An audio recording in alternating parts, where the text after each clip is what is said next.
So yeah, you were talking about Saints Row?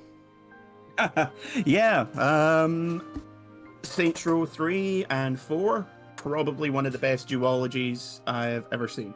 Saints Row, good stuff. Oh yeah. Oh yeah, that's right. We're also playing Kingdom Hearts. Hello again, everyone. Bye. Yes. What's that? Recontext. Another stream starting up with us talking about everything but the game we're talking about. I don't know, I think the last 2 times we started Kingdom Hearts 2, we at least had the decency to, like, keep it on topic. We clearly don't care anymore, but, yeah, pick it back up where we left off. We've gone through a whole bunch of different, worlds already.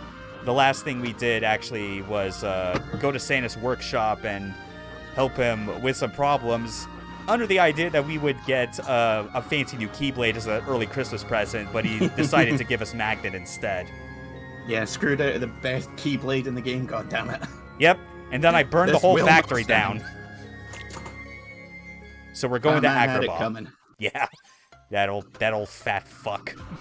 It's all downhill for him once fucking what'd you call him? Mel Gibson started playing him. Oof, yeah, that's a pull. Yeah, there was a movie that came out last year, I think it was, Batman, Okay. where he plays Santa, and a mob boss's kid puts out a hit on him because he didn't get the gifts that he wanted. Yo, Arian made it. Hey, glad Hello. to see you here again, man. We're going straight into the gummy ships as we make our way to Agrabah. Yeah, cause surprise, surprise, we did not get the pumpkin Keyblade last time. Bring it Apparently, on. that's a second visit only. Yeah, because second round you get the Rumbling Rose Keyblade from Beauty and the Beast, and you only swap it out for the Pumpkin Keyblade. Yep. And you just use that unless you get any of the optional ones. I am definitely starting to remember this quite clearly, and I'd only played through critical mode like what feels like 4 months ago or something, maybe 3. I don't know. Just remember, once you got those two, pretty much every other one. Yeah, that's what we thought. We thought you got the Keyblade the first time as well. Yeah, we all thought that and got duped, and I burned down Santa's workshop because he gave me Magnet instead. Here, son. Here, Sora. Have some coal. Thanks. Just make things easier to set on fire. That's what you get for publicly saying you don't believe in me, fucker. Because that I is believe true. in you, Sora. Sora, at one point, proudly declared he does not believe in Santa Claus, all because Riku told him. Yeah. I think Magnet was heavily nerfed in Final Mix, unfortunately, so it's not as good as it was originally. Yeah. Admittedly, it's been so long since I've even touched, like, non-Final Mix version of Kingdom Hearts 2 that I couldn't even remember what, like, the balance differences were in that. Like, between playing this on Critical and, like, the HD version, which was where I experienced Final Mix for the first time, it has definitely supplanted a lot of my memories on how the vanilla game went. Yeah, I mean, I played the original version back when it first came out, and then I played it again a couple of years later. Yeah. And then every other time I played it, which really just 1.5, it's been the PS3/4 version. Yeah. This is literally the only game in the series I've played more than once. Yeah. Oh, jeez. Oh, because it's just more fun. knocking me all around. Wow. Yeah, bodied over here. Yeah, just kind of stay as close to the center as you can. And get all these medals to level up as much as I can. Only made it to 10. That is kind of frustrating. Yeah. Last you played Vanilla, you did like an all Sephiroth run. Oh, jeez, man. Yeah. I think it's Bloody Biscuits, who we mentioned quite a few times, has done, like, he knows how to edit the game, essentially, and has done, like, a double Sephiroth fight. Oh, God. with 2 Sephiroths on screen at once, no damage, and it's just like, what the fuck? So I think I can confidently describe Bloody Biscuits as being the Donguri of the Kingdom Hearts franchise. He's like, because Donguri is like, anyone that's familiar with like the Devil May Cry combo scene knows him primarily for how good he is, like, and kind of popularized a lot of things with playing Dante in DMC4 and going to the effort of being like, yeah, I'm totally gonna mod the game that I fight 4 Credo Angelos at once. I can take it. Oh, Jesus Christ. One Yeah, is hard enough. Admittedly, it looked kind of hellish and kind of clumsy when he did it. I think he's like more used to doing only like 2 Credos at once. But that's still very impressive. I think this stage is either, like this time round, it's either based on one of these straight-to-video sequels, or it's all an original story. I can never remember which. I distinctly recall, I think it tries to play a little bit of like Return of Jafar. It's mostly evident in the second visit because like that's when Jafar actually breaks loose. Yeah, and you have to beat the shit out of Iago repeatedly. Remember that bit. Oh man, Arian, I'm so sorry for you. I tried to fight 4 Virgils in DMC3 once. That's super impossible. Once again, 1 is hard enough. And the extra question is, which version of Virgil was that? Because if we're talking final end of the game Virgil, yeah, get fucked. You can devil trigger a moment's notice. Like, yeah, just like devil trigger all 3 of his main weapons, like non-stop judgment cuts. It's so. You think it was 3 Virgil? Yeah, I guess that makes sense. By that point, he's the most fleshed out as of all the bosses. Yeah, also, which version of DMC3 was it? The original or the Special Edition? Because Special Edition is a lot fairer, but fair doesn't mean easy. I mean, if he was modded, I'm pretty sure that was like, it would have been the Special Edition, like the original PC port, because that's what it was based on. Yeah. I don't even think you could get like a reasonable mod going for the first version of DMC3, considering that's just PS2 only. Every other re-release is entirely based on Special Edition. I mean, there are mods. Special Edition. I was going to say there are mods available for PS2 games. More thin on the ground than like SNES, for example. Yeah, okay, yeah. I guess I could clarify more. Like, yeah, you can get mods for done for like, or ROM hacks for PS2 games, but chances are they're really only viable if you're doing them in like PCSX2 or something like that. You know, like they're generally being modded to a degree that like OG hardware is not going to handle it. Even though I wish some of them could, because otherwise I would gladly play a modded version of God Hand that let me switch between 4 different movesets. Because a hack. That would be amazing. I mean, that's a hack that already exists on PCSS X2. Like, you can basically get like a cheat going where like you can map 4 different like movesets, like your main combo tree and your like directional special moves, and switch between 4 versions with the press of the D-pad. It's basically God Hand meets DMC4 Dante. It's great. That would be awesome. Yeah. Like, you've got your rapid combos, you've got your Granny Smacker only combos, you've got your boss killer. I think for me, how I set mine up actually was I had one which was my default, which was all rapid hits, because and when I played the game normally, I always dug like Mock Jab as my opener and every other attack that was designed to do multiple hits. I then had one that was all kicks, because why not? Kicks have super weird properties and are very hard to chain into. And then one that was all the Drunken Kung Fu style, because Drunken Kung Fu is awesome.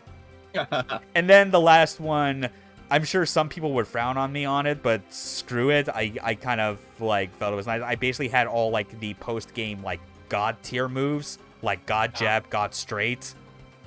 They're super busted. But I felt it was nice to have as like just to kind of mess around with, because I never really got to using them. One word of advice I will give you for playing God Hand, if you ever get round to it, buy a new pad.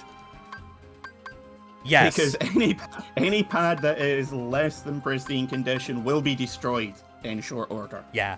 Like, I have never played a game that required that much rapid fire hammering that wasn't like a sports game. I feel like God Hand of all things wasn't actually the one that like ended up causing my DualShock 2's condition to deteriorate the most. I don't know. I feel like it was certainly it may not have like destroyed it, but it was certainly a couple of signposts on the way. Yeah, I feel like it would have like contributed to part of it.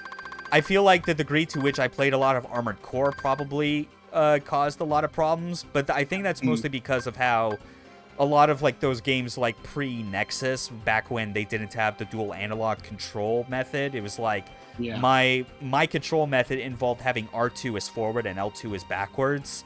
So, and I recall one of my DualShock 2s eventually getting to a point where those triggers would occasionally just get stuck. Yeah. Oh, and also it's not quite God of War on crack, it's more God of War on bath salts and speed. Like, I can genuinely say there is nothing else quite like God Hand out there.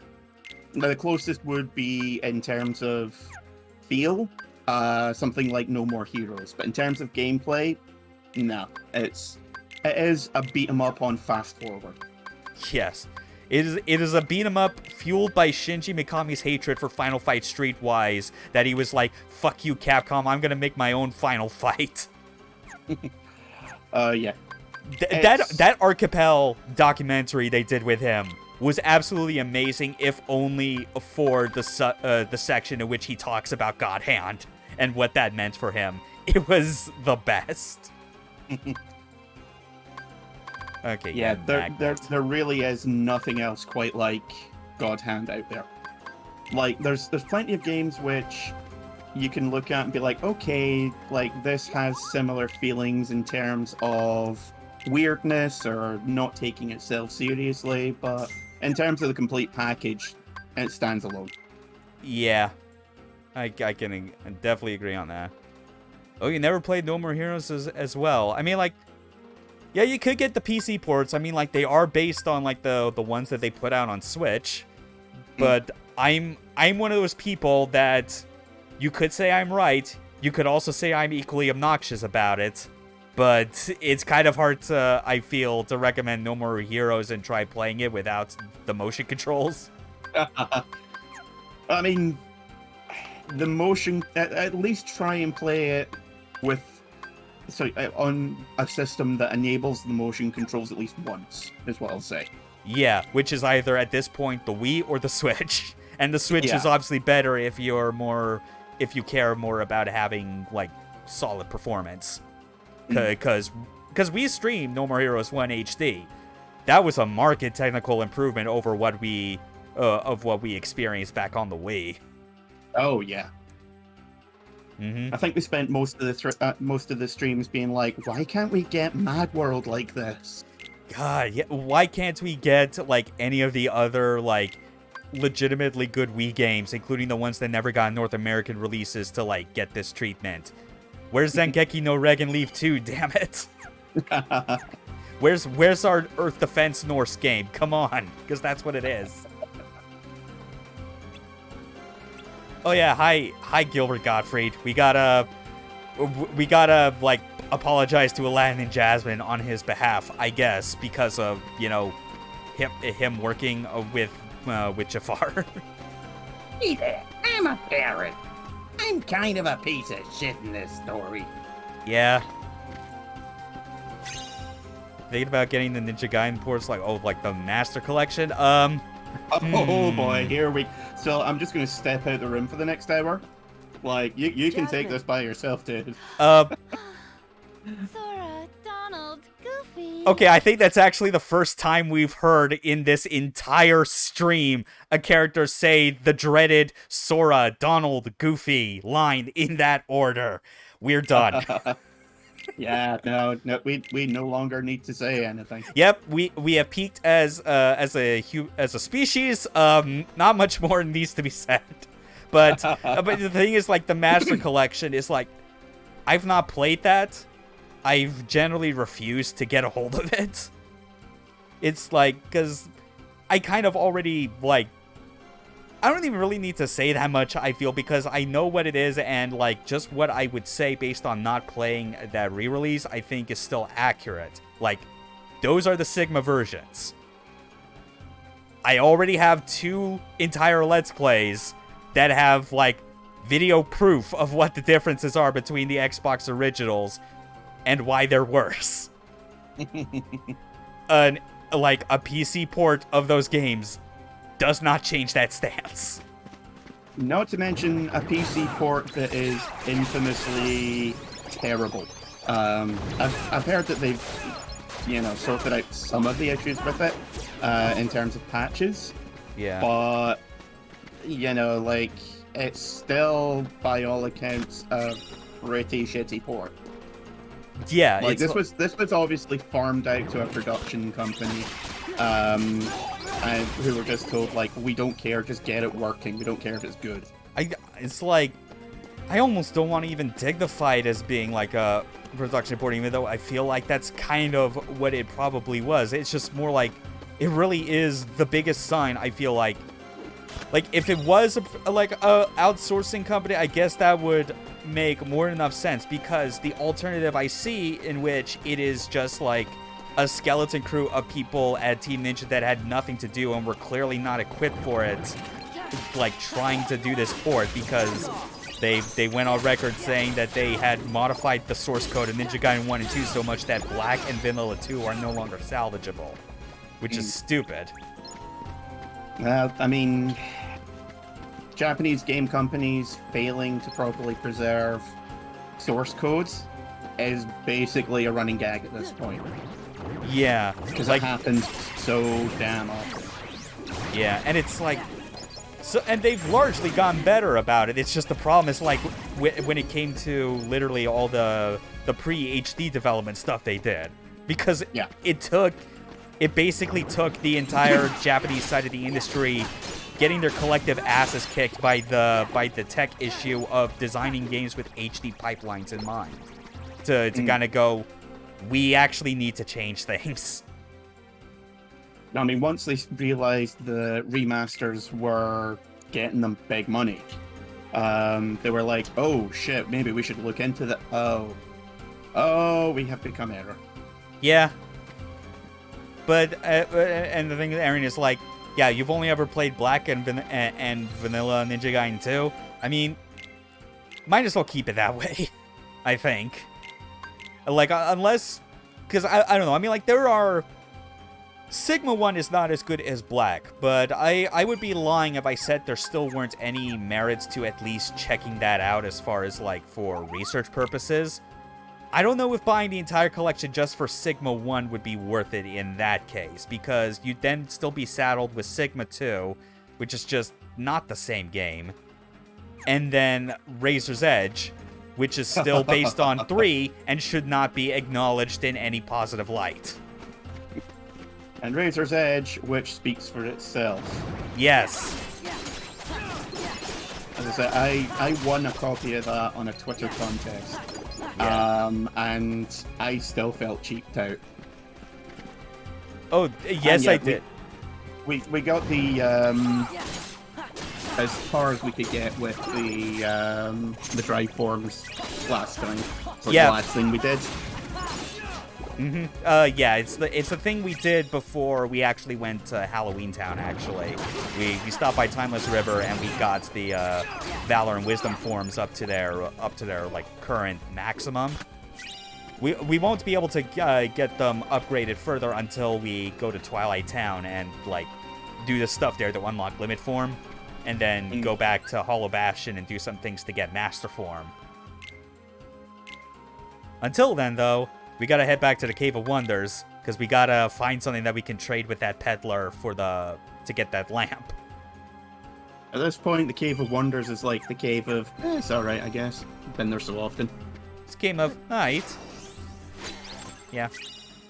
Treasure rooms. Yeah, there's a couple of good places to level the various forms. Yeah. We were looking at those last time, but obviously, like, certain ones are better for different forms. Mm-hmm. I forget, is it this one or the original where you have to fight the opening of the Cave of Wonders? That's in the first game. I very distinctly remember having to fight the Cave of Wonders entrance, which was quite a weird thing. Yeah, I just remember that being the stupidest goddamn thing. Yeah. I don't know. But at least it had more of like a...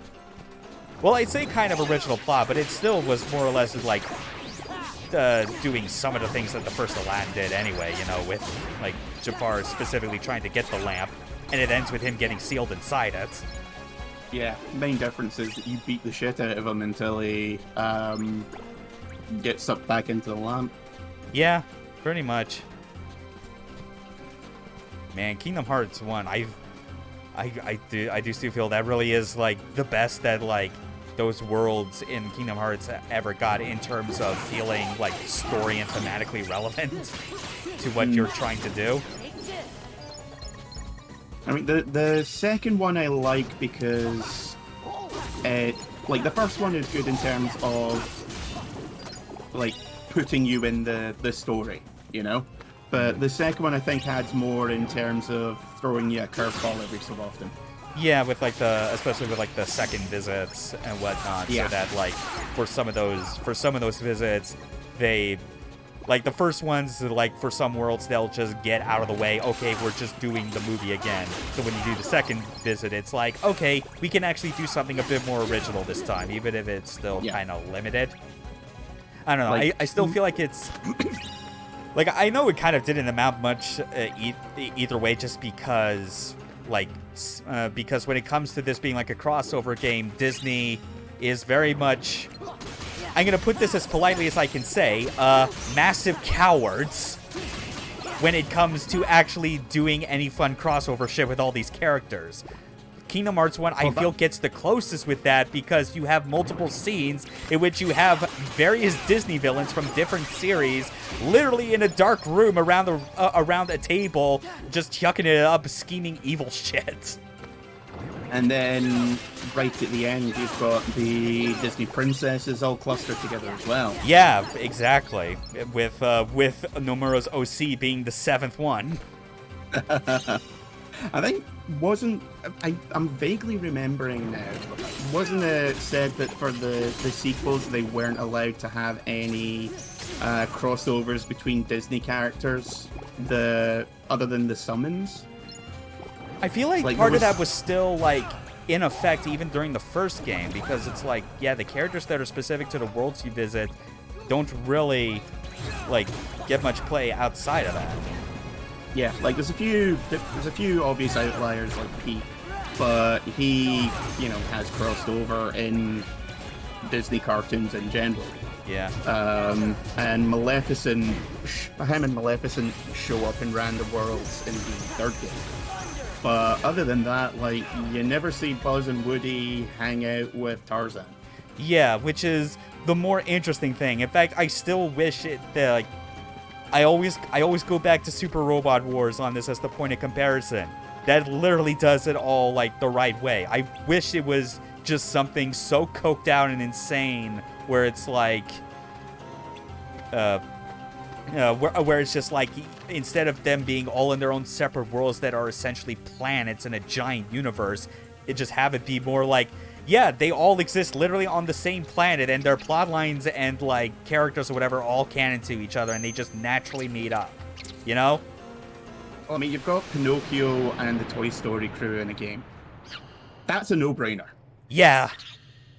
You know, like, just right off the top of my head, that should be a thing that happens. Aladdin has the memorable scene everyone knows with the hit song A Whole New World, in which he literally takes Jasmine on a magic carpet ride around the entire fucking world. One of those scenes, I'm pretty sure, literally has them arriving in ancient China. like that Mulan, like that would just be like a no-brainer as well on top of that. Don't forget the Lilo and Stitch trailers where Stitch would just show up in some of the more memorable moments from the other Disney movies. Mm-hmm. Like The Lion King, where he's the, like, what's the name of the baboon again? Oh God, I'm completely forgetting his name Rafiki. as well. Rikiki, that's what it is. Got it. Yeah. Yeah, Rafiki's holding him above Pride Rock, and then just turns and goes, yeah. So just Yeet! yeets him to the other side. Not our problem now. Or the Aladdin one where he shows up in his spaceship and runs off with Jasmine. That's really the crossover we need. It's just, oh God, it's reminding me of like an old like April Fool's joke from Ross Scott. Like it's the one thing where I think anyone who's ever seen it wishes that he made it into a real occurring thing. But you remember the Freeman's Mind series? Yes. He did the April Fool's joke that was Freeman's mind across the universe. Where it's just Dr. Freeman going into every other first-person game. I want that, but Stitch just going into every Disney movie. Just fucking up the natural order of everything. Oh God, just inject that into my brain. I don't understand. There's no known physics model for this. Unless... Oh my God, I'm two-dimensional! Did he ever finish Freeman's Mind too? No, I'm pretty sure he's still working on it, but I don't know when the last time he put out an episode for that, because admittedly, with how infrequent the upload schedule is for it, I honestly forget to keep track of what happens. I'm pretty sure he still hasn't made it to Black Mesa East, though. I think he's still on Root Canal. But yeah, it's like, I'm at least glad that he was able to finish Freeman's Mind 1. At the very least, it's great that he did that, because, yes, just some of the shit that he did, he managed to pull with that. Like, that is machinima in the most classic of terms, really, when you break it down. That was back when, like, that used to be an actual website with that name. Back when Red versus Blue was just a bunch of people recording their phone calls and wiggling the D-pad up and down in Halo. Yeah, and back when it was like they initially had the reasonable idea to have it go for only 5 seasons, but then sold the fuck out, and then they just kept extending it past where it was sane. Yeah, once Caboose's voice changes dramatically, and he starts sounding like he actually is missing most of his teeth, I'm like, nah, done with this. Yeah. Stop being funny. Yeah, like the point where it starts to get, 4. like when it starts to get a bit where like the stuff that they're trying to do as part of their plot ends up feeling too self-serious. That's the problem I have with so many of these kind of internet comedy shows. Yeah. Is that they start off just being funny, but then they're like, hang on a minute, we need a serious plot. No, you don't.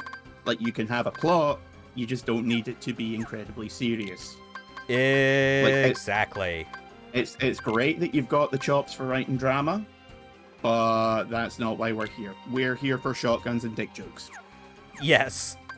And arguments about why the warthog looks like a puma. No, it's more like what you call it, choppa thingy. Hey Griff, chupa thingy, how about that? Poor Griff. But yeah, I'm certainly the same regarding specifically Ross Scott. I'm glad he has not lost his touch, considering how long Freeman's Mind went for. Yeah. Do I have Goofy Tornado? I do, actually. Yeah, but it's like I've been letting him, I think, just do his stuff naturally, which is why you end up seeing him just spinning around for no reason, even when like the battle finishes. It's kind of funny. Yeah, he spends more time on his shield than using it. Mm-hmm. Oh, de-equip Goofy Bash? Huh. Goofy Bash is like probably his most useful skill. An effective ranged attack. Yeah, because like throwing a shield from afar. I mean, like, unless you have an idea as far as like, because it's like it's the best way or the best chance he has of hitting aerial enemies. Oh, you say because it contradicts Tornado? Ah. I guess, but I don't know. I never really pay that much attention to what my allies do. All I care about is if they're alive at the moment I need, so that I can do a Valor, do like a drive form. That's kind of all they're there for, really. Even on critical. Yeah, like if Donald manages to heal me once in a battle, that's fantastic. That's more than he does in most of the game. Yeah, I suppose so. But now we gotta get whatever treasure's in here. Fantasia on Donald is the most important, honestly. True, but we don't have Donald equipped at the moment. but yeah, it's like there's... Yeah, like the regular skills they use, I fully admit, like I've never really like spent much time fussing over. I've definitely spent more time thinking about like what limits to equip on them and use at a moment. In fact, just why not go ahead and go, oh god damn it, the worst luck with anti-form at this given moment. Anti-form 2, electric whip. Yeah.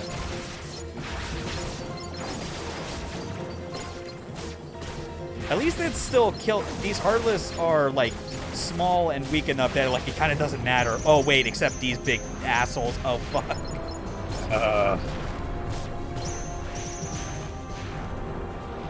Yeah, doesn't Antiform have a really annoying habit of bouncing off them if you don't get to just the precise mark?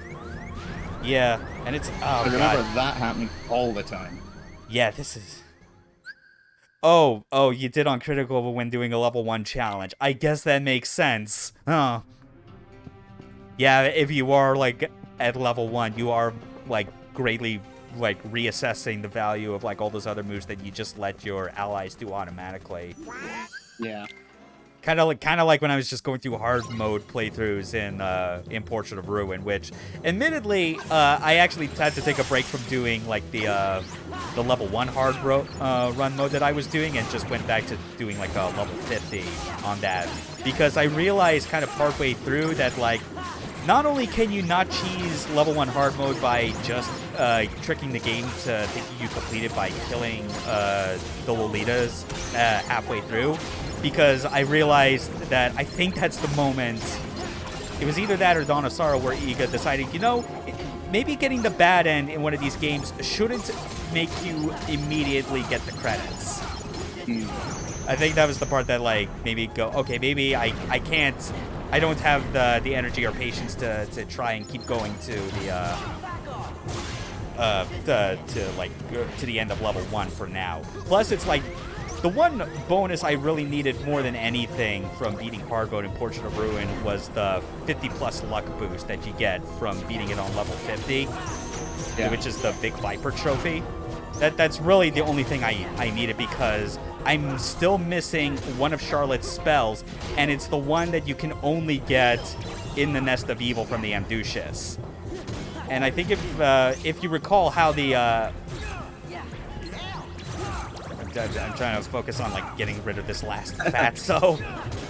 Jumping over him. Long time since I played it, yeah. But yeah, the Nest of Evil is like, that's like the optional boss rush mode where it just reuses all the bosses from Dawn of Sorrow.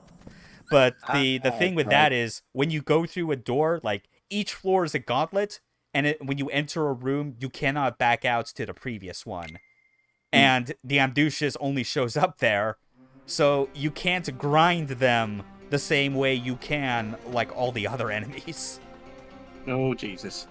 Yeah, it's real rough, which is why I wanted to get the plus 50 luck, so that I could start a new playthrough on normal, get back to the Nest of Evil, and then go, all right, I'm just gonna go in with the highest luck possible, kill this thing, and if it doesn't drop it, I soft reset until the game submits. I think I finished the game and then played the Sisters mode, and then was like, okay, I'm done. Yeah. Most effective way to play Final Mix is equipping combo minus, using gravity and spam finishers, now that I think of it. Yeah, I could definitely see that. There is a setup you can use for Sora, where essentially you go hit, finish, and it's on paper, it does ridiculous amounts of damage. Yeah. In practice, it's not really practical. Yeah. If I remember. Or at the very least, it doesn't feel as fun to do if you're playing this like the non-level 1 way, I take it. Because I imagine if you're doing it like, if you're doing critical and with the level 1 cap, I imagine you would want to do that, because there's a point where you are so weak and have so little room for stuff that you probably just want to, like, do whatever you can to maximize on the damage you get from finishing hits. Yeah. That is absolutely the one instance I can see where that is a big thing. Yeah. Oh, come on. That is like the worst place that they could have spawned those fat guys. Just like in that alleyway corner where I have so little room.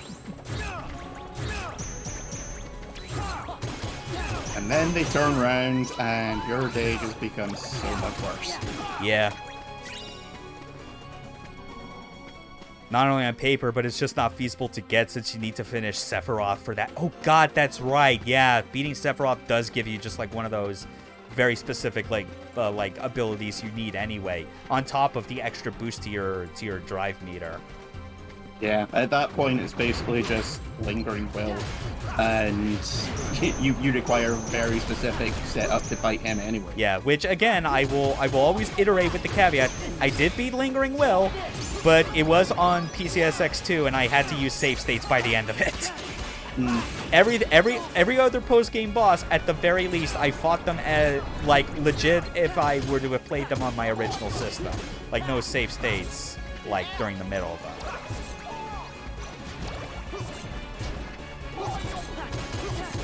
Oh yeah, when you're doing the, I think it's the Data Orc fights, when you fight Larxene, using Reflect just makes the joke a complete fight. She kills herself.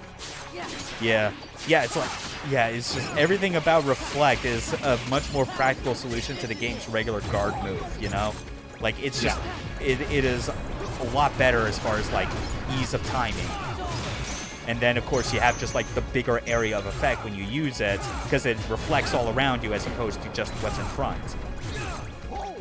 Screw the unknown on BBS. That fight you never did. Well, I mean, I wouldn't know. I never played all the way through BBS. I only played like a brief amount of like an English translated version of the Final Mix version on the PSP emulator just to know. And I was like, yeah, this whole command deck system just isn't for me. I played it on the PSP way back when. Never got particularly far in it because I don't think it was the command deck that put me off. I just think I didn't find it particularly much fun. And then, of course, I played the Final Mix version in the lead up to 3. And had a thoroughly miserable time. Like, that and 3D are probably the 2 least fun games in the series. That might just been because of my choices, but, like, 3D, I was having an utterly horrible time with that. Yeah, if you ever want to suffer, do it, but I don't recommend. Yeah, that describes a lot of my game playing decisions. Especially these days, where I find myself very much just wanting to, like, play certain games where, like, there's a lot of opportunities for grinding. And my stance of not wanting to do that is starting to get weaker and weaker as I grow older. I was going to say, I think that also, you know, reflects in most of your game buying decisions and game collecting decisions too. Well, yeah, I mean, like, I'm still committed to the idea that I want physical versions of PS2 and N64 games I care about, and Wii. But yeah, just like the thing about like decisions as far as like games where like that are like RPG like in nature, because I have, you know, I've been playing through the Eventual games, which, you know, those are very RPG at their core. But it's like, I've been thinking about it a bit more as like why I've suddenly been finding myself doing that more in games where it's like, yeah, I'll go to the level cap. Yeah, I'll grind for all of these unique items that are based entirely on like RNG drops. And I think I have finally like nailed it down to what it was, and I can blame, I think the culprit on that is entirely blamed on Mia. Because I mentioned it to other people in Discord, but I don't know if I mentioned it to you specifically. I put nearly 600 hours into the first Neo. You might be wondering, gee, Ark, like, what could you have possibly done to fill 600 hours? Beat every mission on it on all difficulties, get the level cap, beat all the in-game challenges, get the highest level gear. Admittedly, I did not get all the smithing techs for the armor and weapons because, like, for all the things I was willing to like do the treadmill grind for, I felt that was like way too much even for me, especially because I got the specific armor set I want from DLC 3 and I was done. But yeah, I spent an insane amount of time on that game, and I feel like ever since it has made like my decision to do stuff like get the level cap in Final Mix on critical mode and do the optional bosses, and even 100% some of the Igavanias. I'm like, is this what my life has become now? What have I become, my Swedish friend? Oh, hey, I guess the lamp charm... Oh, God. So on top of us mistaking the pumpkin keyblade as something you get on the first visit to Halloween Town, I somehow mistook the lamp charm, the genie summon, as being something you get on the second visit. We got this on the first. Wow, we fucked up hard. Yeah, we are so forgetting a lot of things. Well, max level in Kingdom Hearts 2 Final Mix is just like 70 hours casually. I think it only got me to like sub 50 if I'm being honest, but that's just because when I played through critical mode for the first time, I was doing the same thing I'm doing for this stream, in which I just skipped the cutscenes. That cuts down on a whole lot of time. I mean, if you're doing just like a regular playthrough of the game, just, you know, watching the cutscenes and that, I think that a regular playthrough is about 25 to 30 hours. So yeah, yeah, that's that. Yeah, Pride Lands are your best friend. They did patch out the Pride Lands glitch where you can level ridiculously fast in like 10 minutes, though. Yeah, which is why when I got to level cap in Final Mix critical mode, I just equipped the ability that boosts your experience gain when you're at critical health, and I just like ran like laps like from the beginning of the world that never was to the end, and then in reverse constantly, like in final form as well, just to guarantee the maximum amount of safety and like constant bullshit on screen. Yeah, like that's basically your best hope to get to level cap as quick as possible. Yeah.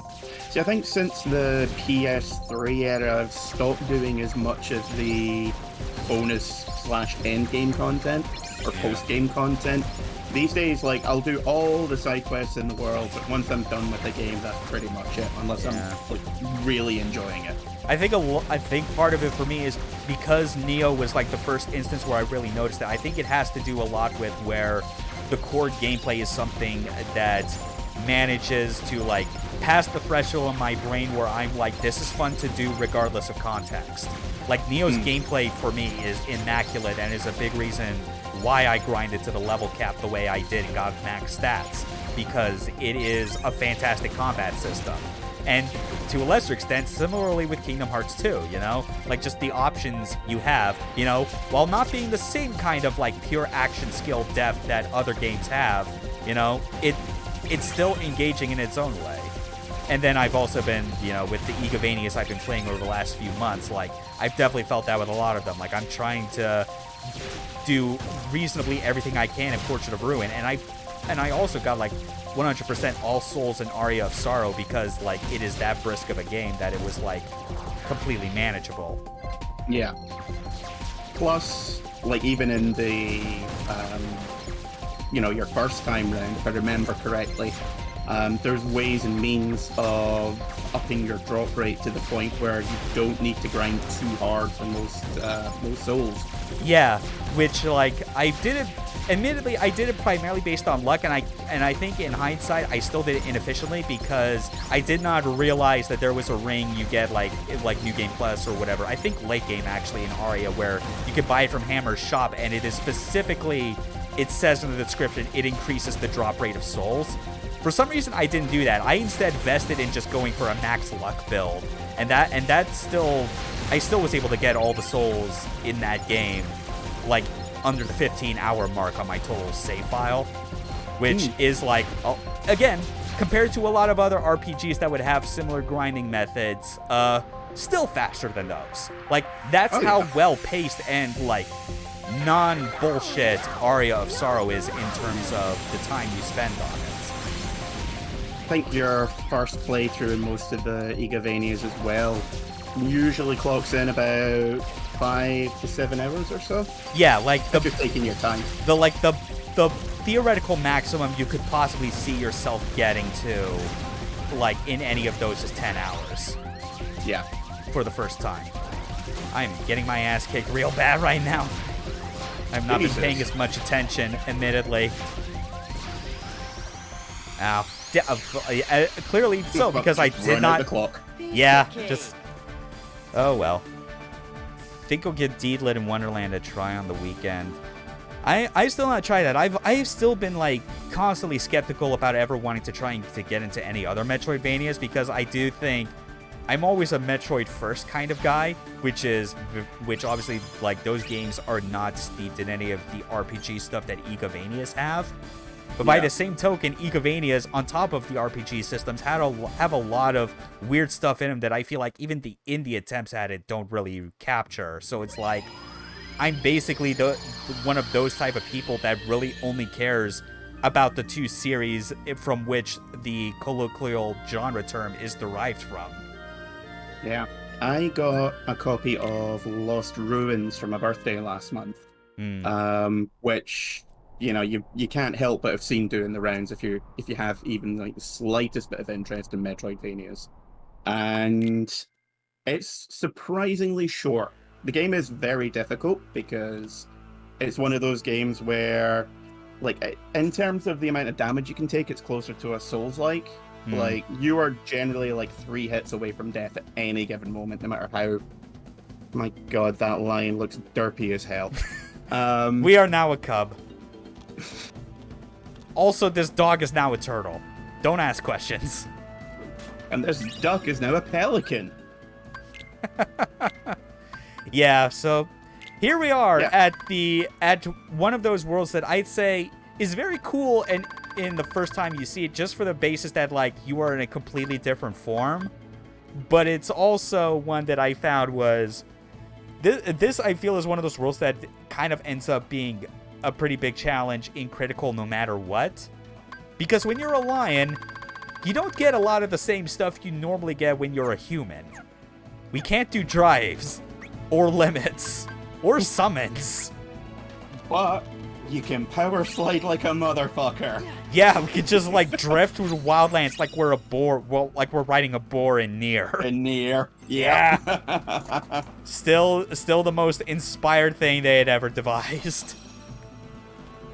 And an automata, you can do it on a moose. Yeah, like, moose. I could totally believe. Like, if I saw a moose, since I'm up here in Alaska, if I just saw one running down the street and then just drift around the corner, I would be like, these are the god kings of this state. We already respect these as it is, just because you don't fuck with a moose. Like, because the rest guys are fucking bus and tooled up to the hill. Yeah, it's like Alaska gets it, Canada gets it as well.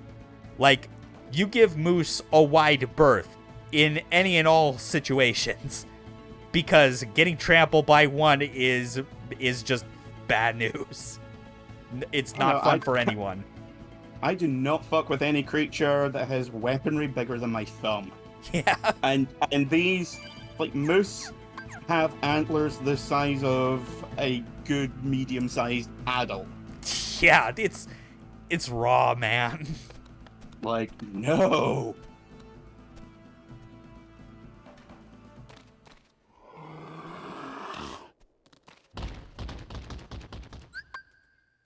Hey, Lana. I think if I remember her name right, I guess, I don't know. It's been Nala. Nala. Okay, I just got two... Whoa.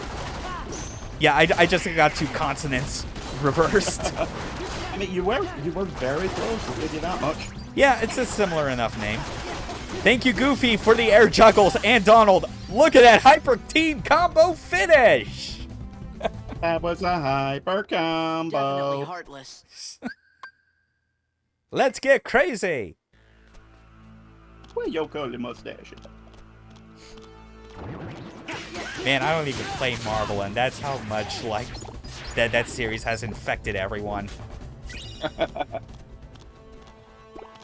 The ultimate game for the ultimate degenerates. I have, I managed to get, well, I had Marvel vs. Capcom 2 for the Dreamcast back in the day.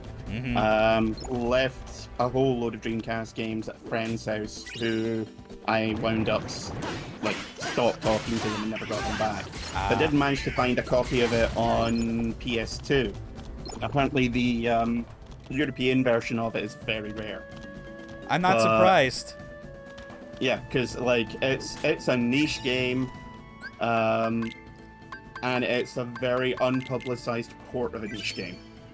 Yeah, no kidding. Like, like, yeah, you're never getting that.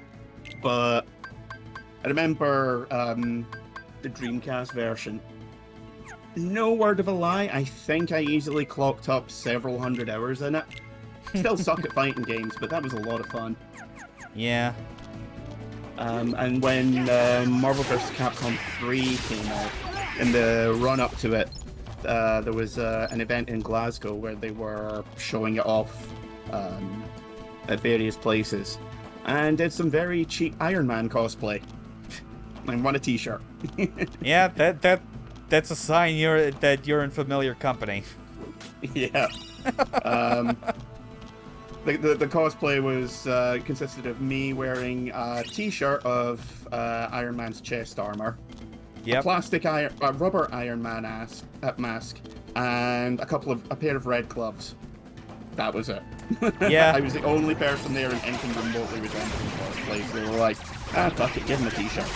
Yeah, he tried. And I'm just there like, I wanted a star. Yeah. You did your best. Yep, just running around as a lion with a giant key in our mouths. Like yeah, like it is such a different feel, but it also, I think, does another good job of like further like previewing like what the kind of movement and like crazy attack speed you're gonna get to eventually in the end game, because you are very nimble when you're in the Pride Lands.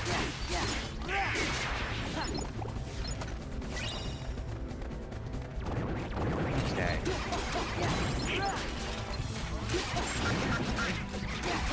This is essentially midway between his Sora's final design and the original design they had for him, because originally he was going to be like a lion boy. Oh God, that's right. Yeah, it was gonna be kind of a sort of anthro kind of design.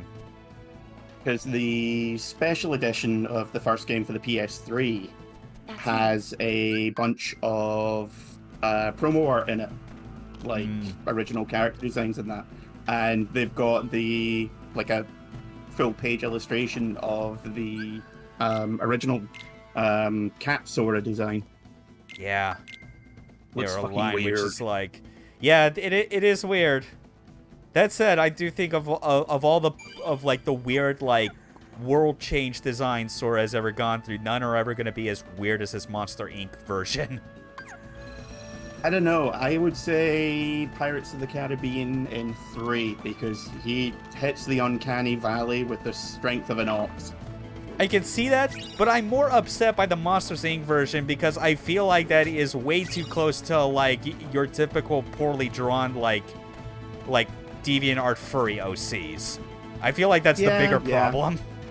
All he's really missing is a pair of horns and wings. Yeah, and to be fair, like I feel like it's kind of hard not to think of it just with looking at him in this Lion Cub form, but that also, I think even back when I saw this, playing this game back in the day, that it was also still giving me like, this is either like channeling huge DeviantArt energy, or is gonna like channel energy that flows back into DeviantArt. Either way, I felt somewhat concerned every time I got here and like saw this design. I remember when this first came out, and the entire, like, everyone had some sort of Kingdom Hearts inspired original character. Yeah. Like, I'm actually letting this scene play a little bit longer because I'm pretty sure this is where we get to see. Yeah, we get to see him in the distance next to Scar. What the fuck happened to you, Pete? And Pete. Yeah, Like, that's all we he need to couldn't see. he could have been like a warthog. That would have made more sense given the teeth. Yeah, it's like Donald a duck becoming a pelican. That's not too bad of a stretch. I mean, both are birds. That's fine. Like Goofy, who is a humanoid dog turning into a turtle. I mean, like, okay, that's a bit weird, but whatever. Like, you looked at his design anyway. Like, it doesn't strike you as being overly doggish anyway. But that is just makes sense because he's primarily. It makes sense because he's primarily defensive. You know, he's a knight. Yeah. Knights wear armor. Turtles have armor. Done. That Yeah. makes sense to me. Yeah, the turtle, like, makes sense as, like, a knight armor motif. But, like, on top, it's already especially weird with Pete because you don't think about it too often.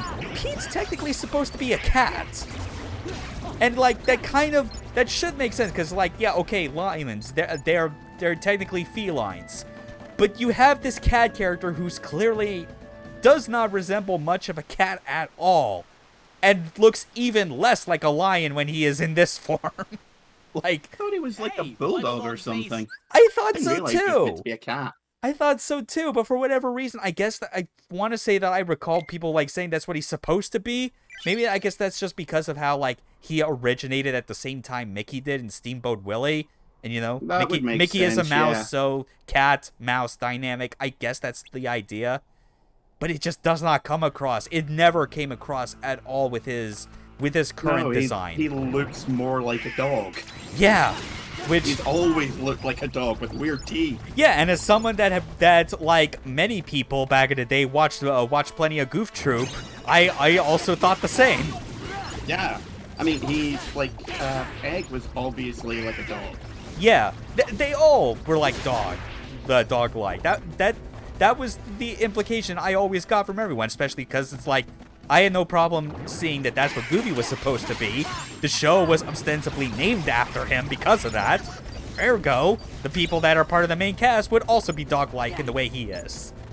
And not dog-like in the way Pluto is. Because that is a whole other can of worms if we're talking about, like, what kind of dog is what in this Disney universe.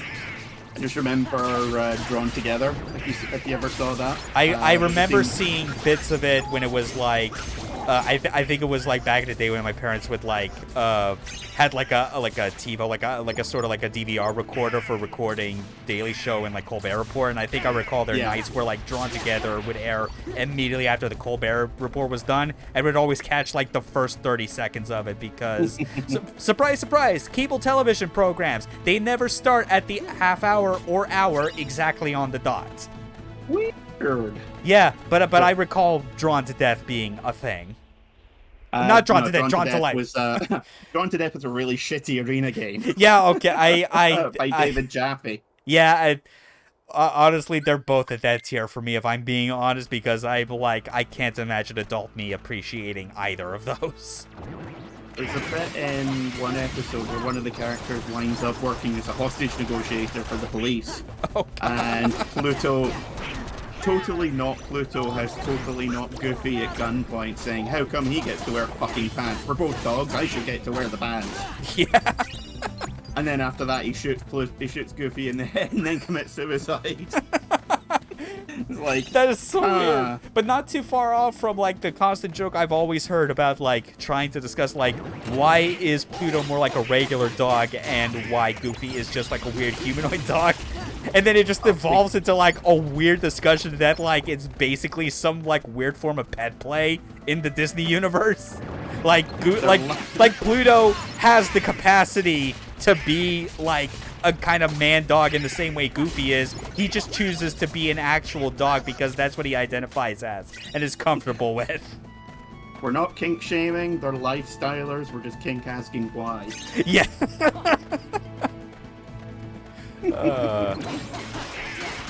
No, one of the worst ones was, okay, but like what if Pluto is like actually his brother or his son, and he just has some really weird advanced medical conditions, and I'm like, okay, we're just gonna stop right there because that's getting way too dark, even by my standards. Yeah, that's like slightly more dark than the other theory I saw, where it was just more like Pluto's like a part of a specific like race or society of dogs that are physically beaten into like, or like conditioned in the same way that like other dogs are, and Goofy's part of the class that gets to be the more human kind.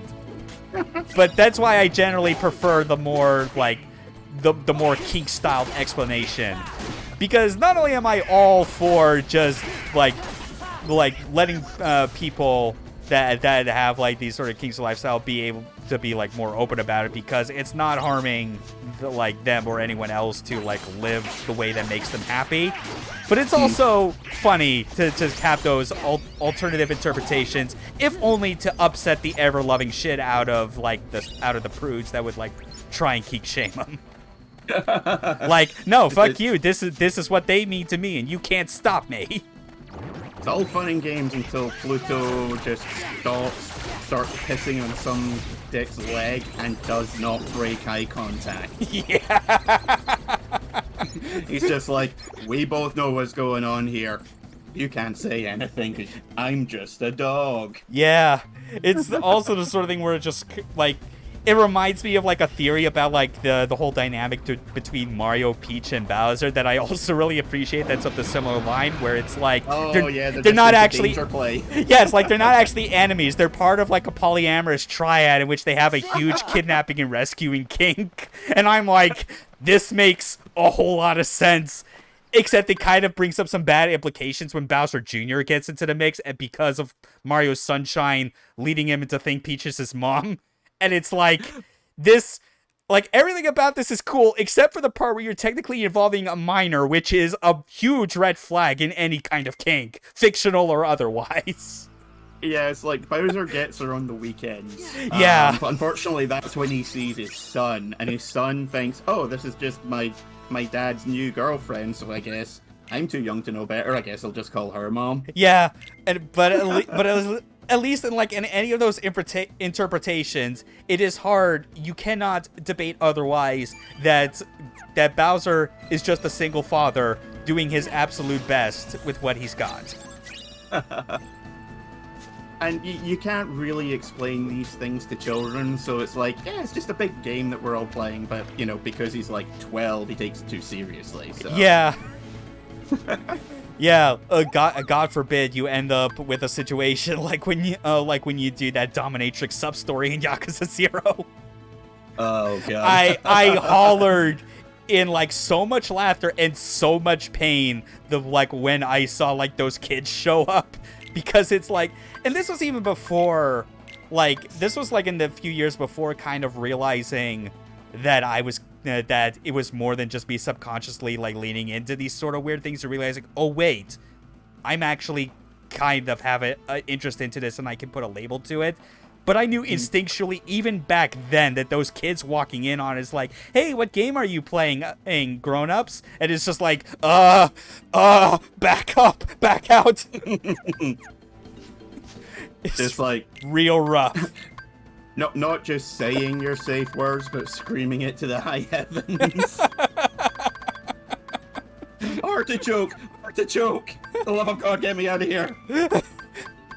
You just start yelling Lapoon Machine and hope someone blows up. Flatlander woman, I don't care! I decided that, like, if there ever was a situation, because admittedly by the time I realized that I had an interest in these things, COVID happened, and it tanked all the chances I had of ever getting to like experience like what those sort of scenes would be in person. I decided that if the time in the far future ever did happen, I would make sure that my safe words are Flatlander Woman and Laputin Machine. You fucking nerd. Hey, I'm pretty... Hey, like, there's plenty of nerds in kink communities and all kinds of identities. I'm pretty sure someone I would partner with would at least appreciate that. You absolutely know it. Just like, if I'm feeling a bit weird about this, I'll say Flatlander Woman. They're just like, that'll do, pig, that'll do. Yeah. Otherwise, if it was a lot more people, I would just default to like what everyone recommends anyway, which is the whole stoplight system, you know? Just going red light for when it's like, no, this absolutely needs to stop. I'm not okay. Yeah. I may not be in an actual dom-sub relationship as much as I would wish, but at least in the past year, I at least know how to like quantify and elaborate on what my desires are, and that's okay. I at least know that, and I'm not being so misinformed or worse, trying to be ironic about it and suffering from the concept of irony poisoning as we talked about last time. Oh yeah, it's an ironic butt plug-in ball gag. I'm totally into this, you guys. Yawn. Yeah, just always getting back to like that meme of like when the dude's putting on the clown makeup, where it's like, maybe if I do this dumb thing and do this dumb thing that I'm totally not into, and I do it to own the libs, then maybe it'll work. Oh wait. As I always say, there comes a point when you're getting that much into irony where it stops being ironic. Yes. And you need to ask yourself some very distinct questions. And like, so many people cannot get it through their skull that that's even happening. Yeah, it's like, not even just with Kink, it's like with all things, if you're being like, oh no, I only do this ironically, I'm only ironically racist. My fault. Yeah, you're still kind of being racist. Yeah. It won't change Like, anything. Like, there's a line in a song by They Might Be Giants, of all people, which is, you can't shake the devil's hand and say you were only kidding. Like, yeah, exactly. There comes a point where, at some point, it becomes completely, undifferentiated from the real thing. Mm-hmm. And when that happens, and if you haven't worked it out yet, you might be in little trouble. Check it out. We got our new Keyblade for this current stretch of the game. No loss in strength and extra magic. Also, Simba's in our gang now. All right. 2 lions and a dog turtle. Let's go. Yeah, that sounds like the weirdest furry joke. 2 lions and a dog turtle walk into a bar. The only thing I was disappointed with in here. The only thing I was disappointed with was with the last cutscene. I was like trying to let it run just a bit longer to see if it was gonna ever get to the point, or maybe I skipped too early because I forgot whether or not it was there to begin with. But I was desperately trying to remember if there was a scene in this game where we get like Simba seeing like the spirit of Mufasa in the clouds. I forget if they even did that in this. I don't think they do, because it's a bit too ambitious for a PS2 game. Which is a shame, because I was really hoping that I could get that on screen and I could just make the joke of, you must take your place in the great circle of stuff. This is CNN. CNN. Oh no, is it a crossed line again? Yes, we are damaged people because we love Kung Pow Enter the Fist. How could you tell? Ignore him. We trained him poorly as a joke. There's like a good line for everything that comes from that film, even down to trying to convince people that are like that are trying to be a stick in the mud about how that movie is actually not funny at all. And I could just go, I implore you to reconsider. That's just nuts. How much nuts? £50. That's a lot of nuts. You want fries with that, baby? He just left with nuts. With the nuts. I need to rewatch that again. I have not seen it in forever. And the only bits I remember are the bits that everyone remembers. Yeah, like the bits I remember are like stuff like that. Product placement with Taco Bell, the tiny net.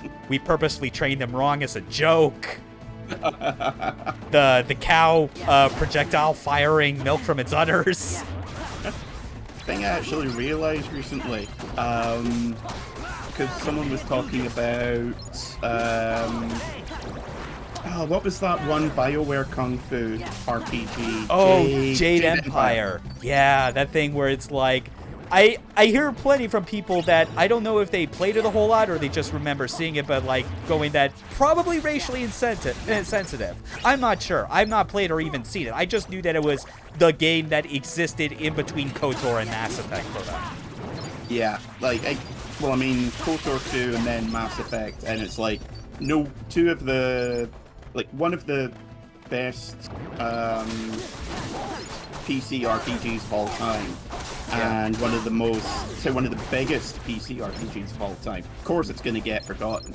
Yeah. But, like, if you know the story and the big twist, we trained him incorrectly as a joke, winds up being the big twist. That's actually what it is in Jade Empire. Yeah. Oh my god, I think I have to play this now. Like, one of the things is that people are like, your style's weird, but it doesn't seem to have any flaws. And one of the big bad guys, like the main villain of the piece, uses those flaws to beat you, to completely wreck your shit, to kill you midway through the game. That is amazing. Holy shit. Again, I feel like whatever possible like misgivings I feel I hear about that game in terms of the fact that it's a Western studio trying to like make an RPG based in like ancient Eastern setting and it being in the early 2000s. I still feel like I should like go through it just to see that. I already oh man. 'Cause it's like the KOTOR 1 twist I think is still popular and well done enough as far as like what BioWare has done as far as showing their story chops. But I think going from that to literally the Kung Pao joke as a self-serious plot twist, I think is amazing. Like, I only just realized that myself recently. And I was like, hang on a minute. Like, just my brain sort of like trying to piece things together and being like, no, if you realize this, you're gonna feel like you've lost something important. Yeah. Like, part of you will die. Yeah. And then but will it make you die as hard enough as the twist to 12 minutes? I have completely ignored that because literally everyone says it is the dumbest game that has ever existed. I agree, and I think the fact that Kojima was raving about it and how it was the most he ever got into a game since Inside, I think says everything you need to know about that. Because it sure takes a hack to understand a hack. Remind me Inside. I know the name. I'm drawing a complete blank on what it is. I'm pretty sure that is the game that's made by the same people that did Limbo. It's the game they made after it. Like a similar style, right, but without the exact same black and white art style. But it's still like a moody indie 2D platformer. Yeah, that's right. It's one of the scared child in a scary world type of games. Yeah, and then at the end you turn into a giant flashlight. Something like that, like basically the predecessor to those Little Nightmares games, you know? Yes, now I remember it. Yeah, I am not surprised whatsoever that Kojima likes Inside because it's a game. It's not a pretentious game, but it's a game with pretensions. Yeah, and it is 100. Does not. Yeah, it's one of those games where it's like, well, we could tell you what's going on, but we're not gonna. So we're just going to provide lots of lore to let you do all the hard part of working out what the game's all about. Yeah, it is unsurprising that the man who cares the most about his overwrought plot in his stories, even though he generally is pretty good about the mechanics design, almost begrudgingly, I feel at this point, that he absolutely would gravitate to the games that are trying to do the similar things where the gameplay is not the core focus. Yeah. You're not playing Inside or Limbo for the gameplay. And presumably, I'm pretty sure intentionally, you're not supposed to play 12 minutes for the gameplay. You're supposed to play it for more than 12 minutes, despite what the name implies, because you're trying to loop through until you get the correct solution, and the correct solution just makes you go, wow, someone really thinks David Cage is one of the greatest auteurs of this industry. because that's the tier of twist that we're dealing with. Oh, Jesus Christ. Yeah. David Cage. I know. Like, It upsets me deeply just as much hearing that name. David Cage is one of those guys where it's like, I genuinely don't know where to begin with him, because... Especially these days, like, following, like, the lawsuit his studio was dealing with, and the choice comments he had to make afterwards. I mean, I'm not going to say any of that was remotely a surprise, because, like, every single... Like, this is a man who can't go 10 minutes in a game without some kind of sexual assault occurring. Yeah. So the fact that he fucking loves his stereotypes. So the fact that, you know, he has been accused of being racist, sexist, basically every kind of ist you can imagine, except polygamist. Though I would not put it past him down the line. I mean, if he could get away with that. Yeah, depending. I don't know. Either way, it's like, I mean, like, those comments, again, like, they were not surprising to me. They were still a big oof, though, just because it's like, man, that is, like, those are some words that even other problematic people in the industry that I could point to wouldn't really go to that level. But then again, this was the one that basically, I'm pretty sure is, like, this is the dude that was entirely responsible, I feel, for turning off Elliot Page from ever wanting to do any more, like, voice or acting work in video games. But I can't be homophobic. I worked with the game. Oh, Jesus Christ. And that was... Didn't he also say at some point, and that was before they came out, so, you know, I was ahead of the curve? Like, Jesus fucking Christ, dude. Yeah. Read the room. Yeah, a way to completely screw up on even trying to pretend to be woke. You dumb cunt. Oh, man, he is... Like I said, it's like, where do you begin? Because there's just so much you can say about him, and none of it is good.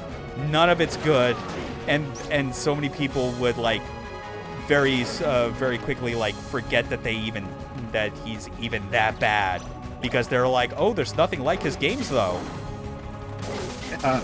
Yeah, I'm not really seeing that. Like, I always thought his games, his first few games, up until Fahrenheit or the Indigo Prophecy, depending on where in the world you are. Yeah. I always thought that they were funny. Like, me and some friends played Fahrenheit, and we were MSTing the entire thing, and it was great. Oh yeah, like, it is the most hilarious mess. Omicron, I feel like, would get close to it if it wasn't for the fact that it's, like, feels even more broken. Indigo Prophecy, at the very least, feels like something that you can reasonably complete. Like, like, Omicron feels like a game that somehow managed to sneak past certification without actually meeting their requirements. Yeah. Omicron feels like someone's attempt at doing something interesting. Yeah. And I use that in very, very heavy quotes. But, like, I like a lot of crime fiction. And true crime, for that matter. That's and, like, that opening bit with, like, what it's presenting as far as crime fiction goes in Indigo Prophecy. Oh, that's brilliant. Yeah, like you do a crime unwittingly, then cover it up, and then play as the cops that you have to then try and, like, uncover and or find any clues that you didn't find the first time when you were the criminal. Like, yeah, like, I legitimately cannot fault that opening. It is one of the most effective starts to any game I've ever played. Yeah. And then things get weird, and then things get stupid. And then you get to Heavy Rain, which I feel the most frustrating part about that is, like, that is the one that could have gone away with not being stupid like Indigo Prophecy is in the funny way, but it could have, like, been at the very least, like, the least embarrassing. If it just, like, fixed up the dumb plot hole they had from when they removed the psychic bullshit. Yeah, because my main problem is that there needs to be rules. Like, there is a set of qualified rules for writing murder mysteries. Yes. I can't remember who the writer was, but it's called the Decalogue. It's like 10 rules for writing a good murder mystery. And it's primarily so that the writer doesn't cheat the reader. You know? Yeah. The reader has to have a good chance of working out the plot along with the detective. Mm-hmm. Totally on board with that. Fantastic. Yeah, rules Now, and standards are good, especially when like those rules are like they aren't so rigid to the point that it hampers your ability to do creative things within them. Yeah, I think it's Knox's Decalogue they're called. Okay. And you know, it's not that you need to stick slavishly to these, but you know, it gives you an idea of how to subvert them, how to work with them, blah blah blah. Heavy Rain doesn't subvert these, it just cheats. How do I And have it such wants- bad luck with anti-form? What the fuck?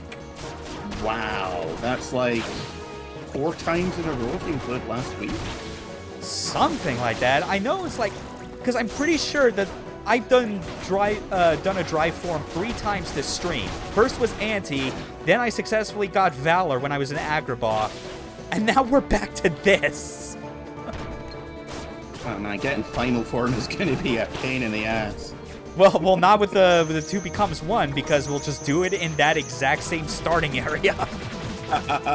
You know the one. We're not leaving here until I get this form, goddammit. And we are free of this curse. So help me God, I will turn this car around. There's magnets being put to good effect. We even been using magnets pretty well, actually, during Pridelands, which I feel is like... I realized during my first playthrough of Critical Mode for this game, I realized that I never really used magnet much when I was in Pridelands, and now that I used it on this stream, I think it was, like, probably the most useful thing you could use for that, because even when you're a lion, you don't have access to the benefits of your other drive forms. So it's good to have, like, another ability that is, like, shut down a problem enemy and just be done with it. It feels like it's custom made for the Pride Lands almost. Possibly, yeah. Look, there's an organization member. Yeah. Yeah, these... Can't do anything with it now, though, can we? We technically can. We'd just be severely underleveled. Ah. It's kind of funny how, like, these absent silhouette fights are in here, because it's like, they wanted to include as many, like... They wanted to make it so that there would basically be 2 versions of almost every organization fight in this game. Because you fought only half of them in the vanilla, because the other half got killed in Chain of Memories. So it's like, here are portals that let you fight the silhouettes of the other members that you killed at Castle Oblivion, but completely forgot, because I don't know what Nomura was thinking, trying to make you forget that this game was a thing, even though they try and remind you that it is very important when you get to Kingdom Hearts 3. Like, Jesus Christ, you bastard, for fuck's sake, decide on what's important. Yeah, I mean, I've said that basically Chain of Memories is the single most important game in the series, because the whole Organization 13 plot hinges on that one game. It literally starts there. Yeah, like, Kingdom Hearts 1 is essentially... Ooh, Oathkeeper. Oathkeeper Finally. and Limit Form. Yeah. Remember, if we were playing the vanilla version, this would have been where we got Master Form, which is... That's always...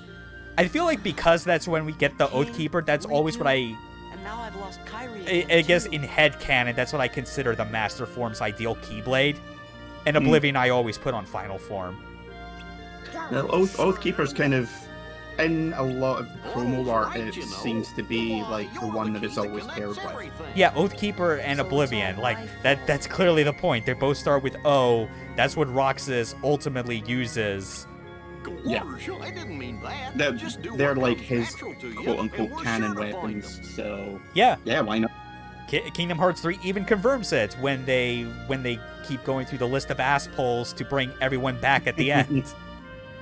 See, at that point, like, I know pretty much everything that happens in the last third of the game is just coincidence after coincidence after ass pull after ass pull. Yeah. But by that point, I'm like, you're like, well, fuck it. You know, I've not said anything about the last 50 times as this happened.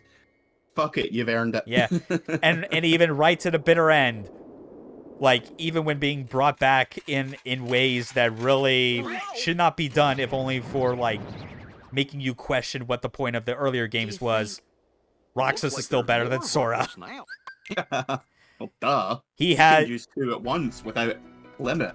He has the fabled ability of common sense and thinking. That too. Oh, man. But yeah, now we're back at Hollow Bastion. The second revisit. The one where the real shit goes down.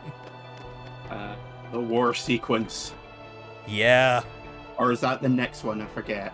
No, war is this. Oh, good. Yeah, it's like the third final visit is more or less entirely focused around Tron World. Ah, that's right, yeah. Scrooge is still having trouble recreating his favorite ice cream. Yeah, it's never gonna happen on this playthrough. No. Oh, hey, Cloud. You're, What's up, you big dork? You don't look as cool as you were in the last game. You know, you look like a different type of edgelord than you did in the last game. I'll get him. See, the way he looks, I genuinely love his look in Kingdom Hearts 1. Yeah. And I wish that they'd kept it because it was Nomura as fuck. It was so silly. Like, they wanted to give Cloud, like, his own one-wing angel motif, but make it a one-wing devil. Because Sephiroth's the one with the black angel wing. And, like, in the context of the game, it looked great. Like, Yeah. it is, to my mind, it's a good design if over-designed. But his Advent Children outfit just looked really plain. It's so plain, and it's like you just know exactly why they had it be that way because this came out the same year as the movie. Like, they wanted that cross-promotion because that's all Square has the most control over. I remember reading a review of Advent Children that was like, yeah, Advent Children is basically just a movie about buying things. Because you've got the tie-in promotional phone, you've got the blatant advert for Dirge of Cerberus, you've got all the spin-off manga and light novels. The movie just wants you to buy other things. They were doing absolutely everything in their power in the mid to late 2000s to just stroke off Final Fantasy VII as much as possible. Like, the movie, the compilations, getting Gacked on board, which eventually, like, handicapped the whole fucking thing because he wanted out. Yep, and now they can't do any of that stuff anymore, or refer to it without heavy rewrites. Which might be the whole point of the life is remake. all over the fucking place. Yeah, which Well, might... that's the thing, because I would not be surprised if he had it written into his contract that they're not allowed to do anything involving the characters based on him, without heavily giving him money. Yeah, or having him involved with them. So. Yeah, but there's probably some way they can get around it if they just, like, change enough of, like, the core concept of the character, but maybe just not call it Genesis. Yeah, that would be a good place to start.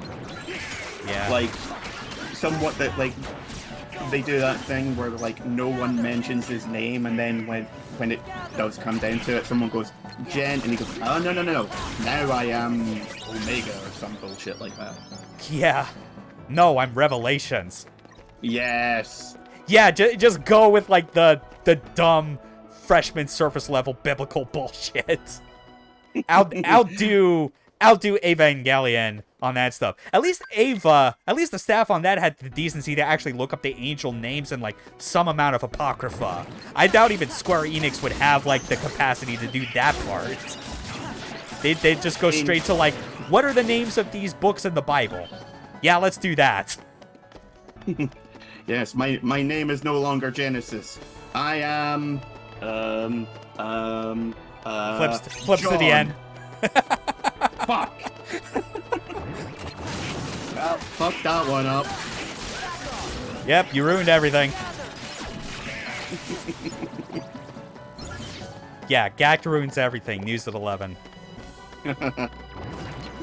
Local J-Rocker destroys world. Local J-Rocker destroys world and survives drowning by thinking about how much it'll suck if he doesn't get to have sex. Like, just that part, like, his boner for survivability is what saved him from, like, an instance in which he was close to drowning. Like, did you see that shit when he described it? See, what I'm thinking of is, it's a PS2 game. I think it was called Bujingai. Yes, Bujingai, which is something that I still haven't played. I feel like I need to. I have, and the opening is completely nonsensical. It has him. It starts off like you're watching a comet zooming across the galaxy, except it's not him. It's him prancing his way across the cosmos, armed only with the power of fabulousness. He is performing like sword drills, and somehow that is causing forward momentum. It is the dumbest shit. Yes. Like, the game itself is pretty good, but like I cannot, like, I could not play it for more than like 10 minutes at a time because I was like, okay, but this is fucking gacked. This would be like a Backstreet Boys action RPG. Yeah. Like Dynasty Warriors 98 degrees. No. No. We already had a Spice Girls game and that sucked. Wait, that seriously existed? Oh yeah, when the Spice Girls were at their most popular, they had a music game on the PS1. Yeah, I guess that checks out. Might not have been as popular in the States because like it took them a long time to break the US market compared to like they were instantly popular in the UK. Yeah, like being reminded that like they were based in Europe like first and foremost, so I think that's where it started for them. Yeah, so if it like I wouldn't be like I did see promotion for it in US magazines at the time because I used to read EGM and there was another one. It was Game something or other, not Game Freak. It might have been.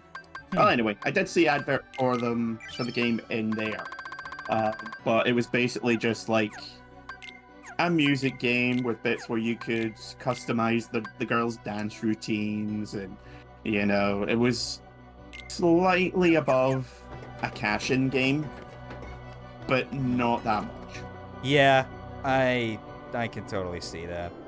It was still pretty bad. Let's go. Gotta get some use out of limit form while we're here. But we're obviously gonna be grinding. Yeah, though we're obviously gonna be like getting a whole lot more like use out of this when we go back to like any of the places where we would grind this form, you know? Yeah. It's just a shame that you can't use this permanently, because Strike Raid and Ars Arcanum are like two of the best attacks. Yeah, like they are so good. I do like the detail though, how like because of what Limit Form is designed around, it changes the shortcut menu to like replace your magic spells with those limits because they recognize how important they are, to the point where I honestly kind of wish that they gave you that option even when you're not in limit form. Like, don't have the squares, triangle, and square buttons just be for spells. Like, include that for, like, limits or drive forms. Like, just any kind of... But then again, I guess that might cut in a bit to, like, what the whole point of the command menu is with, like, cycling through it on the D-pad. But yeah, I that kind of goes back closer to the command deck from BBS. Kind of does, where you wind up with more options than the screen has room for. Mm-hmm. But I just like the idea of like having like a shift modifier to like change your buttons to different abilities, you know? I guess that's the thing I like most. Because I feel that's a very smart way of trying to compartmentalize like gameplay options while still giving you immediate access without having to deal with the clumsiness of fumbling through a real-time menu. Yeah. Which is the sort of thing where you have to come to grips with anytime you play a Kingdom Hearts game. Oh yeah, it's step one in playing any Kingdom Hearts game is learning how to work the menu in the heat of battle. Yeah, which funny enough, like Kingdom Hearts 1 I feel kind of had like a good intention when they decided, yes, it's going to be on the right analog stick, This is because why would you take your Where's thumb off the Kyrie? left? Where's Riku? But then they were like, oh, wait, camera control's actually important. Huh. We done fucked up. Yeah, we, but we accidentally booted up Fensler's on a computer G.I. Joe PSA, and the MCP didn't like that. Hey kid, I'm a computer. Stop all the downloading. Oh, computer. And now that's all we talk about for the next hour. G.I. Joe.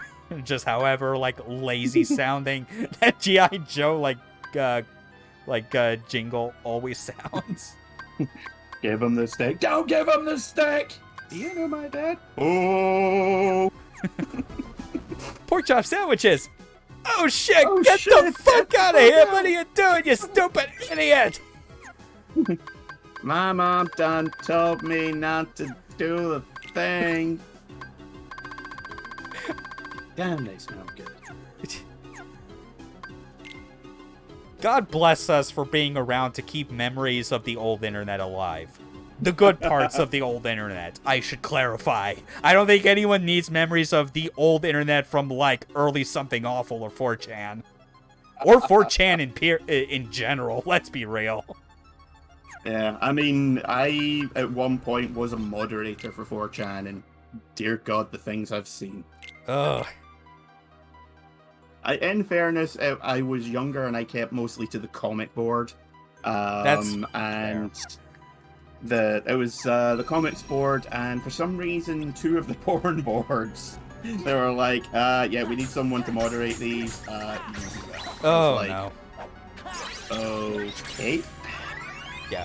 4chan, if it wasn't for the fact that it's clearly, like, a cesspit for some of the worst human beings, well, not the absolute worst, obviously there's 8chan, but I would still treat it with as much disdain as I do, if only because I think the Japanese image board style of, like, website format is absolutely atrocious.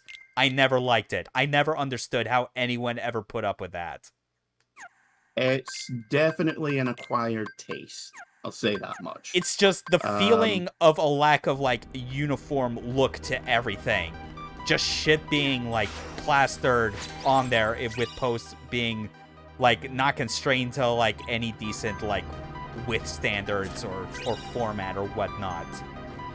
Which is ironic, because all the Western clones copied 4chan slavishly. Yeah, despite all be originating from, like, what I described it as, Japanese image board format. That shit was Japanese. That's how it started. It only became popular with 4chan because, surprise, surprise, every awful thing spawns from something awful when SA scorns them for being too weird even for them. There's a really funny picture I saw of, you know that meme of the guy setting up dominoes? Yes, I know exactly what you're leading to. I knew exactly it was going to be the domino shit. Yeah, it's like low tax bans a bunch of anime posters from something awful, and at the very end, Donald Trump gets elected US president. Yeah, everything awful just starts from there. It's like, if only you knew low tax. If only you knew. I mean, you probably still would have beat your wife, but maybe not quite as hard. Yeah. Okay. Man, he's a piece of shit. Yeah, fuck him. I'd say it's almost kind of sad looking at, like, because of some of the Goon servers I'm in, there's always that one dedicated section that is designed to indulge in people's, like, desire to see, like, how a current train wreck is going.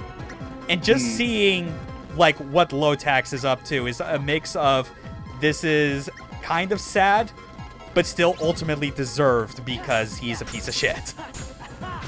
The thing that just really pisses me off is I needed to do a GoFundMe for my cats. Yeah. At the beginning of the year, if you remember. Right, I remember that being a thing. And I got maybe $70 for it. And he's got, even with everything that's come out about him, he's got a Patreon making him like several $100s a month for basically nothing. Which is still technically a whole lot less than what he had even before the news came out. That's the worst part. He's still making some amount of money from it.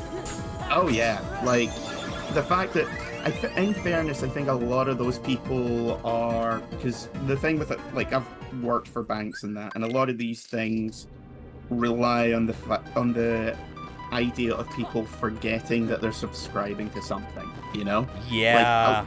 Like, a lot of the people on Patreon, like a lot of people don't subscribe to one Patreon. They have like 6 or 7 on the go, and they're all giving them like $5 or $10 a month. Yeah, they're always going for what is generally like the lowest enough tier that they can just leave it automatic and not feel like that they are cutting dramatically into their savings. Yeah, like... Because I've been there before. Not with Patreon, but definitely with various subscription services, kind of like late high school, early college, and I've completely cut myself off from that now just because of how up and down my financial situations have been over the years. Yeah, because for most people, $5 a month, they're never going to notice that. Yeah. And when they do, they inevitably go, oh shit, I forgot that I've been subscribed to that guy for the last 6 months. I'll do something about it later, and then we just forget. Yeah, $5, the same amount of money I kept giving to Giant Bomb for premium video access for years. Yeah. Except, arguably that was worth something. It was worth something. So what did Kind of not worth as much these days, of only just because of like how much Giant Bomb has changed in the last few months. I mean, over the last, 3 years, they've basically lost everyone of any note from the site. I mean, like, there was still some good things that came out, like, even, like, in those years. But, yeah, it's like, for me, it is, like, the final nail in the coffin really was, like, Brad, Vinny, and Alex clearly not being pleased with, like, the recent buyouts, going, yeah, we're just going to start our own thing. We're going to build a bomb again. Yeah, and just leaving Jeff with the other Jeff, and Jeff, too. Then again, there was like a point, I want to say back in like 2010, 2012, where it kind of felt like the website was, What's this doodle? the entire thing was, master form. Yeah. It kind of felt like the primary people behind it were changing every 3 weeks or so. Not in 2012. I feel like it really started to happen after 2013 because that was the year when Ryan Davis passed away. Like, that was the first That might thing. be what I'm thinking of, yeah. Yeah, which is weird because it's like, man, like, it was weird that had to happen the same year when I moved down to Washington for school, and just led to a whole lot of where it's like, on top of one of my favorite personalities on that site passing away way too soon, like, I'm also losing the amount of free time I would have had to watch their stuff live. And then on top of, like, the splitting the team up between West Coast and East Coast, the different hires they had, which some of them were good. Dan Reichert is an insane man, but I cannot deny he at least brought some interesting things there during his tenure. But it's just... But even those did not last for as long as Jeff has basically been with that site since the beginning. Yeah, as I said, like I never really got too invested with it because it just felt like every couple of weeks it was like, okay, this guy's gone, but we've got these 3 new people, and I'm like, I have no idea who you are. Like, why should I care? And after like 6 months or so, it just felt like everyone I was interested in was gone. So yeah, I just stopped paying much attention to it. I mean, for me, there was a point where, like, I was no longer really listening to, like, the regular Bombcast. I was only listening to the Beastcast because that's where Vinny and Alex were. But then, obviously, that's no longer the case because those two left, and Jeff Bachelor's just kind of, like, lumped in with, like, now, like, the regular Bombcast. But I don't know, it's, like, I obviously not asking for anything where it's like I wish the site was dead or anything because of how much is lost over time, because I mean Jeff Gerstmann's clearly invested in it. I have huge respect for the man.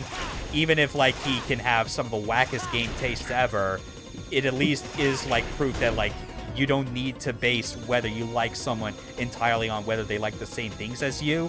They just need to, like, have, like, the knowledge and experience to, like, talk, like, intelligently on the subjects that they know. And in Jeff's case, it's covering the entire history of games journalism as an industry, as well as the industry that it's designed to cover, which is video games itself. You know? That's his strength. And I still value that anytime I hear him, like, talk about that stuff, the times when he's able to get interesting guests on E3 shows.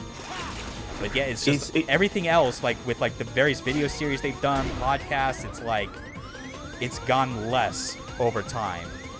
That I'm fine with looking at how things have changed during this past year, that, yeah, I think this is now going to be, like, my clean break from the site.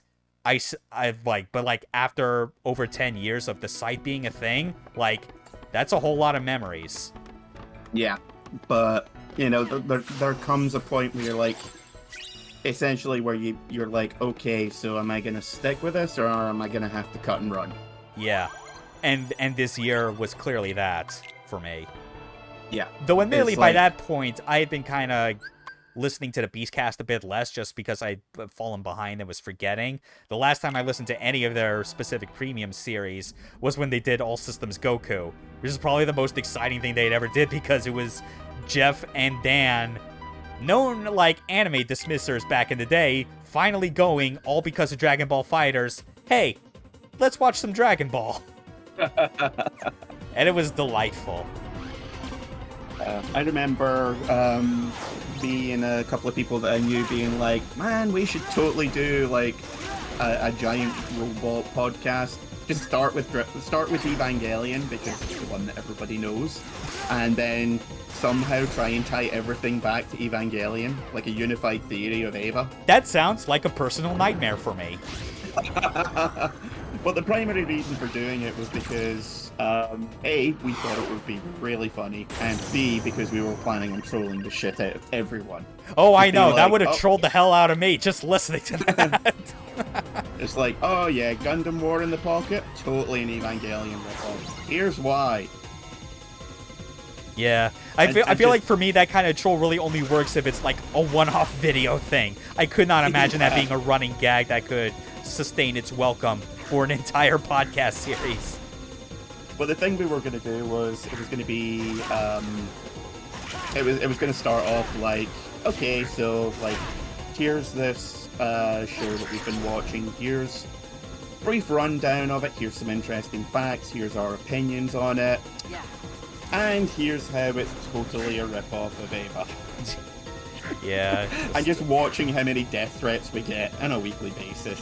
Just being like, because like I had this weird talent back in college where I could take any subject and just bullshit about it for hours about how it actually means X, Y, and Z. Yeah. Did it a lot with one of the films that we had to watch was Taxi Driver. Ooh. So the entire thing just wound up being about, okay, so here's how Taxi Driver is all about US colonialism. Here's how Taxi Driver is all about the US's refusal to adopt the metric system.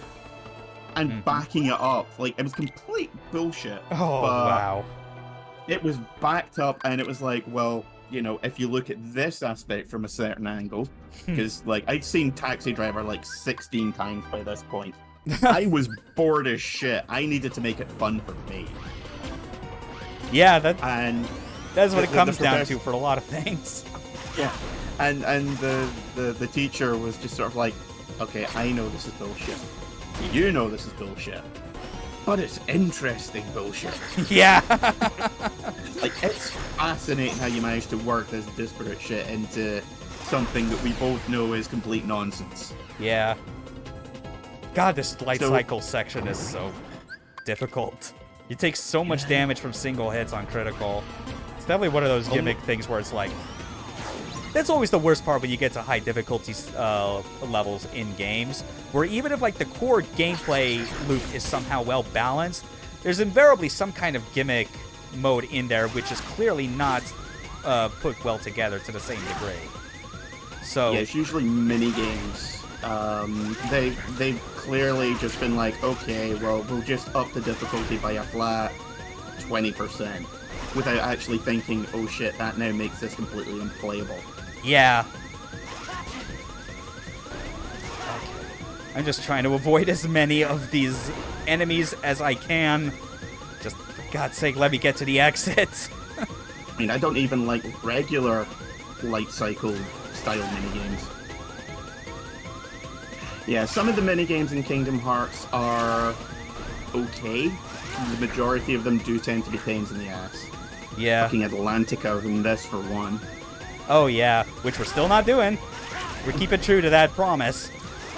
Fuck you and fuck your Finny Fun God. times. God damn it. I pressed L1. That should have turned at the moment. God damn you, Sora. MCP, you contemptuous wench, release me from the light cycle minigames. All you had to do was get through the light cycle, CJ. You were Buster. You were straight up Buster.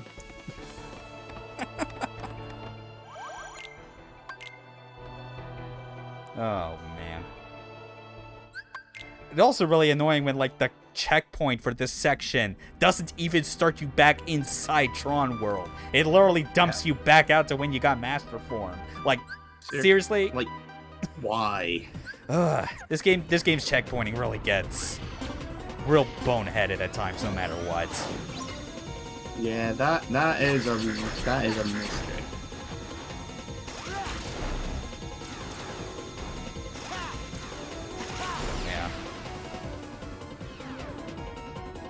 Okay, well, at least I got through that opening section with no damage, because, unfortunately, any damage you take during that initial objective carries over to this one, which is real stupid.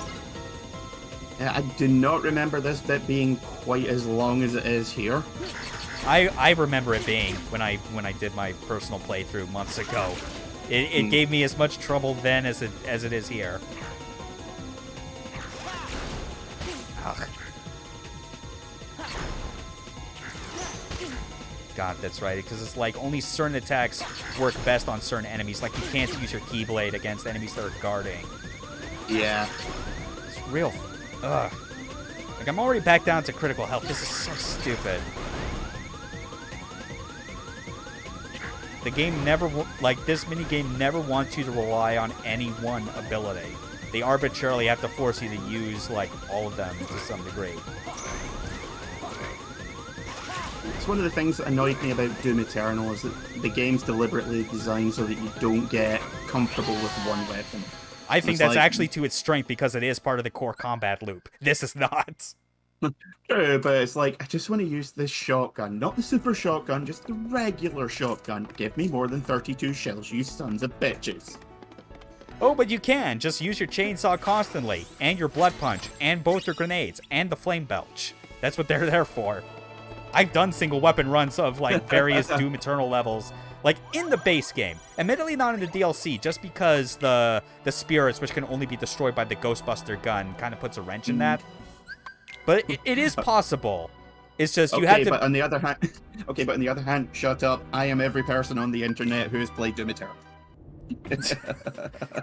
Oh yes, you are every person that refuses to meet halfway on a difficult game when it wants you to, like, learn its rules. Because that's how every discussion ends up. That's how you end up, like, any myriad of threads about the game, like, on like, well, practically any forum. I was about to default to Reset Era just because that's where a lot of dumb shit crops up, but I'm pretty sure also the same thing clearly shows up on Something Awful. I would not be surprised. I'm not surprised if the official thread for that on the game's forum was totally about that same problem. Yeah. Only thing about Doom Eternal which actually stopped me from playing was the first time you fight an Archvile, and he spawns way the fuck out in the middle of nowhere, and it's because, you know, if you're playing on what's hard? Is it Ultraviolence? It's hard mode. I forget. Ultraviolence is like the second hardest. Nightmares is like the actual, like, hardest mode. Not counting, not counting Ultra Nightmare, which is the permadeath. Yeah. I think I was playing on Ultra Violence. Yeah, so normal mode for the game. Ah, right. I thought that was the next step up. Just the old joke about how, like, even in classic Doom, like, people that have played the game for years always go, yeah, ultra-violence is the normal way you play Doom. But I say that, I always mean that, like, mainly in jest. I never actually mean it to be, like, an elitist prick. I just do it because it's funny, and like, seeing how many people show up that do take it too seriously. I don't know. I'm just more annoyed with the whole, idiosyncratic difficulty level names. You know, how is punch me in the face any different to kick me in the jimmy in terms of difficulty? Like, they both kind of hurt. Yeah. That's dumb. But when the art files, the first section with art files, one is like way the hell up in the stands of the arena that you're in. Right, yeah, Tarsnabad. Yeah, and like with all the enemies who are supercharged that he's just summoned, it is like I spent something like an hour straight on that one fight, and after that I was just like, no, this sucks. This is not fun. I haven't given up on the game, but I haven't played it in ages. It's still great. I think you'll in time you'll learn like the best strategies for dealing with archviles. I appreciated that in a love to hate kind of way, because I remember how huge of a bastard the archvile was in Doom 2. You remember how it is with like the line of sight, like immolating move. Yeah, and just being able to respawn every enemy that you ever kill. Which, that part, I knew Doom Eternal could not do, because it is designed to, like, automatically despawn, like, the remains and the data of enemies that you kill, because modern games can't do exactly everything that Doom did back in the 90s. So it was like, man, I wonder how they're going to make this work.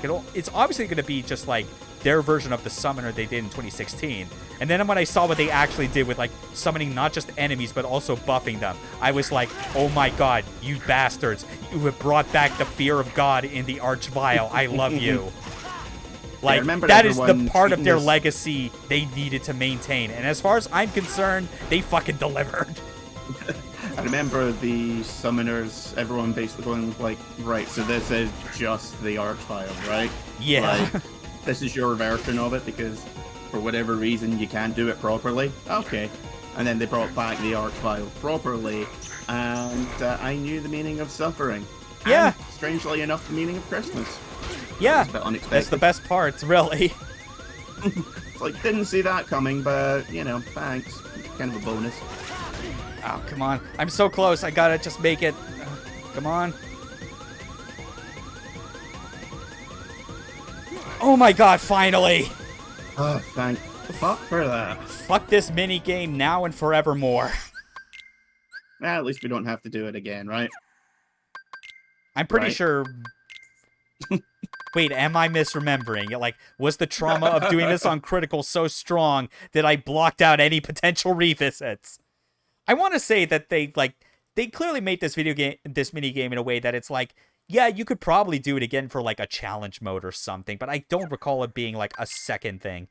Oh, okay, thank God, Arian. Yes, okay, he confirmed. You don't need to do it again. Yeah. This was the only mandatory section, but, oh, you had me so scared, man. I mean, I was just thinking, I was like, I don't even remember it being like, yes, and if you enter the Light Cycle tournament, you get a new Keyblade. It's like, no, I'm pretty sure that's not a thing.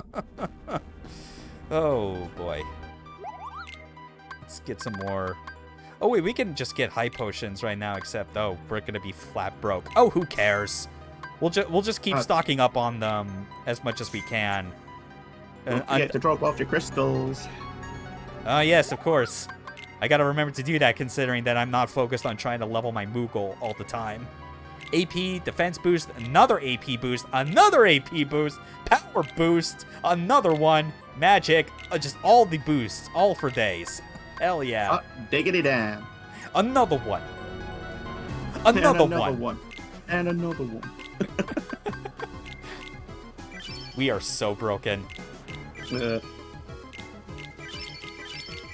Now, it's when you start thinking, I wonder what would happen if... Fuck, I've forgotten his name. Ignore me. Oh.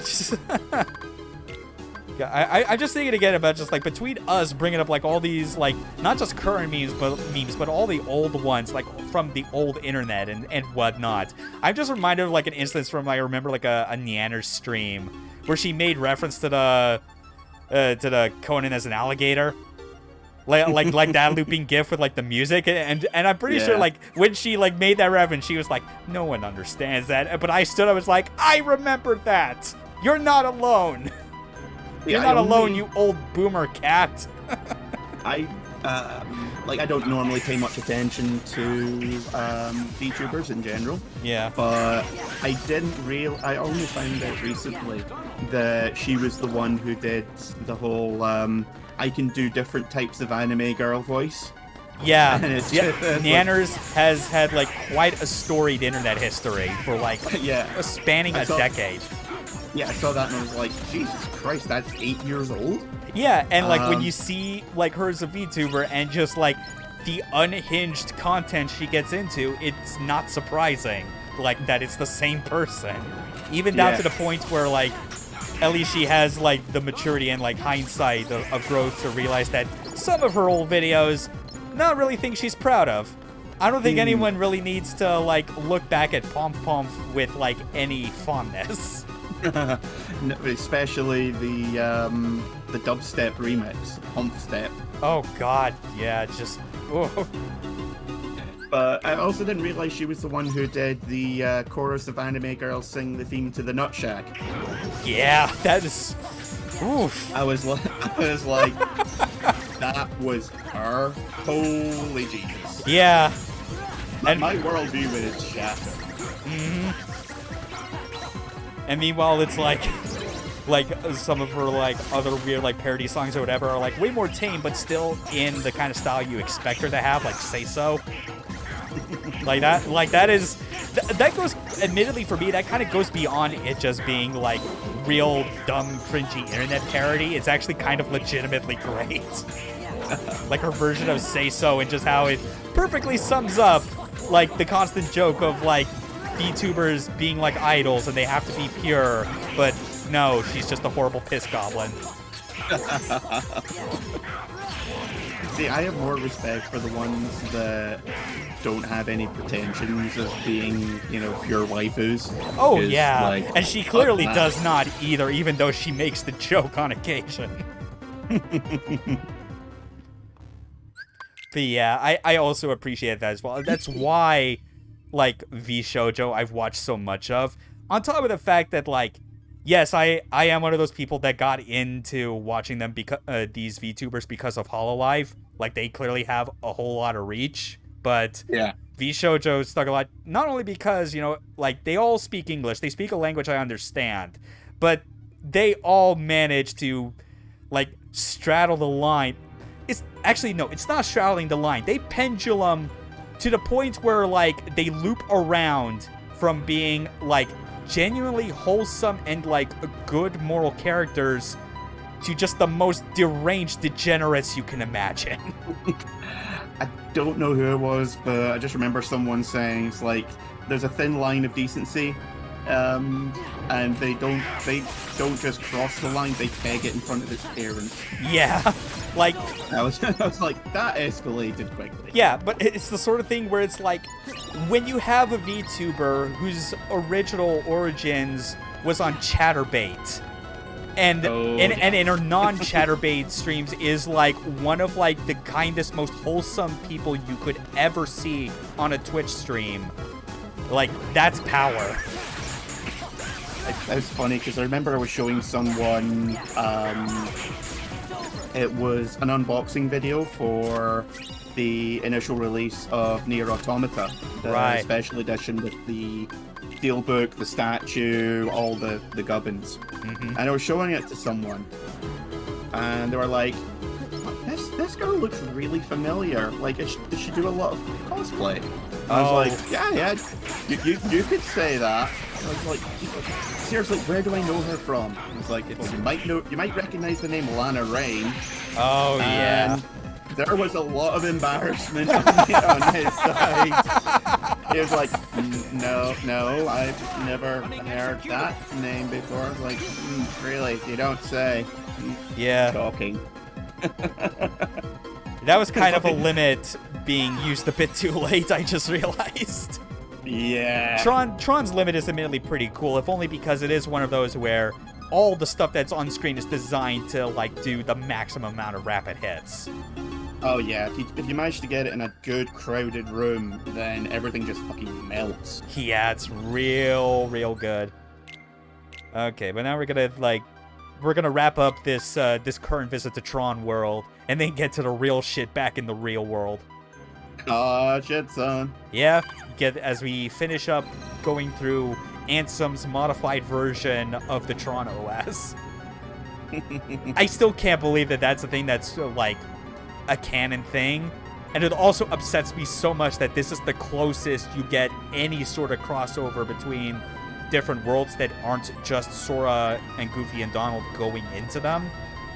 Like, this is like a level of context that is on the same tier as Heihachi having to hire Phoenix Wright to be his lawyer in order to defend himself from, like, from M. Bison releasing bioweapons in Kamurocho and blaming it on him. That's which I think close. Which was Project Cross Zone 2, if I'm not mistaken. That is absolutely correct, and it leads to the whole long-running gag of Bison would sooner kill the lawyer than Heihachi because he knows that no one can stand up to Phoenix in the courtroom. That's how good he is. Even Bisons get standards when it comes to lawyers. Yeah, it's like rather kill them than deal with them in, like, the court of law. That's how Shadow Law has no need for. Oh yeah, like the Project Cross Zone games are basically the most batshit fanfiction you will ever encounter. Like, it is not surprising that, like, if you are a fan of Super Robot Wars, the tier of fanfics writing in Project Cross Zone is right up your alley because it channels that exact same energy. Despite not being made by the Super Robot Wars team, admittedly, it's still got some crossover, especially since the first Cross Zone had a crossover with Endless Frontier. You know? Yeah, I was gonna say it does literally have a bunch of pseudo. Actually, no, literal, because Sanger Zonbolt shows up in it as well. Yeah, he shows up there as well. That's a big one. Sanger Zonbolt. Sanger Zonbolt. He's a real cool dude. Massive sword. How did he compensated? I'll never tell. But yeah, like the Cross Zones, and by extension, Namco X Capcom, even if I never got through it all because the fan translation was so terrible. Yeah. But it's like Namco Cross Capcom is a good game saddled with a unfocused, I'm gonna say. Yeah, that's the big problem. Translation. It was blatantly obvious that they had like 3 or 4 batches of people working on it separately, and no one, like, if they'd had an editor to say, right, these are the terms that we're going to be using. We're going to be using the recognized Western terms, so, you know, Vega is Bison, Mega Man is Mega Man, not Rock, blah blah blah, then it would have come across a lot better. Instead, it winds up being a complete mess that doesn't make any sense unless you're really paying attention. Yeah. And you're also familiar with the Japanese names for everything. Yeah. Which is a whole fucking thing in it. And you see all that stuff, and it's like, man, no wonder people, like, in the fighting game community just resorted to referring to Bison as dictator. Yeah. And Balrog as boxer. Yeah. Because it's a hell of a lot of time. Like, when it's more practical to use, like, a single word descriptor of their style of fighting than it is their actual name, you know you fucked up somewhere in the localization. Punchman versus Dickhead. Yeah. Oh, sweet. Yeah, we got... Oh, wow. Drive gauge powered up. I completely forgot that that's just that you even Yeah. got that from beating this, because I know you get like drive gauge level ups from every time you get like a new form, or most forms, and then like from beating Sephiroth and then Lingering Will. Yeah, there's most of them are from like actual like they're start again. Most of the really good stuff is gained from beating a boss rather than from level ups. Yeah. I think most of the combo ups, actually no, I think it's like half the combo ups are level based and half of them are boss based. Yeah. Round break, that seems like a fun one. Cool. I think I'm actually going to do like one thing with customized, because I've used... Magnet has done me well enough for now, but like... Or actually, no, I'm just going to swap out Thunder for Fyra, because I do recall it being like quite useful with like a certain boss fight we get to during the war sequence that has a lot of water. Dance, water, dance! I remember Run, Forest, run! I remember that having to like carry me a lot during like the Data fight, just because of how he summons so many goddamn clones in that it is so hard to kill them all normally. It is insane during the refight. Ah, there we go, back in the real world. I never had any problems with any of the Demix fights, which is weird because it seems like I'm the only one. Yeah, it's like fighting him normally when he doesn't have his water clones out is the fine part. The problem was just getting like enough hits on all those clones in time, especially when he ups the pressure where it's like, okay, now I'm gonna summon only 10 clones, but you have 5 seconds. Yeah, like that is where it always dicked me over when I got through it, when I was trying to get through that fight. Yeah, I reckon I just got lucky with the placement of the clones. Mm-hmm. Oh yeah, that's right. I've got to log into the computer first to trigger another cutscene, because that's how these RPGs work. Gotta hit them plot flags. Hey, these things take time, okay? You're a dumbass, Sora. You don't even know how to count to 3. Yes, he does. Sora, Donald, Goofy. Okay, but now stuff's... Yeah, look at that. Look at all them Heartless. Great. You say you've got the latest Tron movie and everyone wants to see it. Yeah.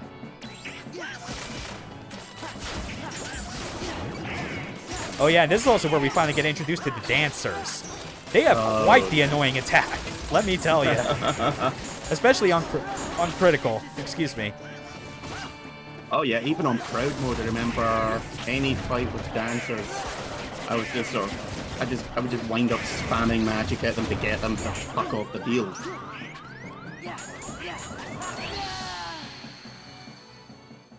Ooh, he's a big lad. Yeah. Okay. Yeah, critical, like, still remains difficult, even when things start to give you more abilities to work with. Yeah. Well, as we've said before, this is, like, on normal, you become very overpowered very quickly. Yes. On harder difficulties, it feels like the game is more balanced. Like for Kingdom Hearts 2 at the very least, it feels like you should be playing crowd mode. Yeah. So, no questions asked. In fact, I think when I played the HD version of Final Mix, I did play it on proud mode, actually. Because I did the same with Kingdom Hearts 1, and I did, like, the level strategy where I basically made it so that, like, my XP gain was slow for the first 50 levels, but then it speeds up, so that was the only way I was able to justify me going to the level cap in that game. Yeah, leaving it sunset. That's what I did. That's what I did in the first one as well. Mm-hmm. I just followed like what the recommended proud mode difficulty guide was, and I was like, okay, we'll see how fun this is. Oh, it turns out it kind of is. Even if the game is, you know, it was the first game, it's not as smooth as how this plays. Yeah. Well, I mean, Kingdom Hearts 2 is the high point of the franchise. Mm-hmm. Oh, don't forget you also got a drive boost skill. Drive boost skill. I thought I was... Oh, yeah, that's right. Okay. Yeah, I guess that's what it was. Okay. I thought it was, is there not a skill that as you attack enemies, you get slight increases in your drive bar? I don't know. I feel like that. I would almost think that's more of like an effect that goes to like a keyblade or something. It might be, yeah. Oh hey, look at that optional dungeon. We're not going there. Bye. No, we might go through to it till we get to the data org section, and then just turn around. I don't know. I feel like that's something that's like only possible when we're on the last stream, and even then, I feel like whatever level we end up at, that's probably going to be an impossibility. I managed to get through it like towards the end of my last playthrough quite easily. Yeah. I mean, I did have to spend like a couple of hours leveling up on the drive forms, but you know, because I always forget. Yeah. More limit form stuff. I gotta remember to keep track of like all my... Yeah, that's the move that I always hate about the dancers. They just grab you, and like when you see it coming, you have no choice but to run. There's no chance to like intercept it or anything. But look at like the combos you can do with limit form. Like you would think that based on the name, it would be like, oh, it's like it's like a high risk, high reward type of setting. No, it turns out it's actually like totally legit and super powerful. It's just the main gimmick is you get different limits. We like limit skills that are exclusive to it. I think it's the most powerful drive form at base level.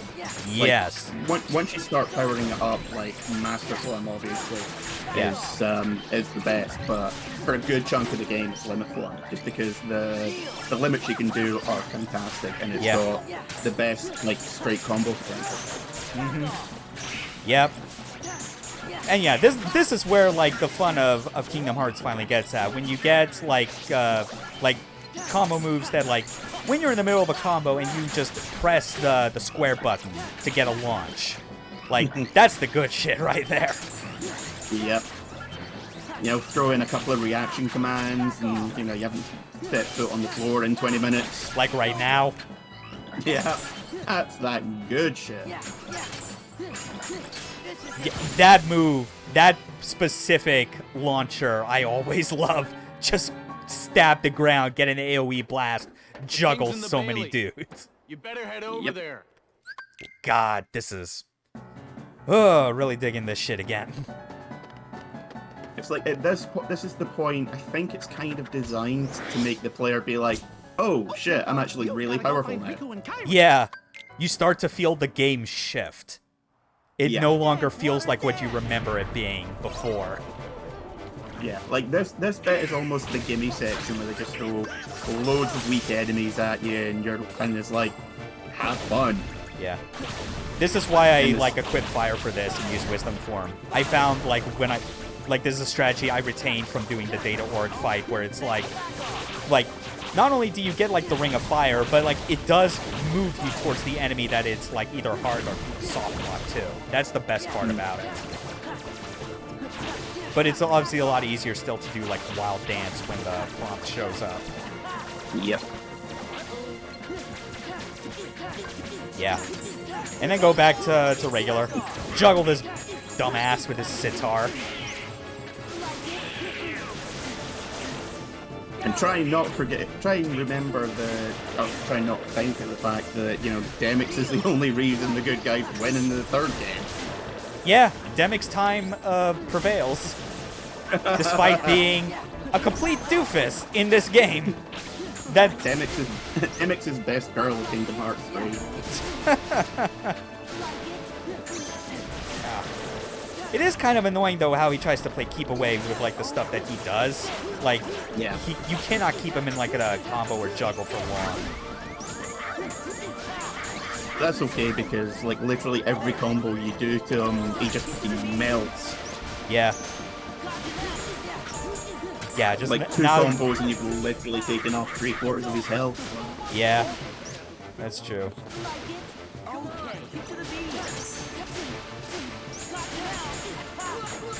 Yeah, and when you have the ability that lets you like recover in midair while also doing an attack is also really good.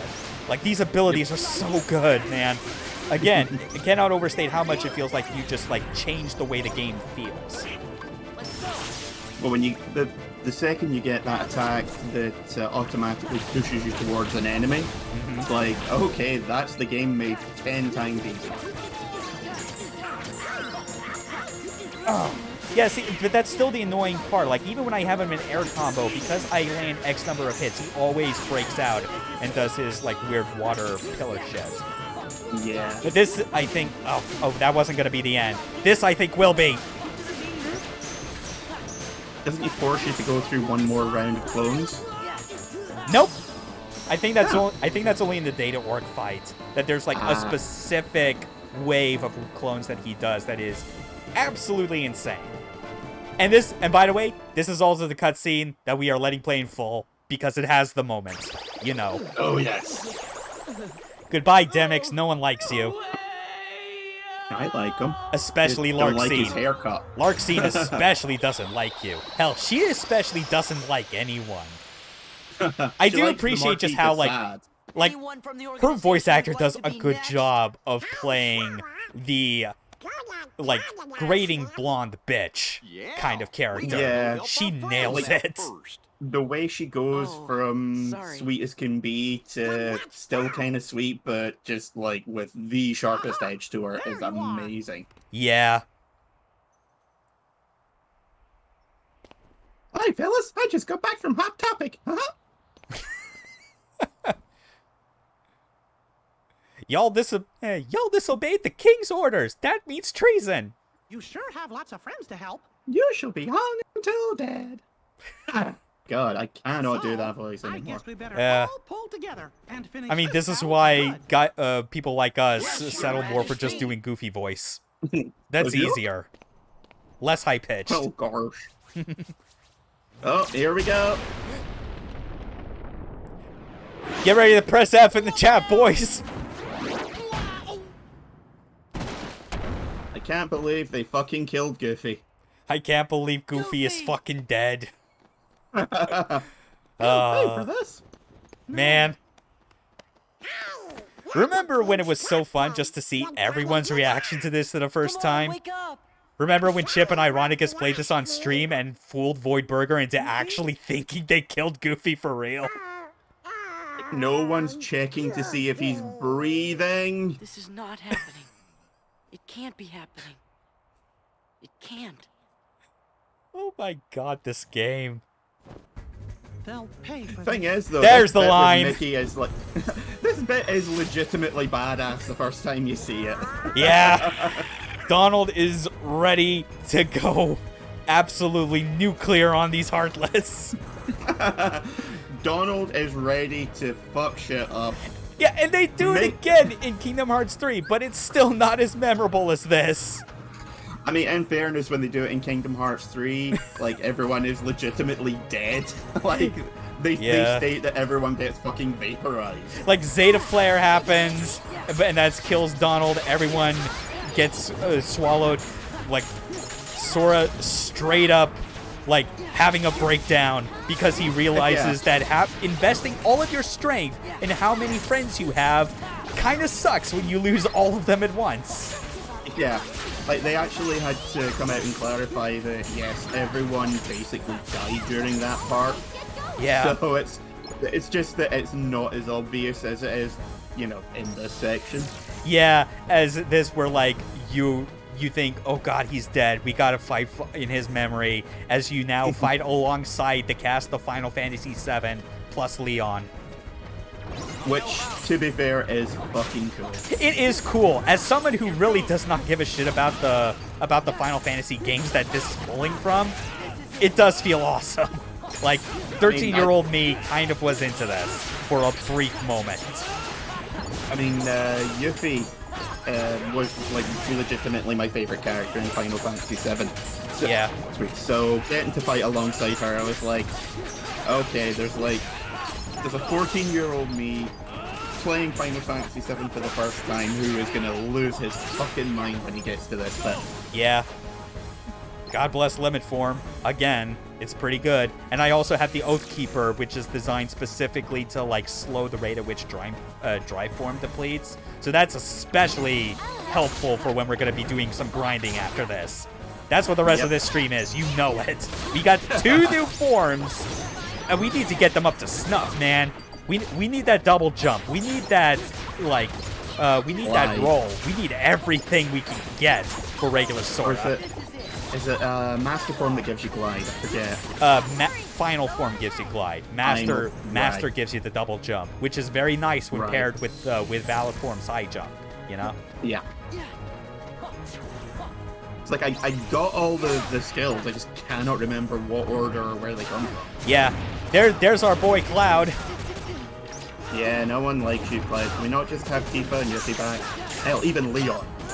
Can we please... Leon sucks. Can we just, you know, like, get Tifa with Aerith with the chair? Chaireth. Yes. Ah, yes. Finally got that reaction command. Big 360 laser. Oh, man.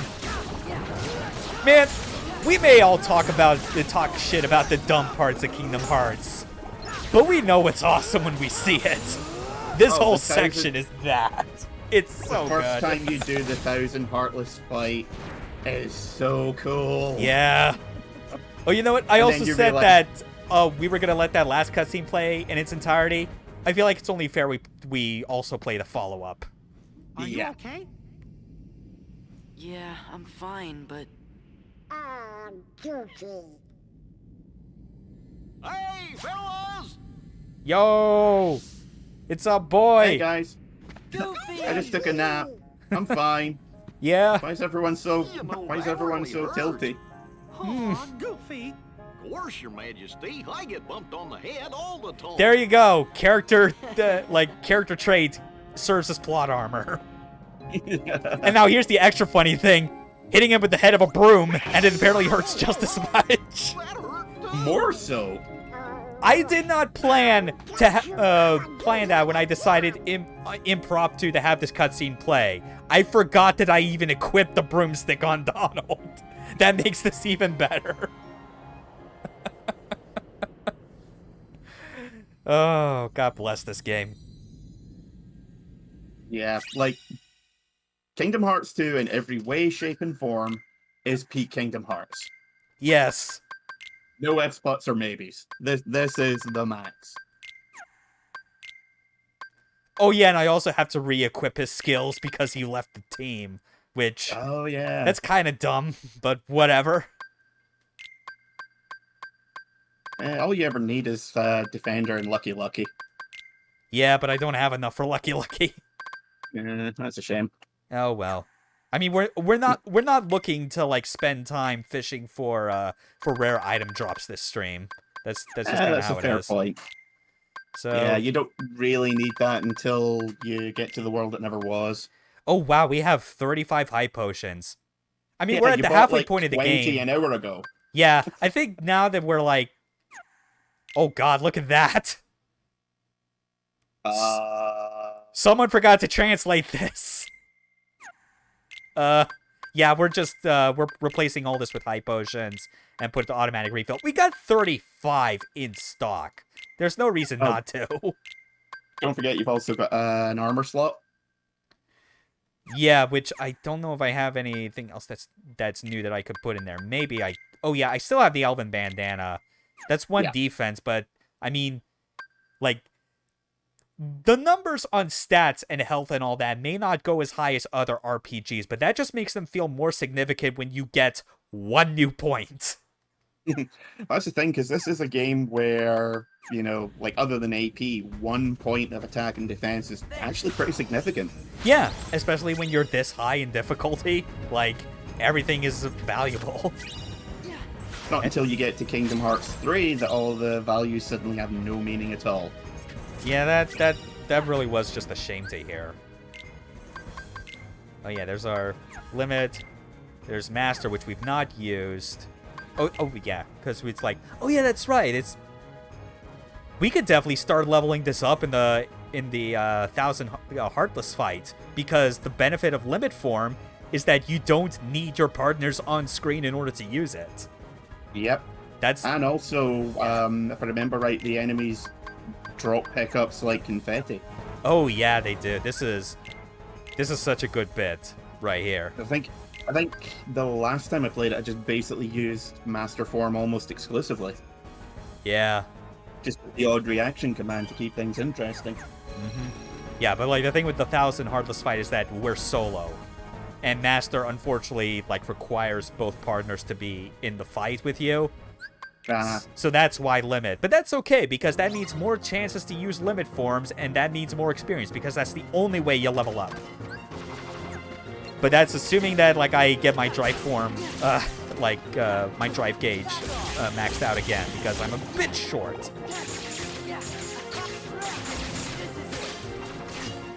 Oh, wait, but yeah, I just needed, I think, to 4 in order to activate it for the first time. Yep. I think the first time I played this as well, I must have been under-leveled, because I was just getting levels like crazy.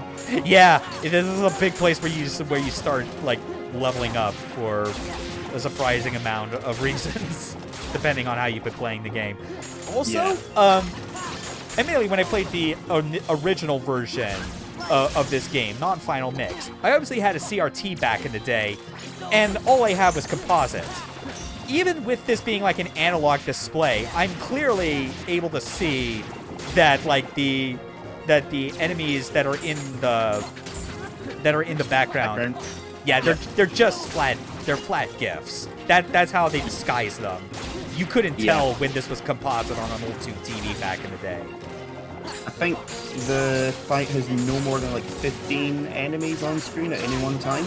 Yeah, but they still do a very good job of making it look like there's more, and they do it without tanking the frame rate, like Zone of the Enders too. Yeah. With that one stage where there's like 300 on the field at one time. Yeah, and that was like a huge battlefield. This is just a single room by comparison. Yeah, I was really hoping they would try and top it in the third game, but not anything really like this, which is disappointing. Yeah. I mean, there was that good reaction command that served as like them just doing like just listing all the names of all the whales in that mobile game. Yeah, that was cool, but yeah, then again, by that point I'd also long since stopped playing it, so it's like it's just pushed out. Okay, I get that I'm supposed to, care about who this guy coming out the portal is, but I don't know. Yeah, just like weird kid from Bastion lookalike going, need some help. Yeah. I can't get over that design because that's always what I think of. It's just the kid. Oh yeah, I was just like, shit, finally we're getting some backup. What was like Clive not available? Yeah. Eris? No. We got a snake of keyblades you can skate on though. That's cool, right? That's pretty cool, but like. I mean, but we already saw that though. Vanitas already did that in Birth by Sleep. Yeah. And when he did it, it was fucking terrifying. Yeah. And like when they tried to recreate that bit in Birth by Sleep proper in engine, it still was not as good as like the preview video. Yeah. Which, by the way, I probably should clarify, because of the way like things work with Final Mix in the requirements for getting that full teaser video. That's clearly not happening this stream because that requires doing all the post-game stuff, like beating Lingering Will because we're on Critical. Oh yeah. But you can look it up anyway. It's still pretty cool to look at. Even if it did kind of bum me out at the time that was like their preview for the PSP game and not the actual Kingdom Hearts 3. And just and the dawning realization when I saw that and all the other things they were announcing, they were like, oh, they are just delaying an actual numbered release for as long as they can with these platforms that really don't fit. In 3D was essentially them realizing, oh shit, we've backed ourselves into a corner with how convoluted this whole mess is. Yeah. We need a game to keep people tide people over until Kingdom Hearts 3 comes out, and B, just explain anything that we're trying to do, because most people do not have a fucking clue. And then the answer that they came to, which is probably like the dumbest and worst thing they could have done to like make things more agonizing, time travel. Time travel's the answer. Yes, time travel, that's the ticket. That's never made a narrative more complex. Said no one ever.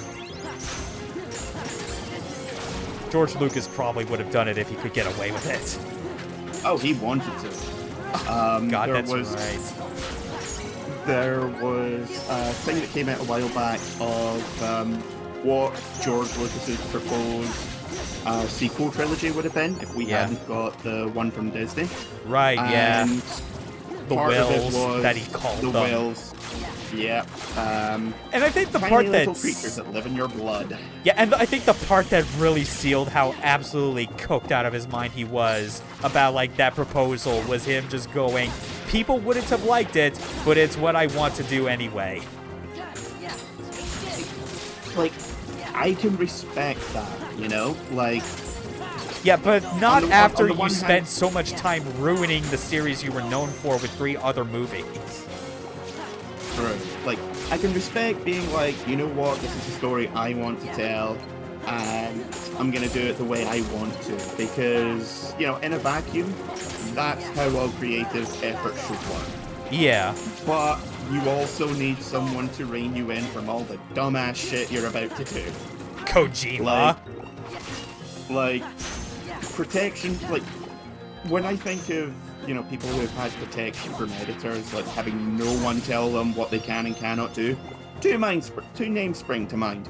One is George Lucas. Yes. The other is L. Ron Hubbard. Oh, fuck, that's right, Elron. Oh, man. But anyway, we got through all 1,000 Heartless. We got 1 level up, we got Guard Break, and we got to level 2 of Limit Form already. I think I realized a bit too late during that fight that the actual good limit you should be using for that is Sonic Blade, because all the other ones, there are enough breaks in the animations that it's easy for an enemy to interrupt you. And the part that's important for getting the level up when using limits is that the final hit needs to land. That was my problem. Also, Ansem's double secret reports. We're never gonna read those. No?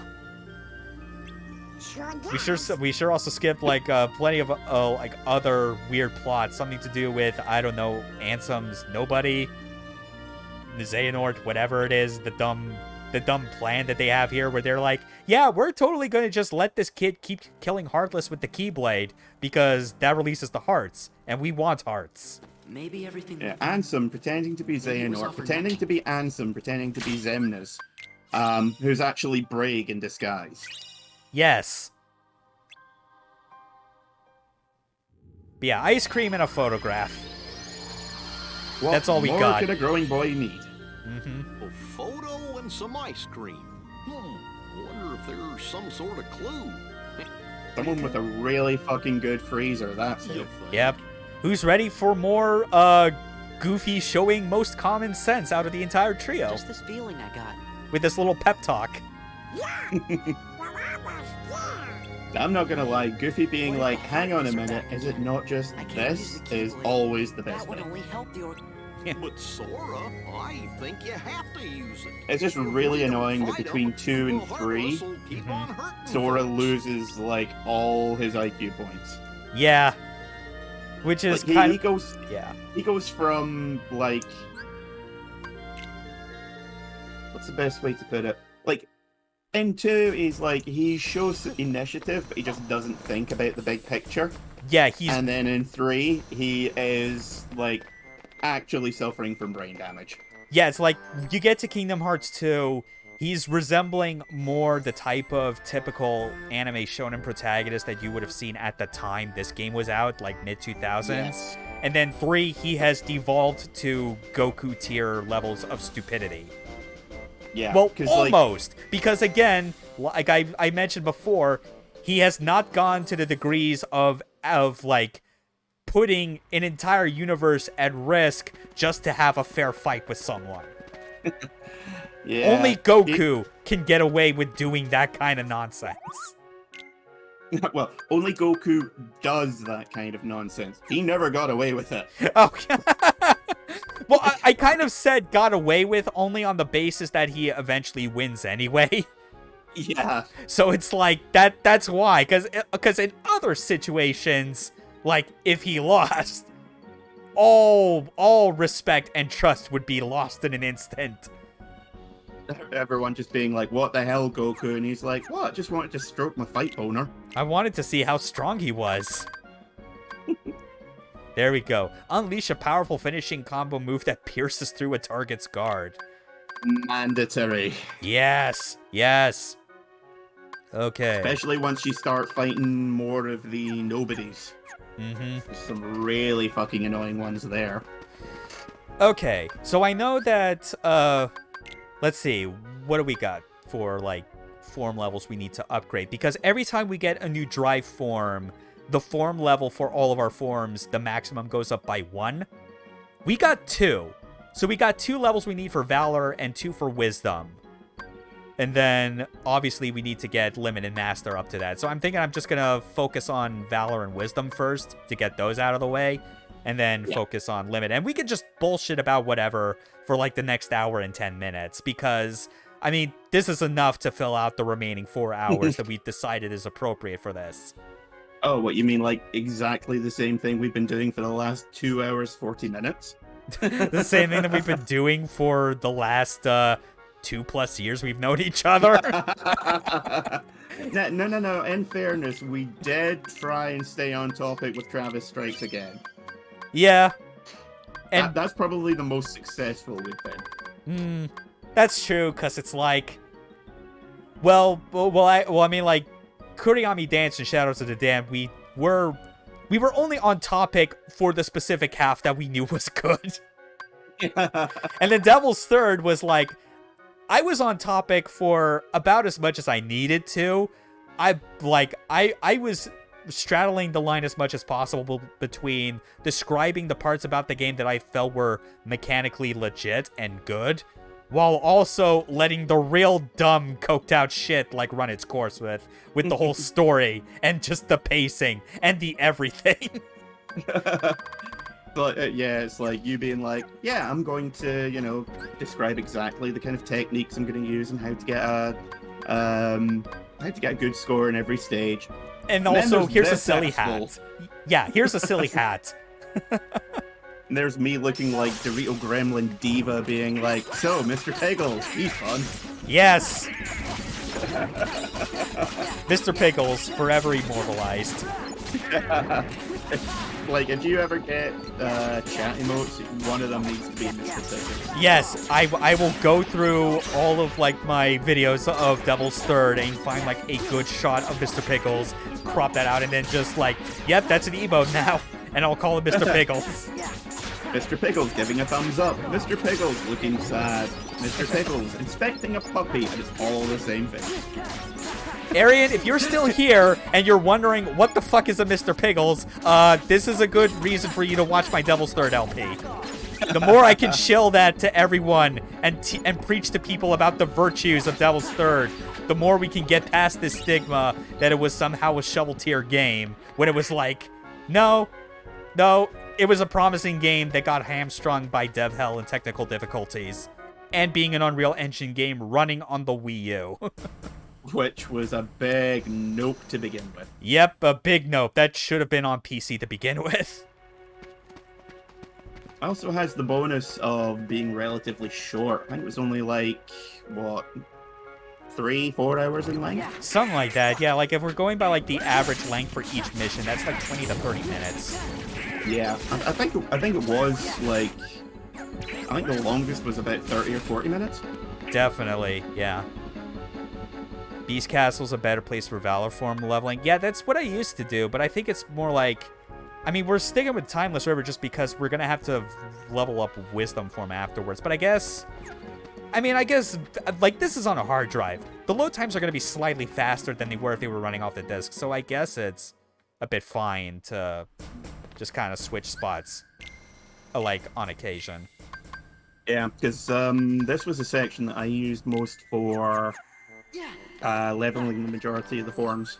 Yeah, like Wisdom's good for this. Master, I'm pretty sure is as well because these Heartless, I recall dropping a lot of drive orbs.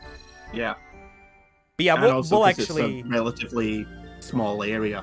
Oh wait, enclosed. I forgot. It might not be a good idea to go to Beast Castles right now because that'll trigger like the next. The second story. Yeah, and things are gonna be a whole lot harder, I think. Yeah. Well, I mean, you're going to be fighting arguably the hardest boss and non-secret boss in the game. So Yeah. maybe get a couple of levels under your belt.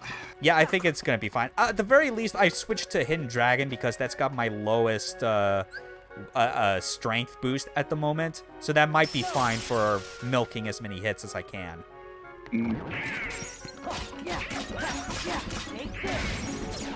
See, when it got to the minutia of, working out what the maximum amount of grinding possible was, like, okay, and if you're doing this, you need to do this to maximize the potential. I was like, yeah, nah, I've got podcasts, I've got headphones, I'm set for the next 3 hours.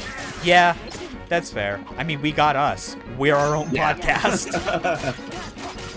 Because I've been playing Trails of Cold Steel lately because I am bad at pattern recognition when it comes to games. I got killed during a grinding section. What the fuck? I was not paying attention there, man. I think the main thing about the Kingdom Key is that it doesn't give any strength or magic boosts. So it's like the flat 0/0. Still, my technically it's the weakest, but I think there's something about it which gives it unseen bonuses or something. Yeah, like there's off the top of my head. like the way all the Keyblades are designed in this game that it's like, well, you are on critical. True, I almost forgot what game I was playing. but yeah, it's like the way the Keyblades were balanced in this game is that they do apply specific bonuses in a way that they do try and make the progression of getting new Keyblades not just like a straight incremental curve. Like they actually try and make you consider, maybe you don't need to go straight to whatever the next Keyblade is you get. Yeah, typically if it was one that had low strength but higher magic, then I would avoid it. Because I didn't usually do much in terms of magic. But if it was a bonus to strength or a bonus to both, then I'd be like, yep, getting that shit. Oh yeah, I'll put Kingdom Key on that. Yeah, that was it. If you're at critical health, then it ups your defense, yeah. Yeah, and then meanwhile, like form boost is like what we get like to keep our dry form going a lot longer. But this should be fine. I'll also double check like my status on like what the XP for Valor is at the moment. But yeah, grinding. That's definitely something I would not think I would have as much fun with these days compared to like back then. Well, as I said, I've been playing Trails of Cold Steel, which is... It's not difficult, it's just lengthy. Yeah. Like, it is a long game. And there, like, a lot of games these days try and minimize the amount of grinding that you need to do. Unless you're playing, like, Dragon Quest. Yeah, for sure. But this is a game that's like, yeah, no, you're going to spend the next 40-odd minutes doing nothing but fighting, so make yourself comfortable because you're going to be here a while. Yeah. But, as I say, to my mind, it's like, that's podcast time. Oh, for sure. I think the only thing I'm worried about, though, with, like, this strategy of, like, reducing, like, my damage output is that I'm gonna have to really straddle the line between killing all these Heartlesses and running back to the magic door in order to refill my drive gauge. Yep.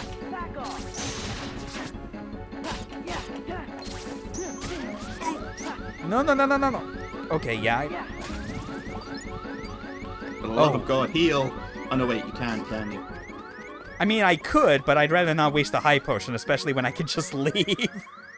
No, I meant, like, using magic. Oh, yeah, that's... Well, no, you can't... Yeah, you can't use magic. Or you can. I thought so. Yeah, I thought so, something like that. Because, yeah, Valor's supposed to be all physical. Yeah. Yeah. I know there's, like, some weirdness to... Well, basically everyone. But can't in Valor form. Yeah, like it's all grayed out. Like Valor's specifically meant to be all physical. So like I mean, your technically, shortcut everything's- menu is just grayed out. But technically, everything's grayed out in the shortcut menu. Funny, I got the joke. I got it! Just that brief second there of, oh my god, what Yeah. the fuck, God fucking damn it. I mean, I consider that, I'll accept that as you getting payback for all the other times I've done similarly dumb jokes, and you also pause like that and go, I get it. I'm not happy, but I get it. I get it. I ain't laughing, but I get it. Yeah. Well, at least we got high jump level 2 now. We just gotta get... Let me also just double check the... Yeah, that's right. We have to do another level. That 546, that's how many more hits we need to land in Valor form. Then we can move on to Wisdom. Yeah, I'm so close to explaining just because it would be unfunny. Yeah. Totally get that. Oh, man. But yeah, just thinking again more about the grinding. Like, and especially because I kept bringing up the fact that I've been playing a lot of Egovanias lately. It got through them all. Well, I guess get through all, maybe on a technicality, because I have to confess I did not finish Order of Ecclesia. Well, no, change of words. I did not beat Order of Ecclesia. I, quote, finished it in the sense that I was finished with my time on that game. Because I kind of got fed up streaming it near the end. I don't know. It was, like, I was already feeling pretty mid about a lot of it. Especially because I felt like the game was actively punishing me for not following a walkthrough. Like, just having maps on hand was not enough to get through that. Yeah, it's weird that you're saying that, or funny, because most people consider it to be the best of the most current crop of Castlevanias. And I'm Not considering including, those like, people Lord. crazy in the same way that some people think Circle of the Moon is a good game. But that's just me. See, like, for me, like, there's everything up until, what do you call it? I'm complete. Everything up until Aria of Sorrow, that's kind of whatever. No, everything up until Symphony of the Night. Oh, my right. brain is just not working right now. There's all the games up until Symphony of the Night, and with a few exceptions like the N64 games, they're all pretty solid. Yeah. And then there's the GBA games, of which one is good. The other two exist. I'd say, like, one of them exists, one of them is good, the other's great. I think that's more fair. Harmony is good. It has noticeable problems, but it's still good. Like, Ego was on it, I think that more than qualifies, whereas Circle of the Moon was literally done by a different team. And then you've got the DS games. I mean, Portrait of Ruin, arguably one of the best in the series. Mm-hmm. Like, from the NES on the entire library, Portrait of Ruin, like, it's in the top 5. Yeah.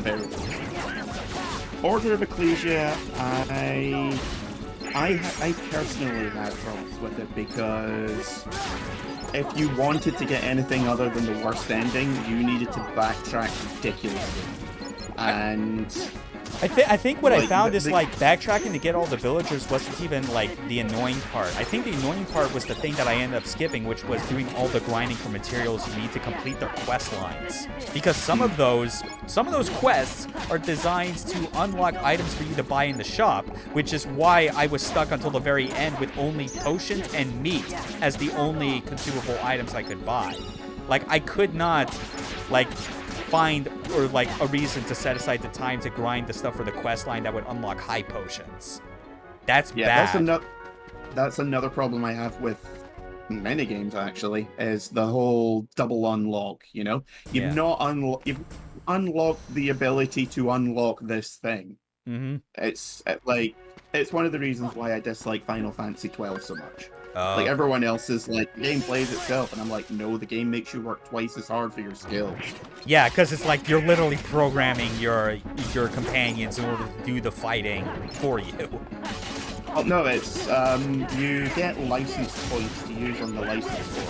So you unlock the ability to use fire, and then you have to actually go to a shop and buy fire in order to use the spell. Yeah, okay. So you unlock the ability to purchase it, which you need to do elsewhere. And that just reeks of padding. Like, I know it has a lot of fans, but it's busy work for me. And, like, I don't mind grinding, but busy work is just taking a piss. You know? Yeah. That's the sort of thing where it's like... And to be fair, I feel like if I had gone into Order of Ecclesia streaming that, knowing that I do now, I probably would have just downloaded like a walkthrough off GameFAQs and just stuck to that rigorously. Because really, like, there are things about that I cannot fault. I do think like the sprite, the art direction and music in that is phenomenal. And I do think that there is fun to be had if you actually if you do the steps necessary to keep up with its difficulty curve. But I just didn't do it. And by the time I realized it on the final stream, it was too late for me to go back. I wanted to move on from playing all these games on stream. Oh yeah, like, visually it's probably one of the best games on the DS. Yeah. But there's just so much, as I said, it's just all busy work, you know? You have to get, like, the fact that most of the weapons are useless. You kind of expect that in any of the, you know, those, like, the Metroidvania style games.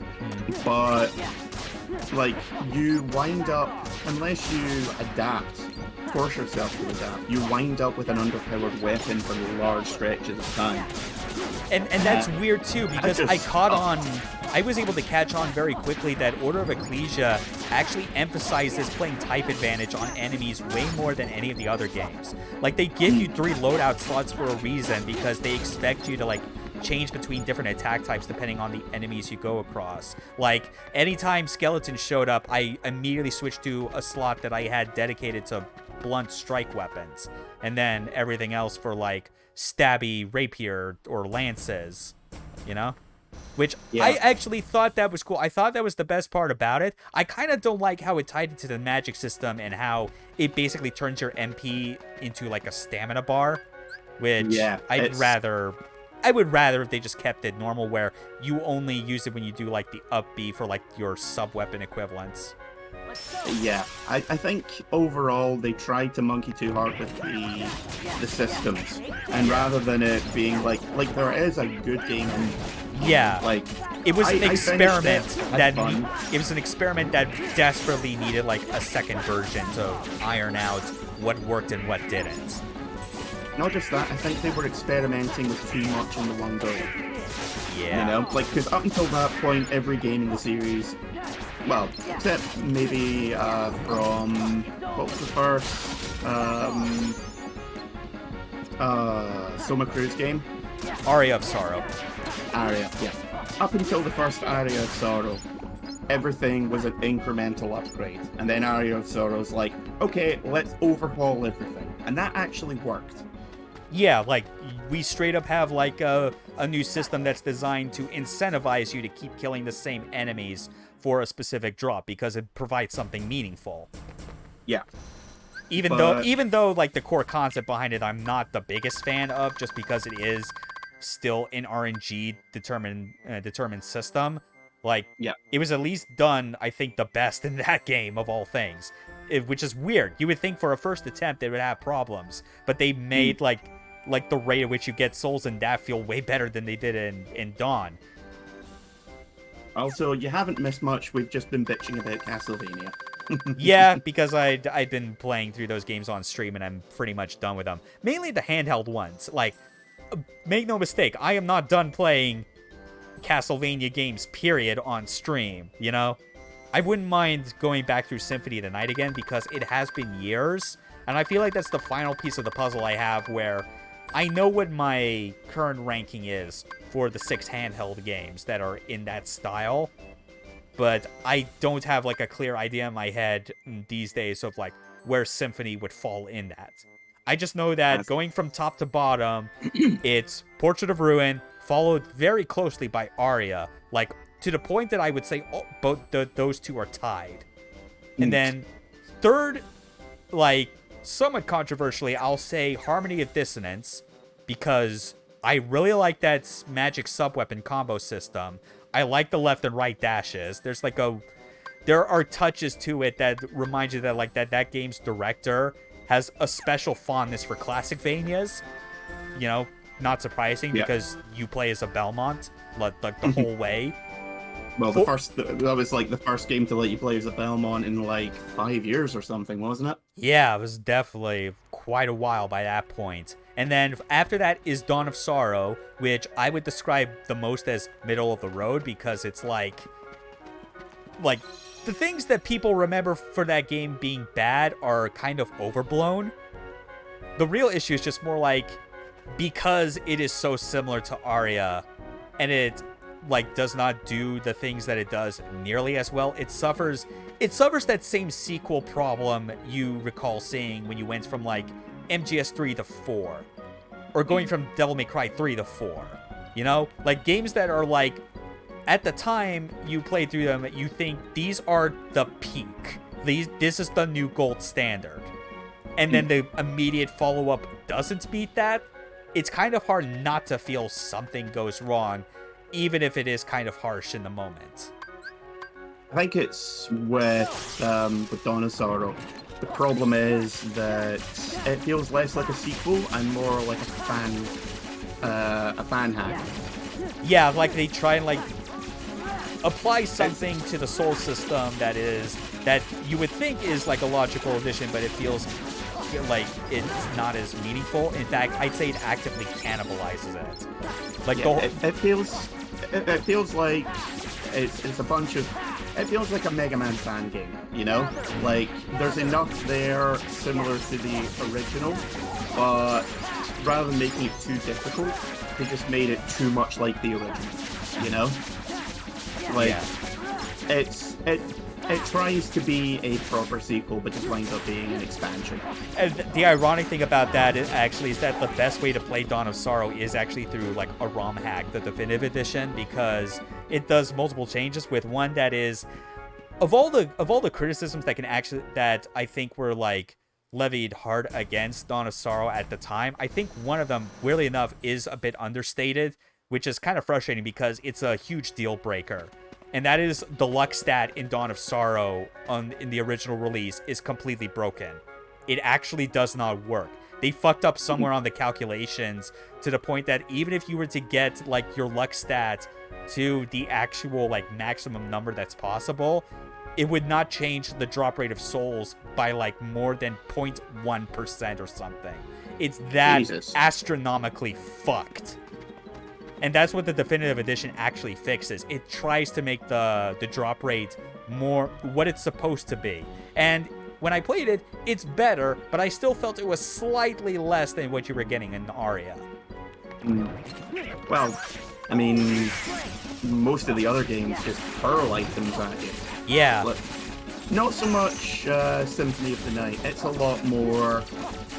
Like, drop items are a lot more stingy, but that's because there's so many, like, just lying around the castle and, you know, like, plenty of secret rooms and all that. Yeah, so... it's like, it was the first of its kind, and as such, it had a particular scope to it that was, like, kind of unfocused, but kind of enticing because you were, like, you had no idea what to expect. And yes, Dawn... Also, yeah, it was the one which went for the manga art style as opposed to what's the artist's name? Ayami again? Kojima. Yeah, they ditched her art style after well, not just after Aria. They did like Curse of Darkness actually was the last time that she did the character designs. And which was really, really controversial because she'd already come up with a load of art for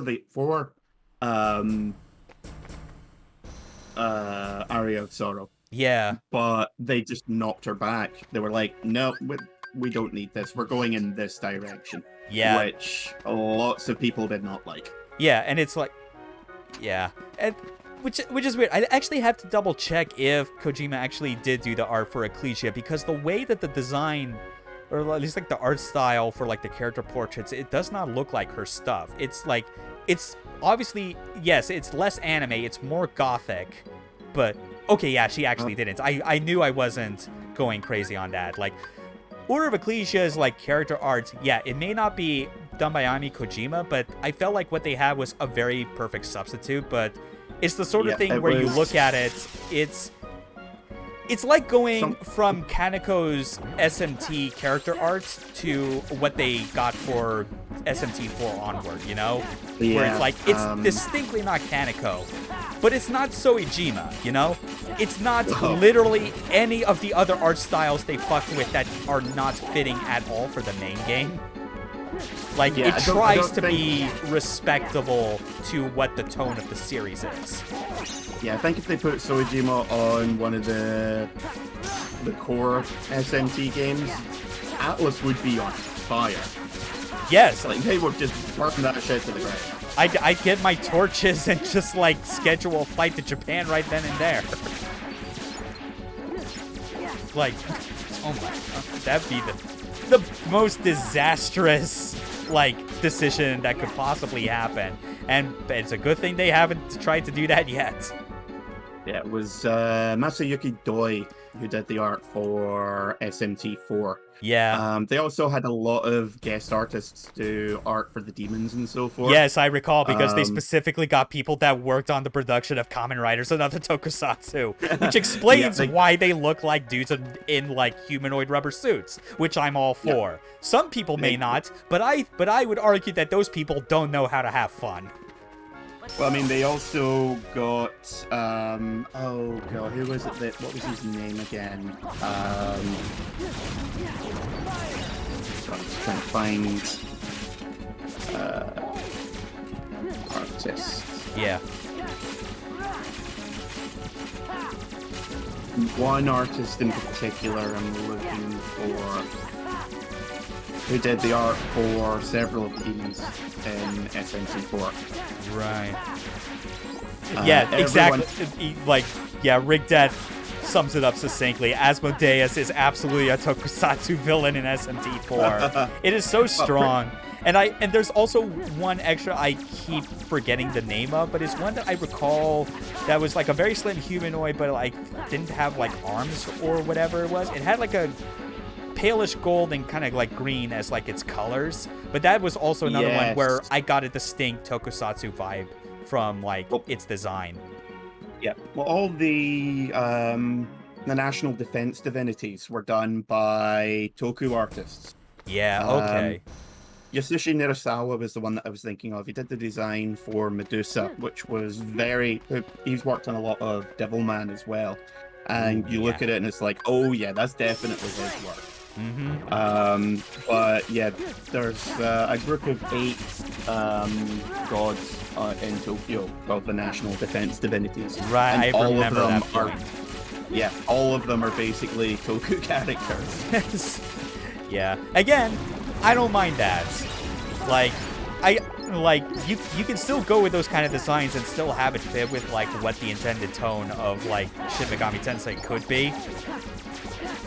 But that's obviously like, I feel like if someone's bringing up like complaints about like SMT4, especially in comparison to how it fares compared to previous games, I feel like the monster design should be like the least of like of the critiques of that, considering that there are other more pressing issues that 4 has.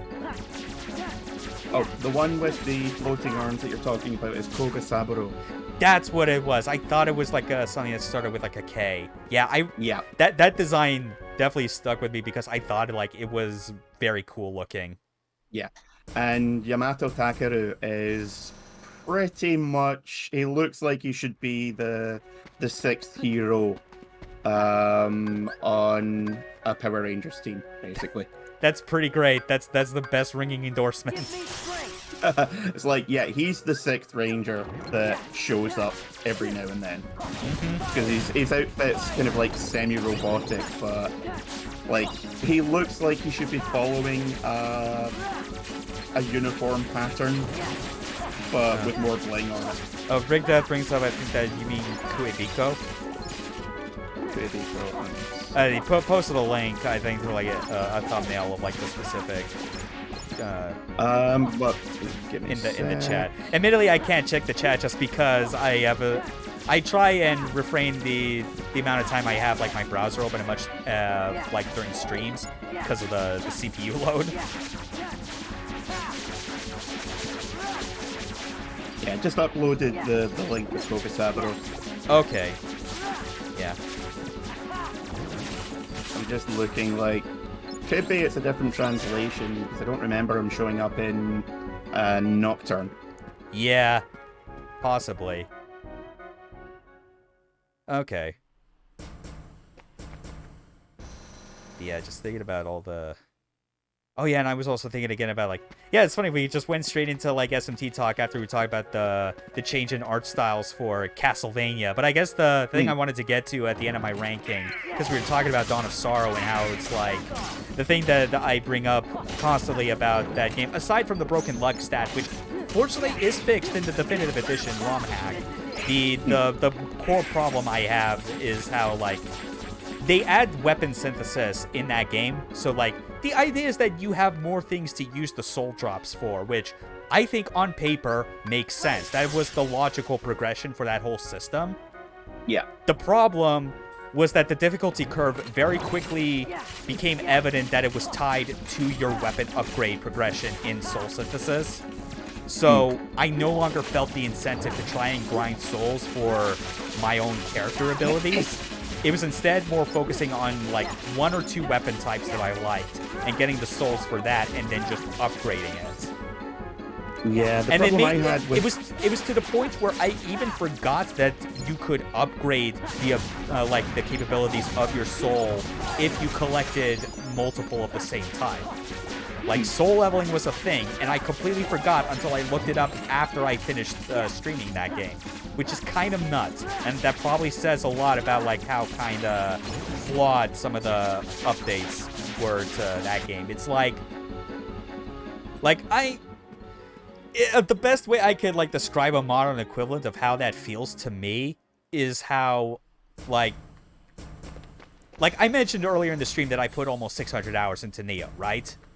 I got very intimate with that game's combat. And while I've not played the full game for Neo 2, I did play the alpha and beta. And I felt, in hindsight, a similar energy like what it was going from Aria to Dawn, where it's like, this is all mechanically familiar. This feels exactly as it should. But this one new thing you're trying to push, I feel, is demonstrably fucking up the feel and the core of what I'm expecting from this system. That's what it feels like, where it's like, if you're going to this effort to put in one new thing, I feel like you should be thinking a lot more about the ramifications it has on every other established system. See, for me, it was that there was no real reason not to use different types of weapons for different reasons, you know? Yeah. Like you would like every sword kind of felt the same, every axe felt the same, every dagger felt the same. Like, so... I dedicated heavily to, like, big great axes and great swords. In fact, I think by the end of Dawn, I basically used, like, whatever was the best great sword I could get in Soul Synthesis, and I just posted the rest of the game through that, because it's, like, in a weird contrast to how I played Aria, where I just abused short hop jumps with Acclaimed Solias all day. It's like, no, just going unga bunga with a big overhead sword that has the chance to hit enemies behind you, because the hitbox first appears behind you as you pull out the sword. Like, well, no wonder I stuck with that. The great swords were objectively the best weapon because they didn't just hit behind you, they also had an overhead. Yeah. Whereas, like, the regular swords were just, like, run. Yeah, and it was just real difficult in Dawn of Sorrow to find another, like, weapon that was, like, as conducive to short hops as the Claim Solias was. Granted, I didn't get to all the secrets in Dawn of Sorrow, so I don't even know if the Claim Solias made a return in that. I assume... I'm going to give the benefit of the doubt and say that it did show up, and I just did not do whatever weird hidden like objective I needed to do in order to get it. But I don't know. Again, that big overhead sword again was enough to coast me through it, and that's because I invested all of my effort in soul synthesis. I think it first shows up in Symphony of the Night. Except in that, I believe it's a dagger. Right. I might be thinking of a different weapon. But the thing about it is that it's ridiculously overpowered. Oh, yeah. It hits as quickly as you can mash the button. Oh, okay. Rigdev says that, like, Flame Solace Day Return is just the ultimate great sword. I guess that explains it, because, I got as far as I could on, like, the great sword, like, upgrade tree until it presented me with an upgrade where the stats looked objectively worse. And I thought that was, like, my hard cutoff point, and trying to upgrade further would put me into, like, gimmick build territory. But no, it turns out I just had to keep going a couple more steps, and I would have had it. Well, the problem is, as well, there's, like, once you, like, every greatsword is objectively stronger than any other weapon of that level. So, like, a rank 3 greatsword is going to be the strongest rank 3 weapon, you know? Yeah. But all you really need to do is just learn timing. And that's easy, you know? Yeah. So, once you get used to the greatsword, all the difficulty from the combat is gone. Yeah. And especially because it's like, if you don't invest in that, the game is otherwise actually kind of challenging. Yeah. But then that feeds into itself, because you have to invest in that, and then you realize, why do I bother with the cool part of the soul system like I did in Aria? Not just that, but it feels like you're actively gimping yourself and the game from, you know, doing anything. Like any game in which you actively have to keep yourself from using a certain mechanic. That mechanic is busted. Yeah. Like you should like, yes, some skills should be stronger than others, and some weapons should be stronger than others, but that should be, like, there should be a trade-off for that. Any game which gives you a really powerful weapon or skill with no drawbacks needs to go back to the drawing board. Yeah. And if it's a minimal thing like you need to time your strikes, well, you need to do that with every weapon. You just need to be a bit better, a bit smarter about it with greatswords. Yeah. And it's weird too, because it's like, I feel the fun of Egavanias is getting all the weird shit that just lets you break the game open. And the fact that like parts of Dawn of Sorrow make the act of trying to work towards that kind of unsatisfying is weirdly telling. But yeah, so that's at 4th, and then following that is Order of Ecclesia, and then Circle of the Moon. And as I had kind of in a rage described when I finished streaming Order for the last time, was going, this is only barely above Circle of the Moon, and that's entirely on the basis that it does not control like ass, as like in that game. Because Circle's control model is bad. I really, highly do not like it. It's been a long, long time since I played Circle, but I just remember it being it almost felt grid-based. Very stiff. It's the sort of thing where I theorized, when I had a third of the game left to go, that I was like, I feel like Circle of the Moon was like an idea from another Konami team, where they were originally going to make it like a Classicvania. But they saw one of the NES games. Yeah, but they saw and that's kind of why some of like the graphics and how it looks feels like it's kind of a souped up NES game, like something that we made in between the NES and Super NES. And it led to this sort of thing where it's like, there are certain design decisions that feel more conducive to a Classicvania than they do in Egavania. But they went with the latter because I guess someone at the team remembered that they put out Symphony of the Night and realized that got better reception than the 3D ones. So it's like, I mean, this is the hot new thing. We want more people to play our game. Let's just do that. Except they did it without consulting Ega, and it just feels off in so many ways. Yeah, it's really easy to forget that,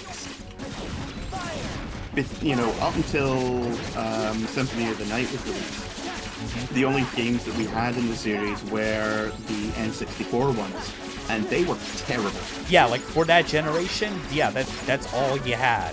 Like all the classic stuff was basically seen as like having stopped at the end of the 16-bit gen. So when when Symphony of the Night was first getting announced, not to mention the fact that it was ostensibly a 2D game on a 3D platform. Yeah. And no one wanted, like, any kind of 2D looking game was immediately, everyone was like, why are we getting this shit? Sony did a very good job of sowing that misguided notion in people. They were all about that. Yeah, there was very much a feeling of, well, if I wanted to play this, I would go back to my Super Nintendo. Yeah.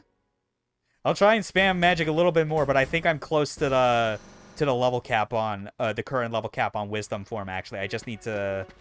Let's see, what is the amount actually? 43. Yeah, I'm getting there, and then we can like round things out for the stream by just abusing the hell out of limits. What you should be doing if you're using limit form anyway. Well, yeah, that's the only way it can level up. No, I mean, even if you weren't planning on leveling it up, just fucking Art Grade and Arcanum. Yeah, and Sonic Blade, like all of them have their very good uses. Yeah. And then there's one on X that I keep forgetting about. I think it's the one where it's like you fire like multiple like beams that like spread out and then home in. I forget the name of that, but yeah, it's like for whatever it is.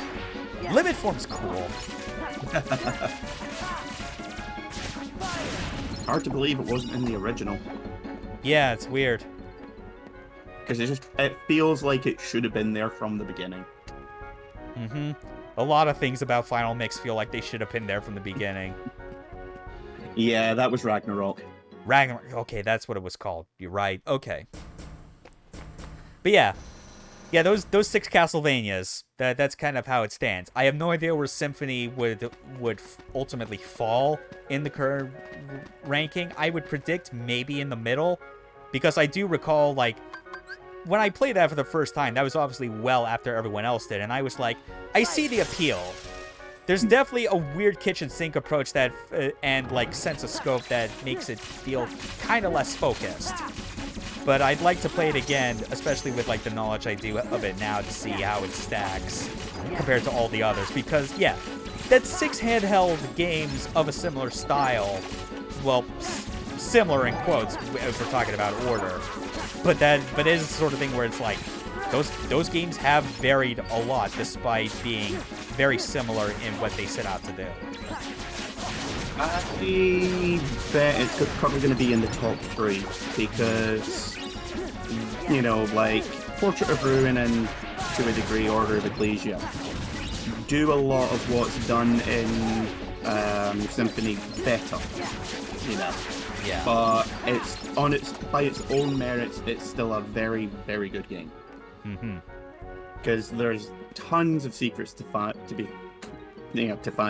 There's the sprite work in it.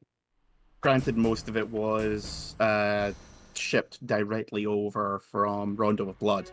But, yeah, you know, bear in mind, at that time, we hadn't seen Rondo of Blood, and, you know, most people didn't even know it exists. But, and it's also got amazing voice acting. If you are not playing the PS1 original, I will be very disappointed. I will always play the PS1 original. That's how I experienced it. I literally downloaded that version from the PS3 Network store. MP Haste, we got it. We are now done with Wisdom Form for the time being. Who's ready for some limits? Alright. But yeah. There was a super cool Symphony of the Night fan remake with really impressive sprite reworks. Never got released. Yeah, I'm not surprised. Oh, what, a fan project that never got released? I've never heard of such a thing happening. Oh man, look at this. We are now at the point where like where the amount of AP abilities we have has finally caught up to my limited AP. You're gonna have to wait a while, MP Haste. Sorry. But hey, look at how much better our quick run is. Oh, thank God. We can actually move places. Yeah, as if we weren't already. Well, that's the thing, because like, a lot of things, when it comes to this game, I think about in terms of the final mix version, but others, it's like I only ever think about the original, and the very, very slow movement speed just always feels like it's a part of the game, even though, like, nowadays it's not. And Yeah. shouldn't be. Strike raid. Woo!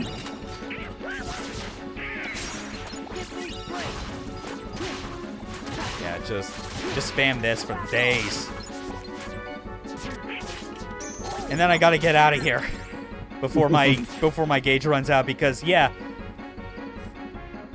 Oh, Arian just posted a link to like that fan remake that was in the works.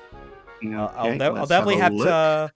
I'll have to look at that myself. Fortunately, the stream chat is saved before until I close out of OBS, so I'll at least be able to see once I turn the stream off, and I don't have to worry about CPU usage. I've clicked on the link anyway, so I've got it here. Cool. Yeah, thanks for posting that. Looks like it. There are quite a lot of new moves by the looks of it. I'm just clicking about randomly. Okay. Yeah, like the wolf form's been given a massive overhaul. Oh yeah. The bite doesn't look like he's just yawning anymore. It's like actually like pouncing towards him. Yeah. Oh wow. Yeah, that'd be a good improvement. Let's actually see what our limit status is. Oh, look at that! We just need 3 more. We need to land the final hits on 3 more limit moves. Ain't that nice? Now watch as you can't hit shit. Hey, I did a pretty good job hitting them with Strike Raid and Ars Arcanum. Just watch it be Sonic Blade for whatever reason, where that just screws up. Yeah, honestly, I feel like from a gameplay sense, I could see, with the knowledge of how Igavania's evolved over time, you know, like with Aria and Portrait, that like an updated Symphony of the Night with that level of polish would be very appealing. On the one hand, I'm surprised that Konami haven't done that before now, but on the other hand, it's Konami and they wouldn't know a good idea if it kicked them in the urethra, so... Yeah. Yeah, no. Like, high-res... Like, Symphony of the Night with high-res sprites. Done. Sell millions. Yeah. But no, we got that PS4 collection that is only exclusive to PS4 because we're just emulating the PSP version, Dracula X Chronicles, but without the 3D game part of Rondo. Yeah, found that one out a bit too late. Yeah, with the inferior voice acting, which is still cheesy in its own right, but it does not say the lines you want it to. It's cheesy, but not in an endearing way. That's really hard to say. Yeah. Like it's not, you know, like you hear them speaking. It's not like, yay, he said the line. It's just, wow, that's really poorly delivered. Yeah, it just does not come across. Yeah, it's not fun cheesy. It's just stupid. Yeah, and it's funny too because it's like Lament and Curse of Darkness land on that so much better than the redub of Symphony does. Yeah. I ended up like, in the wake of me rage quitting on Order of Ecclesia, because I might as well be honest, that's actually what it was. I'm not gonna have any shame in that. But afterwards, I was like, man, I would rather play Lament of Innocence than this again right now. And I did. And man, it is refreshing to go back to such choice lines as "I'll kill you and the night." He's so pissed off he's gonna kill an entire time of day. Mm-hmm. Unfortunately, I forgot to escape in time before my dry form ran out. I'm gonna need to... Can I craft another AP boost? God damn it. Oh, well. But, I mean, we did get to level 3 on our limit form, which means... Assuming I have enough for it, I'm probably not. I'm going to have to first unequip one of these. Honestly, I'll just take off the second Lucky for right now. Who cares? I mean, we got not really caring much about items, so... Yeah. Dodge roll. Yay! It's like we're back in 2002. Oh god, I hope not. Girl was going out with them was really, really bad. Oof, my condolences. But yeah, but yeah, it's like. Actually, now that I think about it, now that I know I don't need to keep grinding hits for Valor Form, I could just go straight back to Circle of Life to make this go faster. But yeah, I'm gonna have to kill some more enemies to get more drive orbs and get back to level 3. Not 3. Actually, it needs to be 4. That's the whole thing. Like, because limit form costs extra to activate. You do realize we are now grinding so we can continue the grind. Yes, that is not lost on me. Also, I just noticed this area is called Scene of the Fire. Yeah. How did I miss that last time? But yeah, we're grinding this. I mean, it could be worse. We could be grinding 100% in Curse of Darkness, which I may or may not be threatening people to do. I really do want to play Curse of Darkness on this channel, along with Lament of Innocence. The problem is, again, it's like, I've tried it multiple times. There are things regarding Curse of Darkness that I could see myself appreciating. The problem is that, like, the times I've tried playing on my own time, even when listening to, like a stream archive from, like, another channel I watch or a podcast, it's like, I feel I cannot get around the fact that I am still going down the same long corridors and slow movement speed. And it's like recorded podcasts from other creators isn't enough. I feel like I need to be actively talking with someone in order to get my mind off it. That's why the grinding we're doing here works. I have you here to just talk about whatever. Helping! Yeah.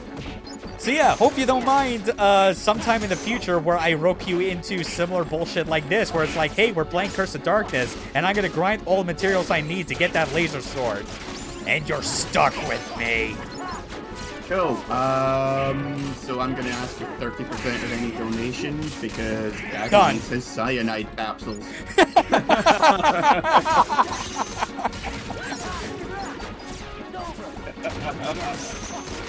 Wow, that is the easiest deal that we have ever established. No, the PS2 Castlevanias have the like Lament of Innocence is it is very much a game that it's people who don't know what they're doing trying to make a game, which makes sense because it was a relatively early PS2 game. It was Igarashi's first actual, like, 3D game, let alone, like, 3D Castlevania for him. And I appreciate it from the perspective that it's like, it wasn't trying to be him. Oh, god damn it. That reaction command should have guarded it, but it did not. Ugh. Dang it. But no, it's like, it felt like Igarashi trying to do his own take on a 3D version of a classic Vania, because I liked that it wasn't trying to do just exactly what he did with Symphony again, you know? Like, which is what Curse of Darkness felt like it was trying to do. It was like, okay, I know how to potentially make 3D games a bit better now. I know people like me more for Symphony tonight. Let's just do something closer to that in 3D. That's what it felt like.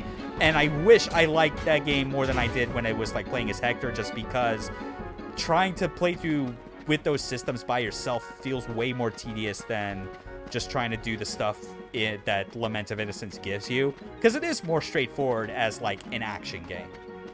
Yeah, Curse of Darkness plays a lot better, and it's a lot more fun, to be perfectly honest. The main problem with it is its reliance on the stealing mechanic. And reliance on stealing, reliance on making sure you have specific upgraded innocent devils if you actually care about 100% map completion. Yeah, it's a game which is based too heavily around its systems. Yeah, and it's crafting as well. Because like that which also factors into the stealing, because some of those materials you can only reasonably get through that.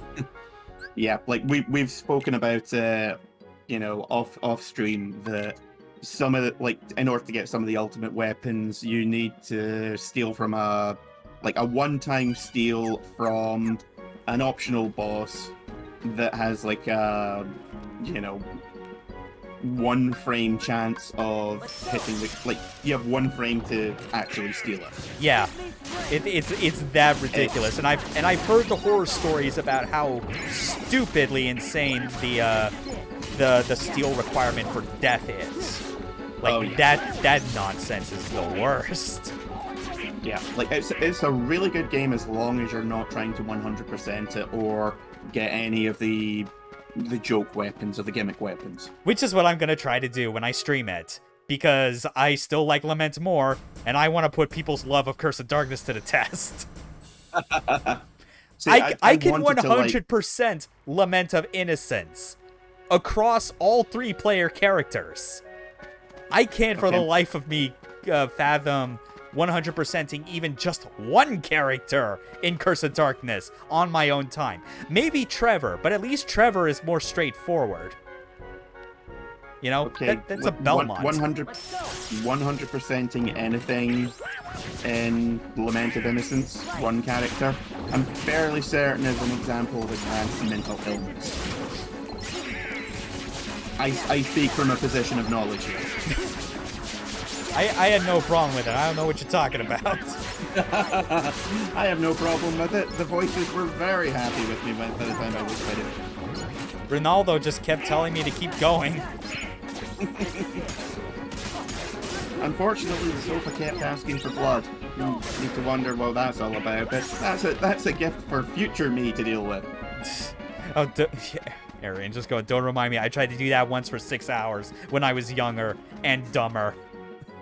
Yeah, we all tried that shit. Can't be that difficult, Yeah. can it? But again, Can it? as mentioned early in the stream, I pinpointed the thing that made me cross the threshold into thinking grinding to max is okay, and that's because I spent an obscene amount of time on the first Neo. At this point, theoretically, nothing is off limits. God, if you ever get into the Disgaea games, I I'm know never gonna see you full again. well I am never gonna play the Skya games because I know the damage that will cause. Oh no, I was telling my girlfriend about it because she's very much a 100% completionist, and I was like, for the love of God, never get into these games. She's like, why not? And I was like, there is no 100%. The game is done when you think it's done. Yeah. What if I never think it's done? Then you're not finished. Once grinded all stats in Kingdom Hearts 2 to near max. Okay, that part I'll admit I never actually did for Kingdom Hearts 2. When I did my first critical mode playthrough, I hit the limit on how much AP points I could get from boosts. I never went to the same degree of trying to do the same for power and defense boosts, though. Because I felt by that point I was already powerful enough, and, like, no amount of extra defense was going to change the fact that I'm still a glass cannon. Yeah. Like I said before, like, glass cannon builds are my favorite because... Same. You know, like, especially really, ones that are really good at acrobatics and movement, because knowing that you're, like, Guilty Gear, I always used to play Chip. Oh, Because it's like, one good combo, you are dead. And I had a friend who used to play Potemkin, so those were fun fights. Because he can literally knock you out in 3 hits. The grind was easier in Final Mix due to Data Auric. I'd say it's due to that as well as the optional dungeon that precedes those fights, because getting through it is like, well, especially if you're ballsy enough to use the ability that increases your experience gain when you're at critical health, because if you're getting hit constantly in that, you're going to be at critical health no matter what. Here's your health gauge, any more than that, and you're doing it wrong. Yeah, ask for any more, go fuck yourself. Back in my day, we didn't have health. We just got hit once, like, an enemy burst up against us once and we died on the spot. Uphill and against the wind. Wait, I'm mixing my metaphors again, aren't I? Both ways. In the snow. With In a high boner. gravity. Okay, that's too much. Yeah.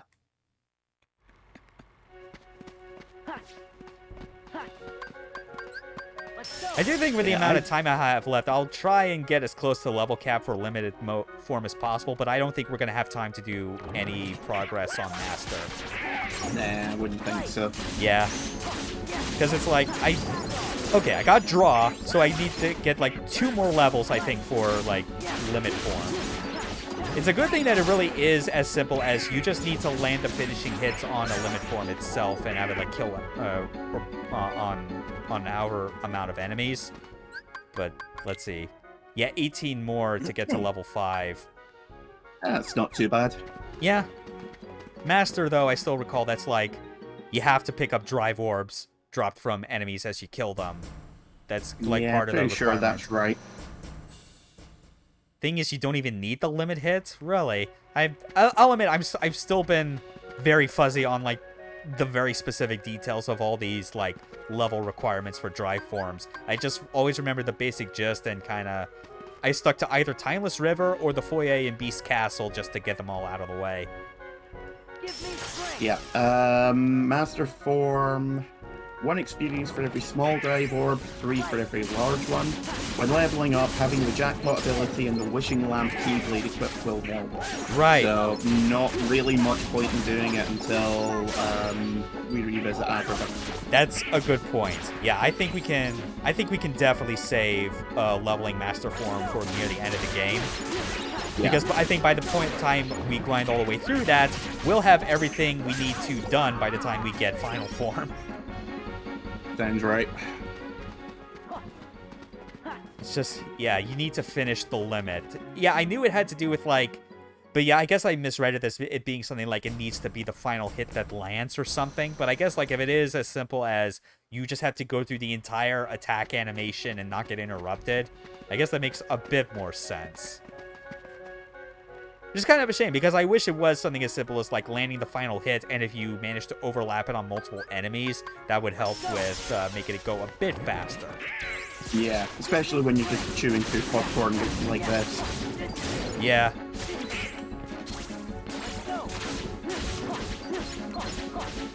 Ah.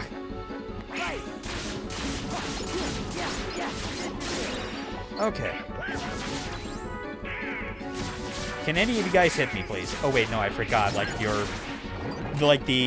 because some hits that landed on me when I still had some MP recharged a bunch of it.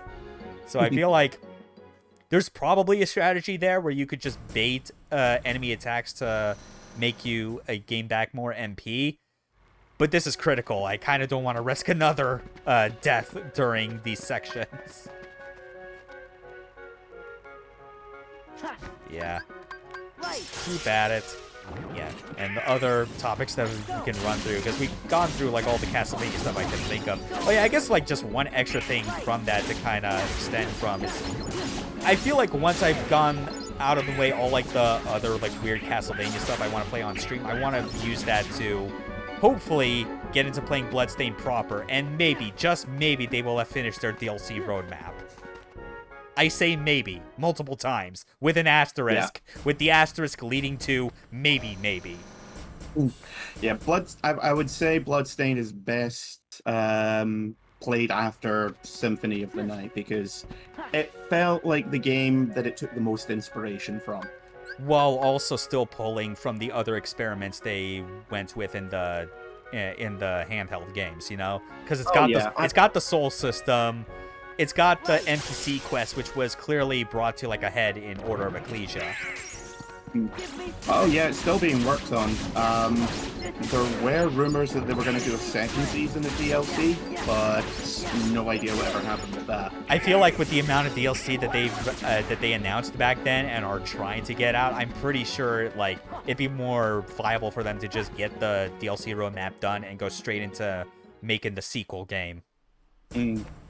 Or if Koji is feeling real ballsy, make a follow-up, but have it be 3D, and actually contract a development studio that knows how to do good 3D action games. Platinum, give them a call. Sure.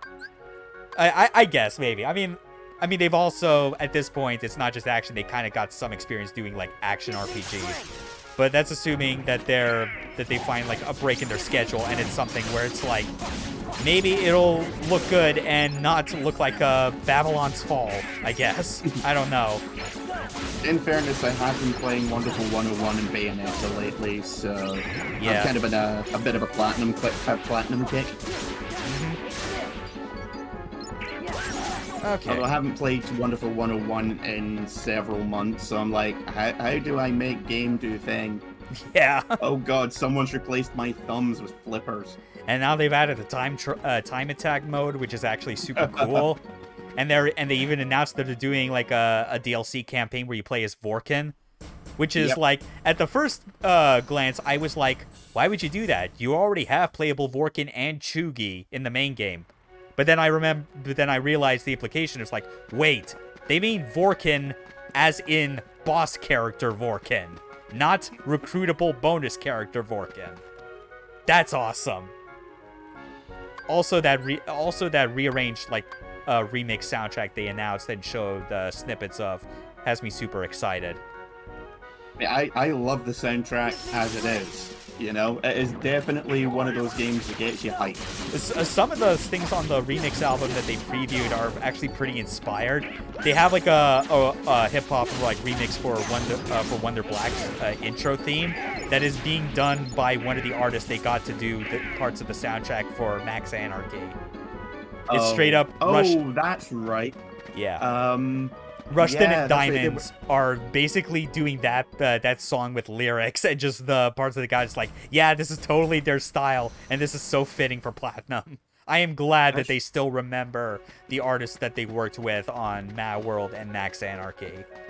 That's right. I remember that the soundtrack was going to have quite a few artists from Mad World and Max Anarchy. Yeah, and then there's stuff where like they got Keiji Okabe to do like I forget her name, but one of the like a singer that like did some of the lyrics for in Nier Automata. It wasn't Emmy Evans, it was another person, but doing basically like basically taking the Unstoppable Wonderful 100, but giving it a Nier Automata like spin in like tone. God. It's weird but amazing. So in other words, they are doing their absolute damnedest to get everyone that plays it crying. Yeah. And then also the main gameplay theme when you start Operation 001, they got Yuzo Koshiro on it. Guess what he's using to compose it? It's a synthesizer setup. Drive. Yeah, exactly. It's like Nice. that is a sign where it's like, you know, that like there were clearly, I'm pretty sure there were multiple hands in the decisions on who they wanted to get for the soundtrack.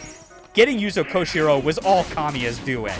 That was his one prerequisite. It was like, you people can potentially overrule me on what other like artists you want to get for this, but you are not going to deny me Yuzo Koshiro. That is my free bingo card space. Fuck you. I am getting this man no matter what. We're getting Yuzo Koshiro, and if any of you motherfuckers try and get in my way, you will be blocked from time and space. Yeah. Also, no, we aren't finished with limit form yet. We need one more.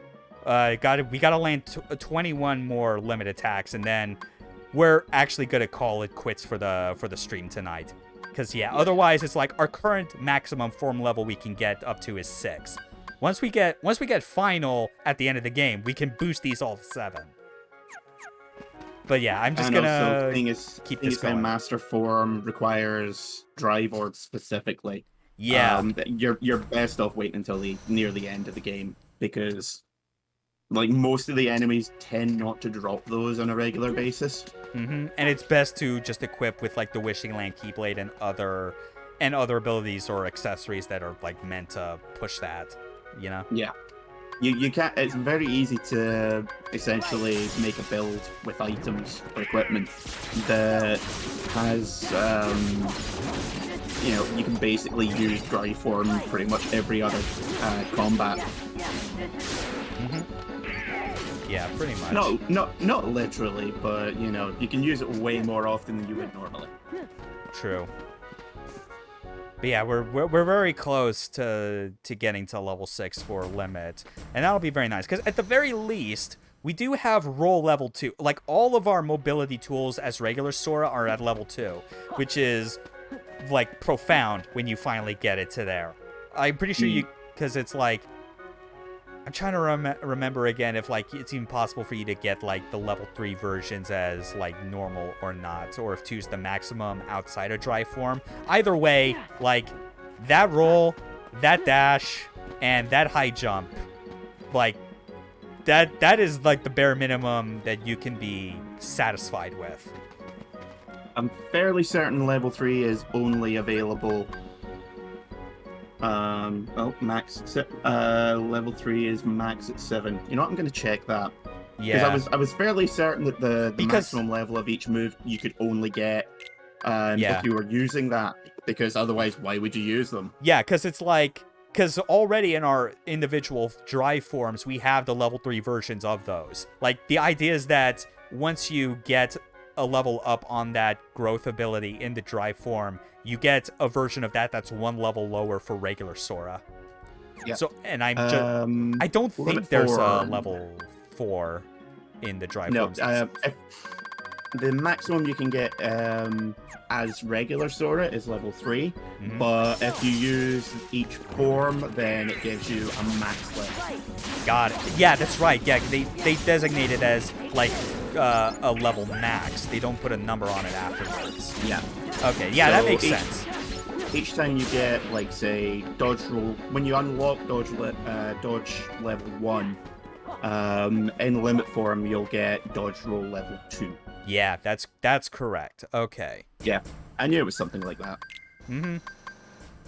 It's funny, again, because it's like, I keep emphasizing, I only first started playing this game on critical mode earlier this year, but that was off stream and completely out of boredom that I just, like, blasted through it for an entire weekend.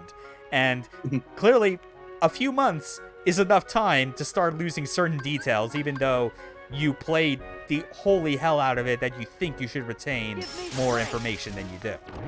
It's funny how our brains work. At least I've got an excuse. I haven't played it in about 4 years. At least you have an excuse. You have easy access to, like, a wiki guide.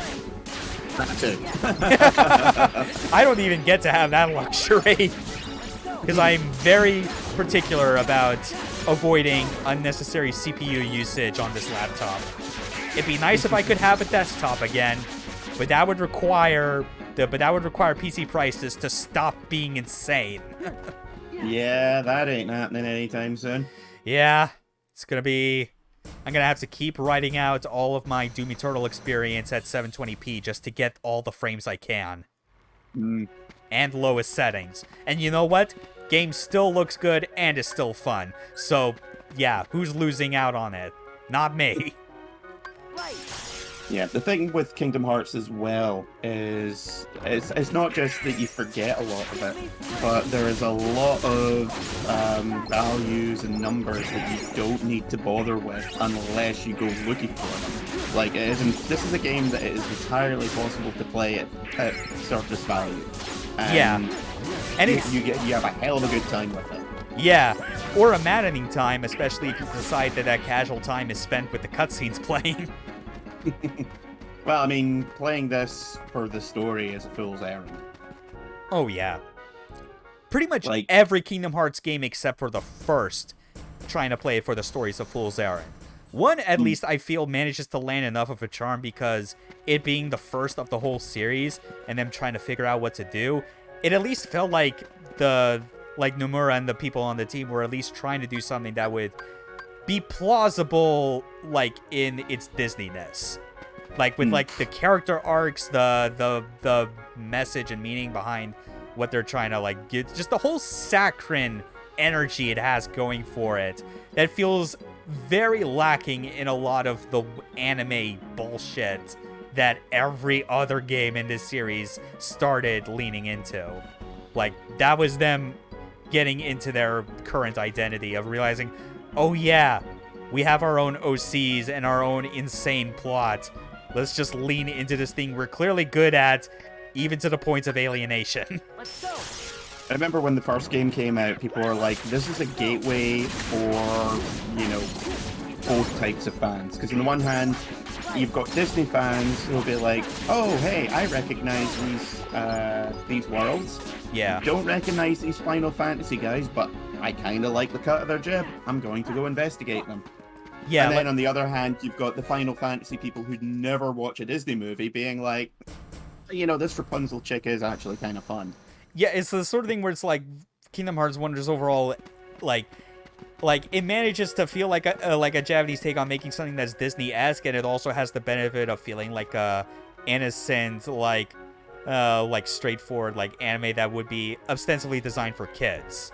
You know? Yeah. That's what it has, but not to the point where it feels like it is like condescending to like adults trying to watch it and like with their kids or whatever, where it has to be so dumb for like the lowest level. Yeah. But then you remember, you know, this is made in Japan, and, you know, there's, like, here's this guy traveling the cosmos, completely genociding entire worlds. Yeah. I mean, Like, with different cultural easy to values. Yeah. You know, for kids. Yeah. Again, Gao Gaigar is technically an anime for kids. The main character is literally the audience surrogate. That does not stop it from being just the most hype super robot show to ever exist. Oh, hell yeah. With a character who shares the same voice actor as Link from Ocarina of Time. Unsurprisingly, both characters are the epitome of courage. Oh, yeah, he does have the Triforce of Courage. Yeah. It took me a second, I was like, hang on a minute. Yeah. I'll admit, my brain has done some pretty dumb things of occasionally, like, mixing the two IPs together just because of that shared voice actor. That I think the last time I booted up my completed save of Ocarina of Time on my original cartridge, like, once I got all my stuff out of storage, I was like, oh man, I have been away from this old machine for so long and all these games. I need to see if they still work. And thankfully they did. But I was like, oh yeah, I have this like near completed save of Ocarina of Time that's set right before the Ganondorf fight. Let's do this. And then, like, unknowingly, because I had the Megaton hammer equipped, and I know that I wanted to use that or the Big Goron sword more than the Master Sword for the maximum amount of damage, I just pulled out that hammer, slammed it on Ganondorf's head, and said, "Hikari ni nare!" I just immediately started thinking like, oh shit, I have the Goldion hammer. Wait, that isn't in this game. What the fuck? Yeah, Link does have a voice actor. It's whoever does all the kind of effects. Yeah, it's like Nobuyuki Hiyama, I think is the name. But it's like he's the kind of voice actor where it's like his specific inflection, especially on grunts and yells, is the most distinct that you can get. Like, even if you aren't someone that like has the brain capacity to keep track of so many different like Japanese voice actors and how they each sound on a subtle like level, it's hard not to recognize Hiyama's yells even if you don't know his name. In the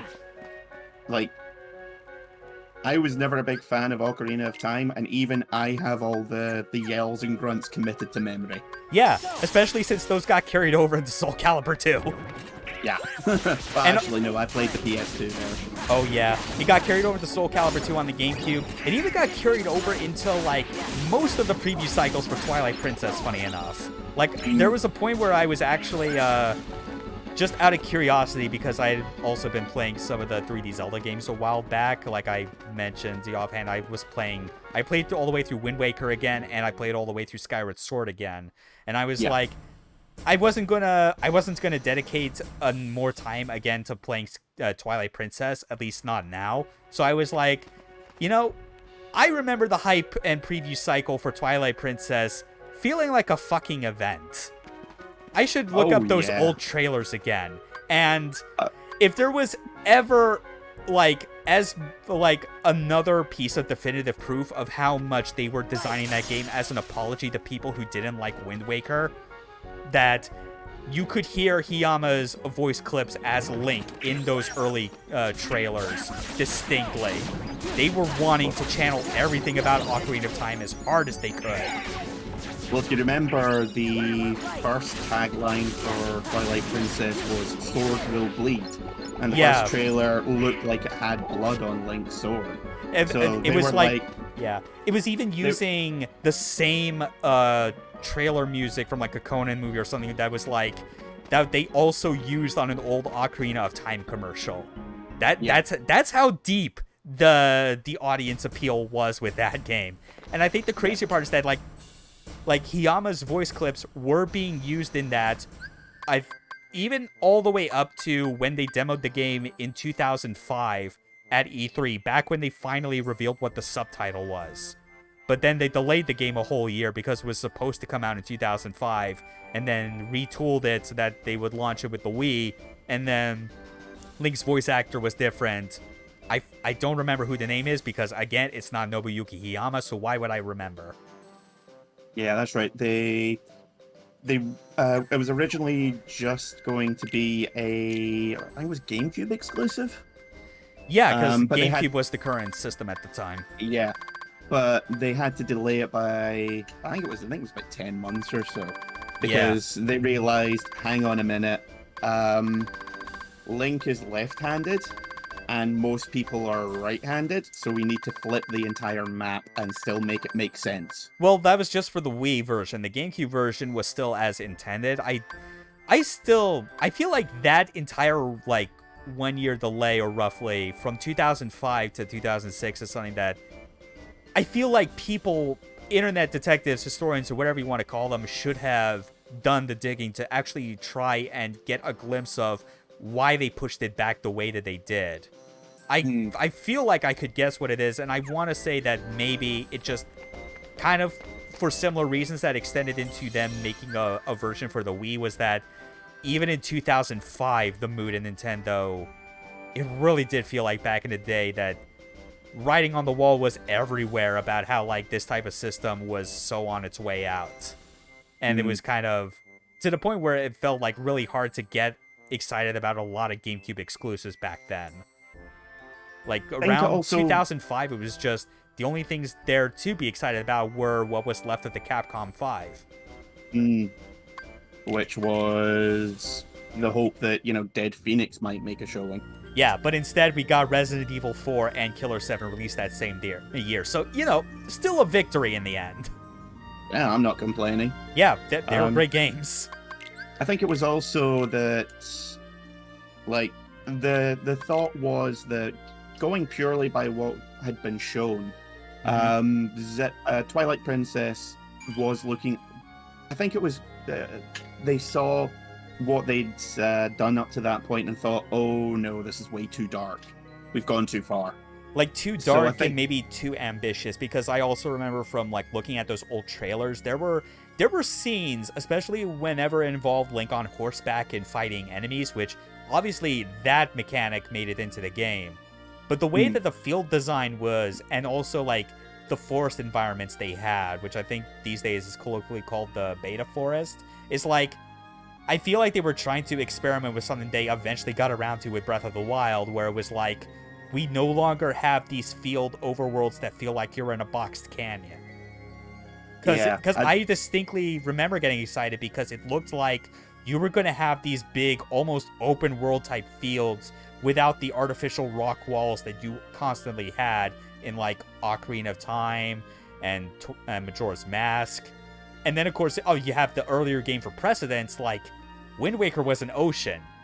You also didn't have those rock walls as a boundary. In fact, I'm pretty sure it's like you could literally loop around the entire like Great Sea if you were to go off one edge of the map or something.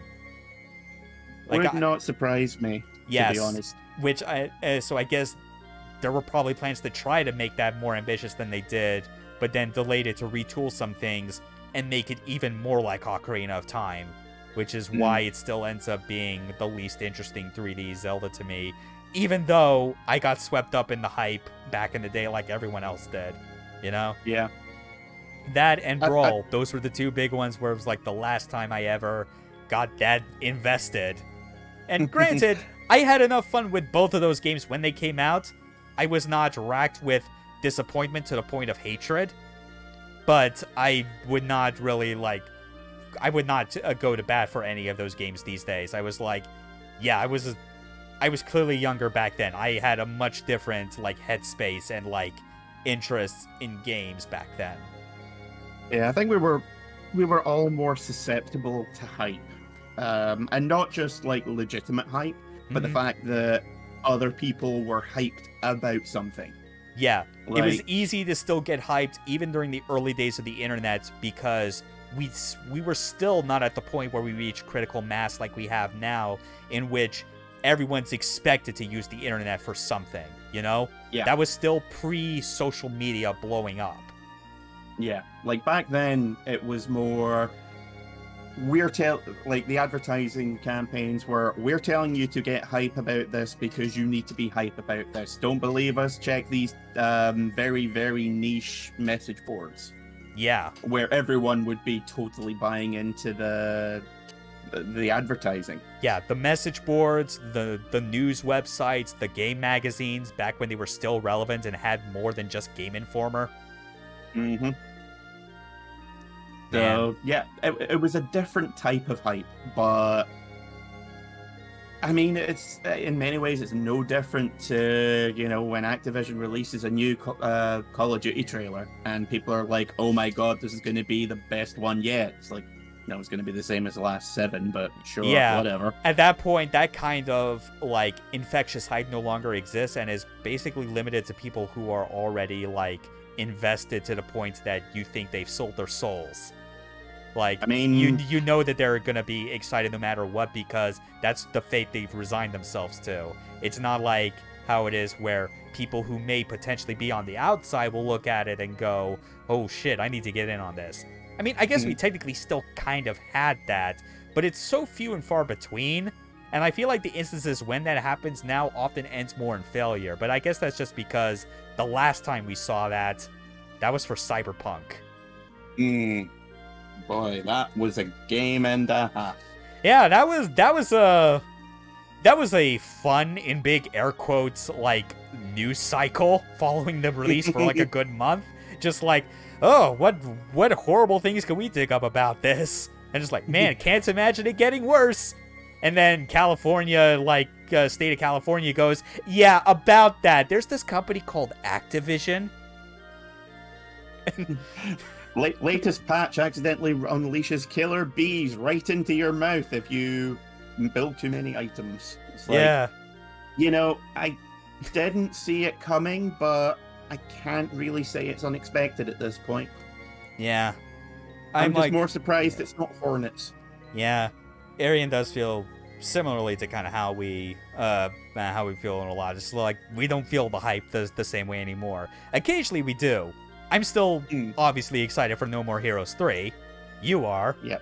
And like I'm all set to go with that, which I guess obviously like the next thing I have planned for streaming is that starting tomorrow night, I'm just gonna play some Picross to chill out until No More Heroes 3 digitally unlocks.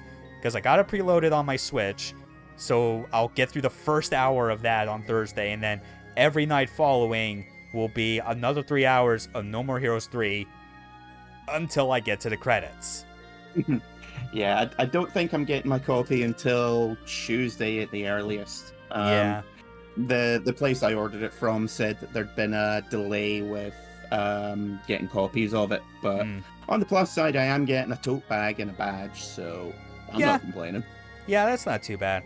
So yeah, and hopefully, if things go to plan, and Suda isn't completely lying when he gives his estimate on how long it'll take to beat, I should get it done by Tuesday night if I'm just streaming it every night. Though, yeah, I think he said there's like a good 20 to 30 hours of gameplay if you're not being completionist. I think he said 15 to 20. I must have been mixing them up. Yeah, so that's probably 3 hours a night going from Friday to Tuesday. Yeah, that about checks out. Plus the opening hour on Thursday, where at the very minimum, I know it's going to be the start of the game up through the rank 10 fight. Yeah. Which, footage of that's already out on the internet. I know what to expect. I'm more interested to see how I feel about that moment when I get my hands on controls and see, does it work? Yeah. And then following that, I know we've been sticking with these for, like, these Kingdom Hearts streams every Wednesday, but I'm sure you also, I'm taking you had seen the news about, like, people planning, like, a walkout from Twitch on the 1st, kind of like in protest of how Twitch has been kind of handling a lot of marginalized and smaller users. Yeah. I decided, because, admittedly, I was conflicted on it just because I misread the date to thinking that it was this Wednesday and not next, and I was like, but I don't want to push this back a week because we get the Hollow Bastion war sequence. But I'm like, now that we are at the halfway point of the game, and we've got everything grinded out for the dry forms that we can, except Master, that's obviously going to be near the end of the game, I think we can afford to hold this off until the week after the 1st. Because I do want to... I do feel like it'll be easy enough for me, and also good to just kind of chip in on this movement to take a break from Twitch and just not really be like logged in or streaming or anything on there that day, just to kind of, if it helps, get it, because I am using this platform. I'm not some like famous content creator that is somehow making them ad revenue. In fact, I'm making them zero. I wouldn't be surprised if it was making them negative, considering the amount of money I have to buy on my own shit. But it's like they're sucking up all the resources. Yeah, but it's like, yeah, like this is a streaming platform that I would say, like, in the grand scheme of things, is still technically the best. But that best qualifier, I feel, is on the same level as saying that YouTube is the best as like a video hosting service. It's the best because there's just no competition, and they've become so fucking lax on everything that they need to improve. And when they you cornered the market, there's no point in trying harder. Yeah, and it's like why not just chip in on doing this kind of digital walkout, as it were? Because I don't need to physically walk anywhere. I'll just spend my days off on Wednesday, I'll just do something else. I got more than enough games to kind of keep me busy. Hell, and maybe by that point it'll be like, once I finish the main game and No More Heroes, I can then do all the post-game wrap-up or 100%ing on my own on my off time. That'd be a good way to spend it. Well, they're going to be there's a day one patch that comes out, and once you've gone through bitter mode, they unlock a new difficulty, California Reaper mode, or Carolina Reaper, I forget, which apparently is going to be the hardest No More Heroes has ever been. So you've got that to look forward to. I'm going through my head about whether you're bullshitting me or not, because you are partially correct in regards to, like, because Travis Strikes Again had a difficulty mode that was higher than bitter. They introduced spicy. So it's like, yeah, I don't know what to believe. Now, this is, let me check. It was on the Grasshopper Twitter account.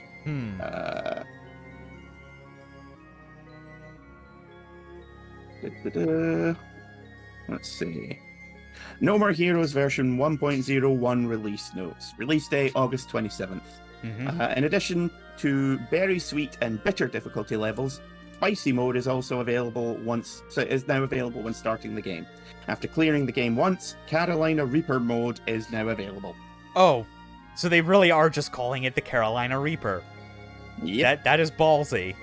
I kind of appreciate that. I will just send you the linky in Discord, and you can see for yourself. Yeah, I'll be sure to check that out. For now, I think this is a good place to end the stream. I've outlined my plans for the next week. I've obviously no idea what I'll be streaming after I marathon as much of No More Heroes 3 as I can. Probably another light gun game. Probably some other weird niche thing that I can load on my PS2. Who knows? Ninja Assault. I've watched Time Crisis and Virtua Cop. You need to do Ninja Assault. Oh, yes. Ninja Assault and Vampire Knight, or whatever that one's called. Just get a double feature of that, because, yeah, those are some weird... Those are the weird Namco PS2 light gun games that you never hear about. Yeah. And, like, I'm pretty sure one playthrough of both will be good enough for, like, an entire stream's worth. That should be a good one. I am so glad that I get to be the one VTuber on Twitch that is like, yes, I can play like gun games legitimately. Praise me, motherfuckers. I played Ninja Assault, and I don't remember too much unlocking when you finished it. It was a very limited game. Yeah. To put it very politely. Mm-hmm. Yeah, we'll see how that is. I just know I want to save Dead Aim for October because that feels most appropriate. Yes. Yeah, that'll be a good time. I'm literally just figuring out all my schedule shit as I go along, like more or less one game at a time, or 2 games at a time in this case, because Kingdom Hearts, that's definitely going to keep going well until the end of September. Oh yeah, we've at least got another month of this to go. Yeah, and still one of the most fun things I've done for this channel thus far in terms of streams. I mean, not surprising because I don't have to do it solo. Oh yeah. Yeah, so like, and since these are like the occasional thing as opposed to the normal, because the solo night streams are normal, it makes moments like this all the more satisfying. Yeah, it's just fun. It is. And I'm glad that you have like already preemptively agreed to our Suffering Together Curse of Darkness stream. Yeah, I hate you so much for that. Yeah. You too, buddy. Hate you forever.